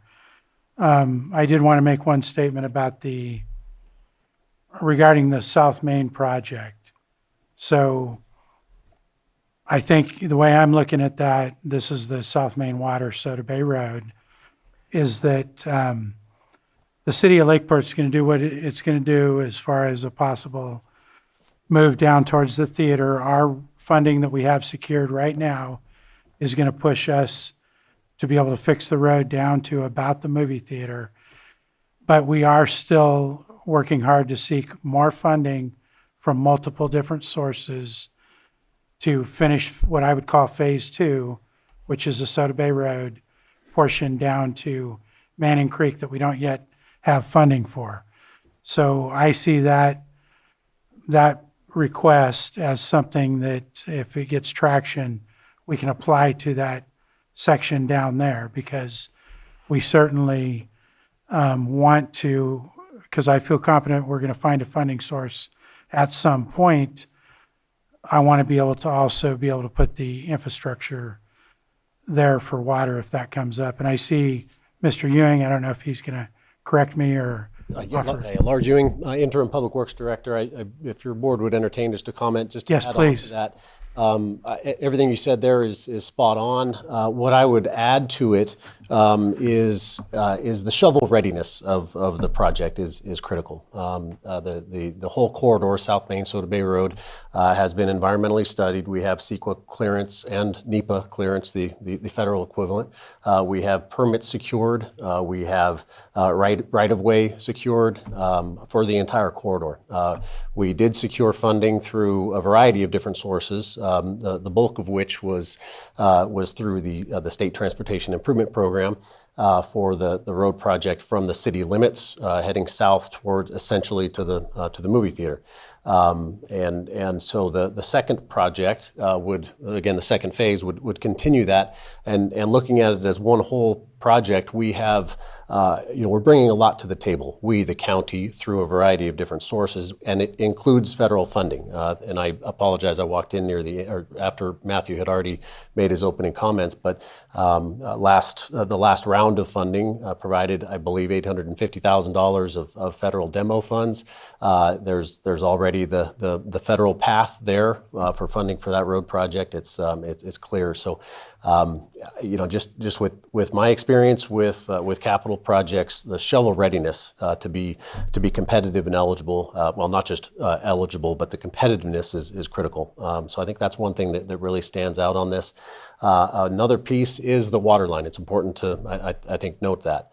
For the South Main, essentially the South Main Street portion, the city of Lakeport is working on their design. They have the same design engineer that the county used for the road project, so that's in the works. And we certainly don't want to be tearing up a road, putting water to put a water line in. So it's important that we have that coordination completed for either phase. But that coordination is absolutely in the works right now with the city of Lakeport. Can't guarantee anything on that front, but the road project for that first phase, city limits to the movie theater, is anticipated for 2027 with work to start this summer, if not fall, probably fall, for undergrounding of overhead utilities. So you're going to see work starting very soon, but that's not to say that when we break ground, that water line project has to be dialed in. So variety of different factors at play, but what I would really emphasize on this is two things: the shovel readiness and the funding that is already coming into this, where for almost $6 million ask, it brings up a $17-18 million project. Thank you, Mr. Ewing. And I'm not sure who was first. She was first. Supervisor Pyska. Yeah, and I think all of these are really important projects. I just have a question for Matthew or Hassan. And in the past, we've been really strategic about which subcommittees we were looking for projects for, and knowing that some are more competitive than others. And so I just kind of wanted to get your thoughts, and maybe this is Hassan, like just generally how successful could these applications be or these projects be given the competitiveness in some of the subcommittees? So Sure, yeah, I can take that question, Matthew. Go ahead. Hey, everybody, Hassan Sarsour, Paragon Government Relations. First of all, great update by Matthew. These are all, I agree with Supervisor Pyska, these are all great projects. I think these would all be of interest to Congressman Thompson and our two senators. I do want to highlight, and Matthew mentioned this in his comments, but this year the projects are up to, House members can submit up to 20 projects. So that's a change from last year. Last year was only 15. So there's more opportunity there. The one thing I do want to caution against, though, is that there's going to be, the pot of funding has not increased. So more opportunity, but same level of funding. So we could actually see projects squeezed down a little bit more. So something to be aware of with some of these projects. And I know some of them have some of these higher dollar amounts. What we've seen is generally these projects are going to fall between, $500,000 to, $2 million, maybe at the high end. There are anomalies. There's projects that go above that. The ones I'll point out are ones that can go through the Army Corps of Engineers. The county does have an existing authorization. It's a $20 million pot of funding that's just sitting there that we can tap into. And that one is not very competitive because not everybody has that same authorization. So those water resiliency infrastructure projects, those are eligible for that pot of funding. I think those would be probably the best ones to get the highest dollar amount, again, because there's less competition for those funds. The ones that would go through, for instance, HUD EDI, those workforce development type accounts, it's pretty broad and flexible. There's no local cost share involved with that one, so it's very, very popular. Those are the ones where you'll see a lot of projects, but they won't be high dollar amounts. So anything that would go through that account, which is a few of the projects on here, I would be concerned that might come in at a lower funding level. Any transportation project that's on a statewide transportation improvement plan is eligible. Those we've seen do very well with members of Congress, do pretty well with level of funding. So those are good ones. The Heart Hub would likely go through, and this is another change from last year. They've opened up the Labor, Health, and Human Services spending bill. This is a great candidate for that bill, and I think when it was introduced in the Senate, that account has been open in the Senate, but it always sort of falls by the wayside when they go to negotiations with the House because the House hasn't allowed that account to be earmarked. But there is a lot of pent-up demand for those funds. So I think that's a good project for that account. Again, I don't think there's any wrong answer here. We can work with Congressman Thompson and the two Senate offices to, see which ones are probably get the most money. But it would be nice to have, them listed in order of priority by the county. The other thing I want to mention is in our discussions with Senate staff, they are going to keep a close eye on what the House members submit. So their strategy this year is anything that's not submitted in the House, that's what they want to put forward in the Senate. The whole strategy is let's maximize the amount of funding that goes to California, which is great. Admittedly, it's very difficult to get a project through the Senate offices. So our main focus on these projects should be Congressman Thompson. Again, he's generally a member who likes to spread the wealth among his district. I would expect to get maybe one project and possibly two with it, moving up to 20 projects this year, having him submit those. So couple key considerations to keep in mind. Hopefully I answered your question, Supervisor Pyska. And yeah, happy to take any other questions. Yeah, thank you. I appreciate that because in the past, I want to say a lot of them, the ones that we got were around the 500,000 mark. And I'm not sure that we were successful with much higher than that. Were we, Matthew? I don't think so. And I remember being really strategic about which committees. Yes. Supervisor Crandall? Yeah, we one year we got the Middle Creek, that funding came through that. I don't know if that's the same year you're talking about. No, okay. I was thinking about just the discussion, and I have a feeling that my colleague is going to bring this up. But in my district, I know that there's been a couple that I talked about, and that's levees and whatnot, but they're not. It's not shovel ready. And then there's also a project called the Caltrans Mitigation project that's going on. So I'm only saying this because in case someone's watching and I'm not saying anything that I didn't talk about any projects in my district. There has been, they're just not shovel ready as of now. And I think I need to reevaluate some of them that could be. So as of right now, it would have been something just to throw on the paper and probably wouldn't have got chosen by powers that be, I guess you could say. Thank you. Go ahead, Supervisor Sabatier. And I will admit that the regional water resiliency gives me a little bit of heartburn. It's not that I don't want it. It's that I know these take years before we ever see any dollars that we can use. And there's a timeline to get this road work going. And I just hate the idea of doing road work and then having to rip it up just to put in some water. And so I don't know. I hope the timeline fits and works. I just know that it gives me a little bit of heartburn. And speaking of getting haunted by the past, right? Like we all do the best with what we receive and what we inherit. So perfectly fine for it to move forward. But I will elaborate a little bit on what my colleague was bringing up. I mean, I'm looking at number 1, South Lakeport, looking at number 2 in the city of Lakeport, looking at number 3, North Lakeport, looking at number 4, South Lakeport. I think we need to do a little bit better in preparing projects that are going to impact many other communities, because this doesn't look good and it doesn't feel good that this is what is easy to come together for us. And so I don't know if it's a process of how do we get those projects, but I know that it gives me pause as to, I think we could do better than how centric this feels and looks. And in the past, that's not always been the same. So I don't think it's a continued issue. But for this one time, I have to at least mention it. Thank you for that. Was there anything further? Do you want us to rate these in order of importance? So I would say we could discuss priority. My concern with ranking them in a hard and fast way, though, is that, I know Hassan and I will have conversations as this week goes along and try to position all the projects as best we can. Okay. It seems to me that we would need a little bit of flexibility to position those in the best way possible. But Hassan, I can toss to you a little bit as well. Thank you. I'm not in favor Yeah. of having to rate those right now. I think that's going to come.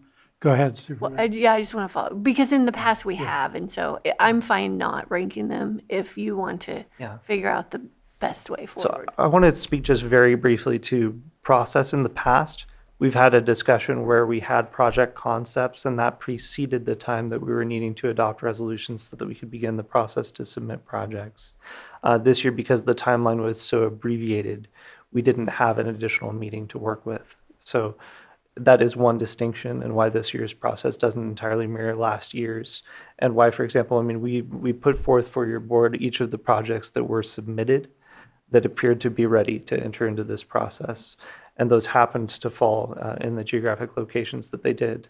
Certainly there was no intent to, target one specific area of the county at the exclusion of others.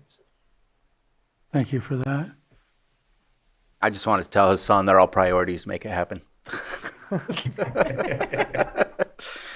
I do want to bring up that there may be something coming in the future. I did receive and failed to, it wasn't really requested in such a way, but there is a request coming from Adventist Health for for lack of a better term, like an opioid clinic with cardiology and other things that are related to just overdose issues. They're looking to get some funding to build out this facility. If there is movement on that, then in the future, you will see a letter of support that comes back to this board to see if we can help get that support. But just wanted to at least identify that there are other projects. I believe there might even be one from RCD, I was just told. Yes. They may not all be on this list, but there's much more being requested from our community, our area. Yes. But what Hassan is telling me is we can add 5 more and we're good. So we're good. So Is there any more on this portion of it? Do we want to handle the B portion before I open it to the public, or do you want to weigh in on that, County Council? I've got another section of this. We could either handle that or do it as a separate item, I guess. Thank you, Mr. Chair. So that would be up to your board. One option is to just not treat it separately, treat it as an A and B. Okay. And take public comment as to either or both. Yeah. And then bring it back to the board with separate actions. Okay. Then, what's that? I'm good with both. Yeah, I'm going to go ahead and just introduce it then, and I don't think that one will take very long. So this would also be in the realm of community project funding through either the Congress or the U.S. Senate, but it's a request from Lakeport Fire Protection District for our board to issue a letter in support of their community project request, which is essentially land acquisition for a new fire station at this point. So that's the request with that, and you had a draft. We're not open yet, but we had a draft letter in our packet for that. Mm-hmm. Do board members have any questions on that at this point? Not seeing any questions from board members, so we'll go ahead and open this whole thing up to public comment at this point. You want to come up first, Chief, since you're in the front row? Good afternoon, Chair and Board. Try to keep this brief. Patrick Wrights, Fire Chief, Lakeport Fire. As you are aware, our fire station is not in good shape. It ranges from being almost 100 years old in its oldest portion to 60 years old in its newest portion. We are basically pouring sand down the rat hole, just trying to keep the doors open and the lights on a building that really needs to be changed out and is not operational as a modern fire station by any stretch of the means. With that request, understanding that we're all competing for the same pot of money, we certainly understand that there's some conflict or potential conflict. However, we are seeking your support in the form of a letter for our project of $1.8 million request to both the congressman's and the senator's offices. We're a little bit new to this world and chasing grant money as much as we need to and chasing these earmarks as much as we need to. But we would appreciate your support. I do request 2 small edits. One's a little bit larger than the other. First, we didn't include Congressman Thompson's in our request to you for a letter of support. So we would request a 3rd letter of support. And my apologies to the board. This just came up 20 minutes before I was scheduled to be over here. I received a call from an advisor.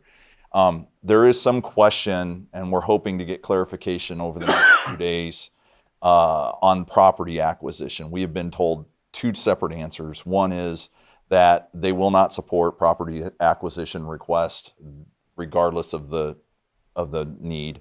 And one saying, no, we absolutely will support property acquisition request. So we're kind of caught between a rock and a hard spot, and one of our advisors has suggested that we put in for a second project as well that is not property but a truck. So without truck shopping and getting into specifics, we are going to be requesting a second and would request this to be added to the letter, but understand that it may not be possible. And that is for a new Type 1 fire truck at the cost of $1.4 million unequipped and $1.8 million to be equipped. I will defer to the board's judgment of what you want to support, but we would add those 2, ask those 2 edits if possible. Okay. We've already adjusted the letter to be addressed to Congressman Thompson as well. Yes. We did that last week. Thank you very much. So the letter in there is addressed to both senators and the congressman. So we can discuss the second request. Okay. Well, thank you very much. Any other questions of me? I don't believe so at this point. I appreciate your time. Thank you, Board. Thank you. And we have Director Ewing. Lars Ewing, Interim Public Works Director, one more time. Just a few things that I think are important to note for the South Main Street, Soda Bay Road, really the Soda Bay Road project. Public Works, within the last couple of weeks, submitted a grant application to the Federal Department of Transportation, the BUILD program, better utilizing investments to leverage development. So I wanted to let Matthew, that's a former RAISE, former Tiger grant, if these things ring a bell with anyone in the transportation world. Typically, you would see those on state highways, but I think it's important to note that for the purposes of finding that pathway to federal funding. So happy to provide some information on that. And then also, really unrelated to South Main Street, Soda Bay Road, but looking ahead more to that geographic piece that Supervisor Sabatier talked about. That there was reference to a state transportation improvement program, at least for transportation projects. If a project is on the state's STIP, they tend to be competitive with these the community project funding requests. The South Main Street Soda Bay Road project has been the highest priority, or at least one of the highest priorities within the Lake Area Planning Council, which is the regional transportation planning agency.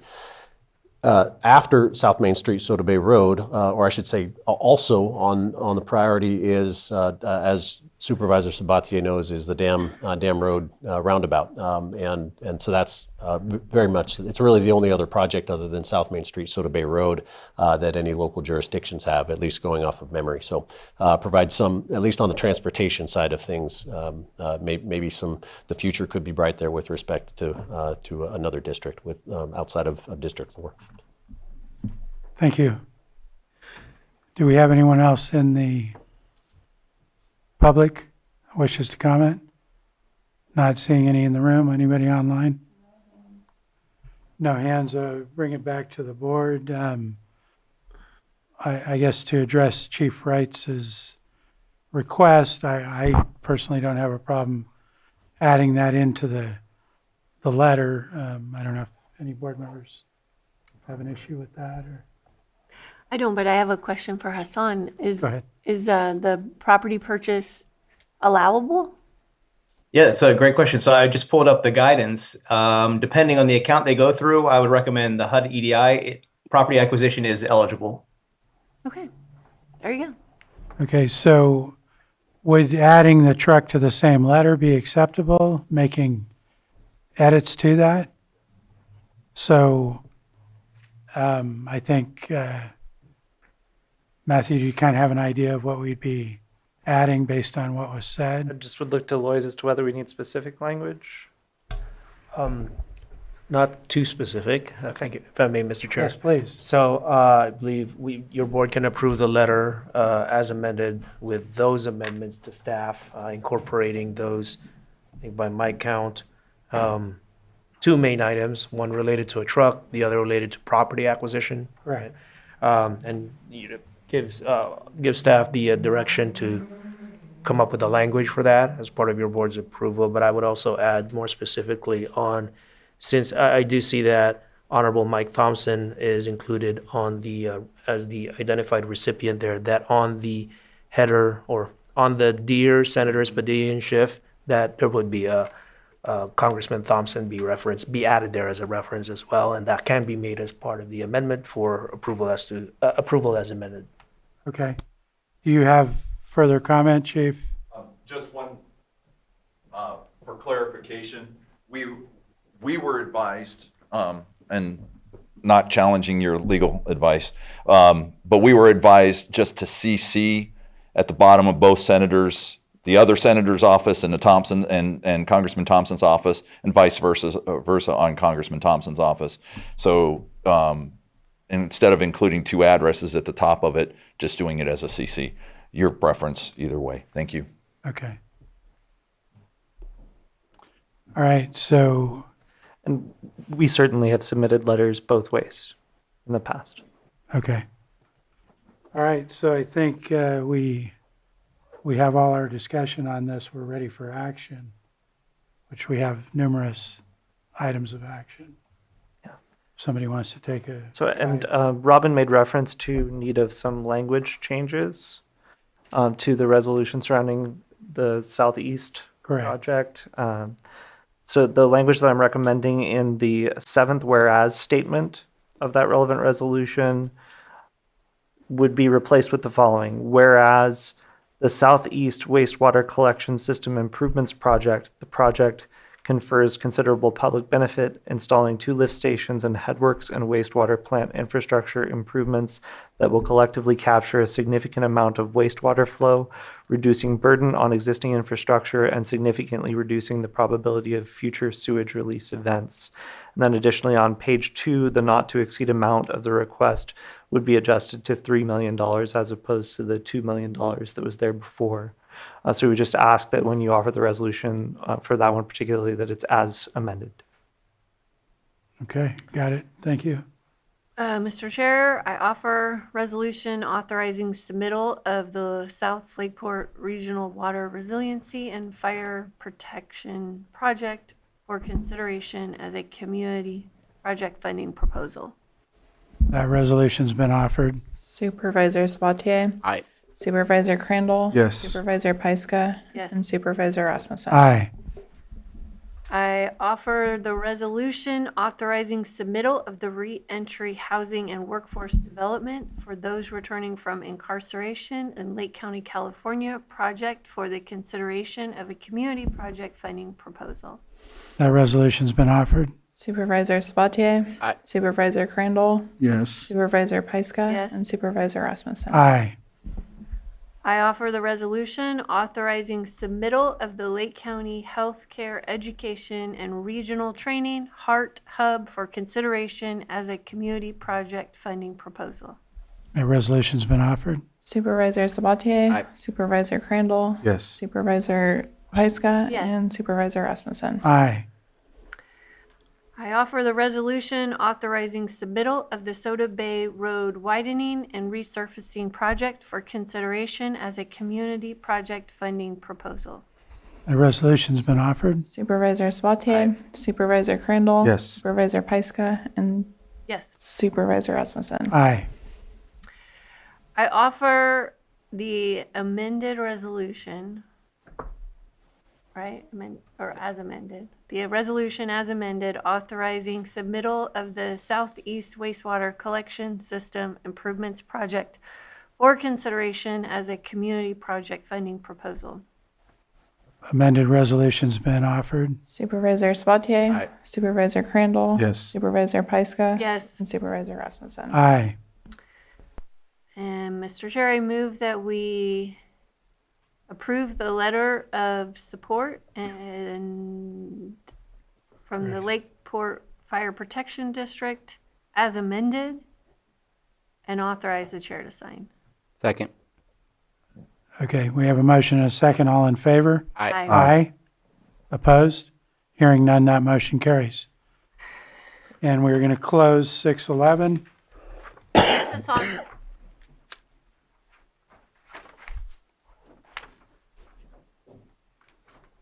Leave. We're done with 6s, CAO. Moving on to 7. Yes, sir. Does anybody want to offer reports this week, or? I would like to forego reports if possible, since we have yet to really tackle closed. There's consensus, we'll forego until next week. I'm going to move on to 7.2, which is consideration of administrative office overview presentation, and I have a request from staff to move that to, I believe, March 10th. Yes, sir. Anybody from the board? Sounds like we're okay. Anybody in the public that wishes to comment on whether or not we're going to move 7.2 to March 10th? Not seeing anyone here. Anyone online? Bring it back to the board. We have consensus to move it to March 10th. Now I'm back to closed session. Earlier, I had stated that item 9.1 was continued based on our action earlier with the CDD item. We are going to not continue with that closed session at this point. Now I'm going to read off several more closed session items. Next being 9.2, Public Employee Evaluation, Agricultural Commissioner. 9.3, Public Employee Evaluation, Health Services Director. 9.4, Public Employee Evaluation, Community Development Director. 9.5, Public Employee Evaluation, Special Districts Administrator.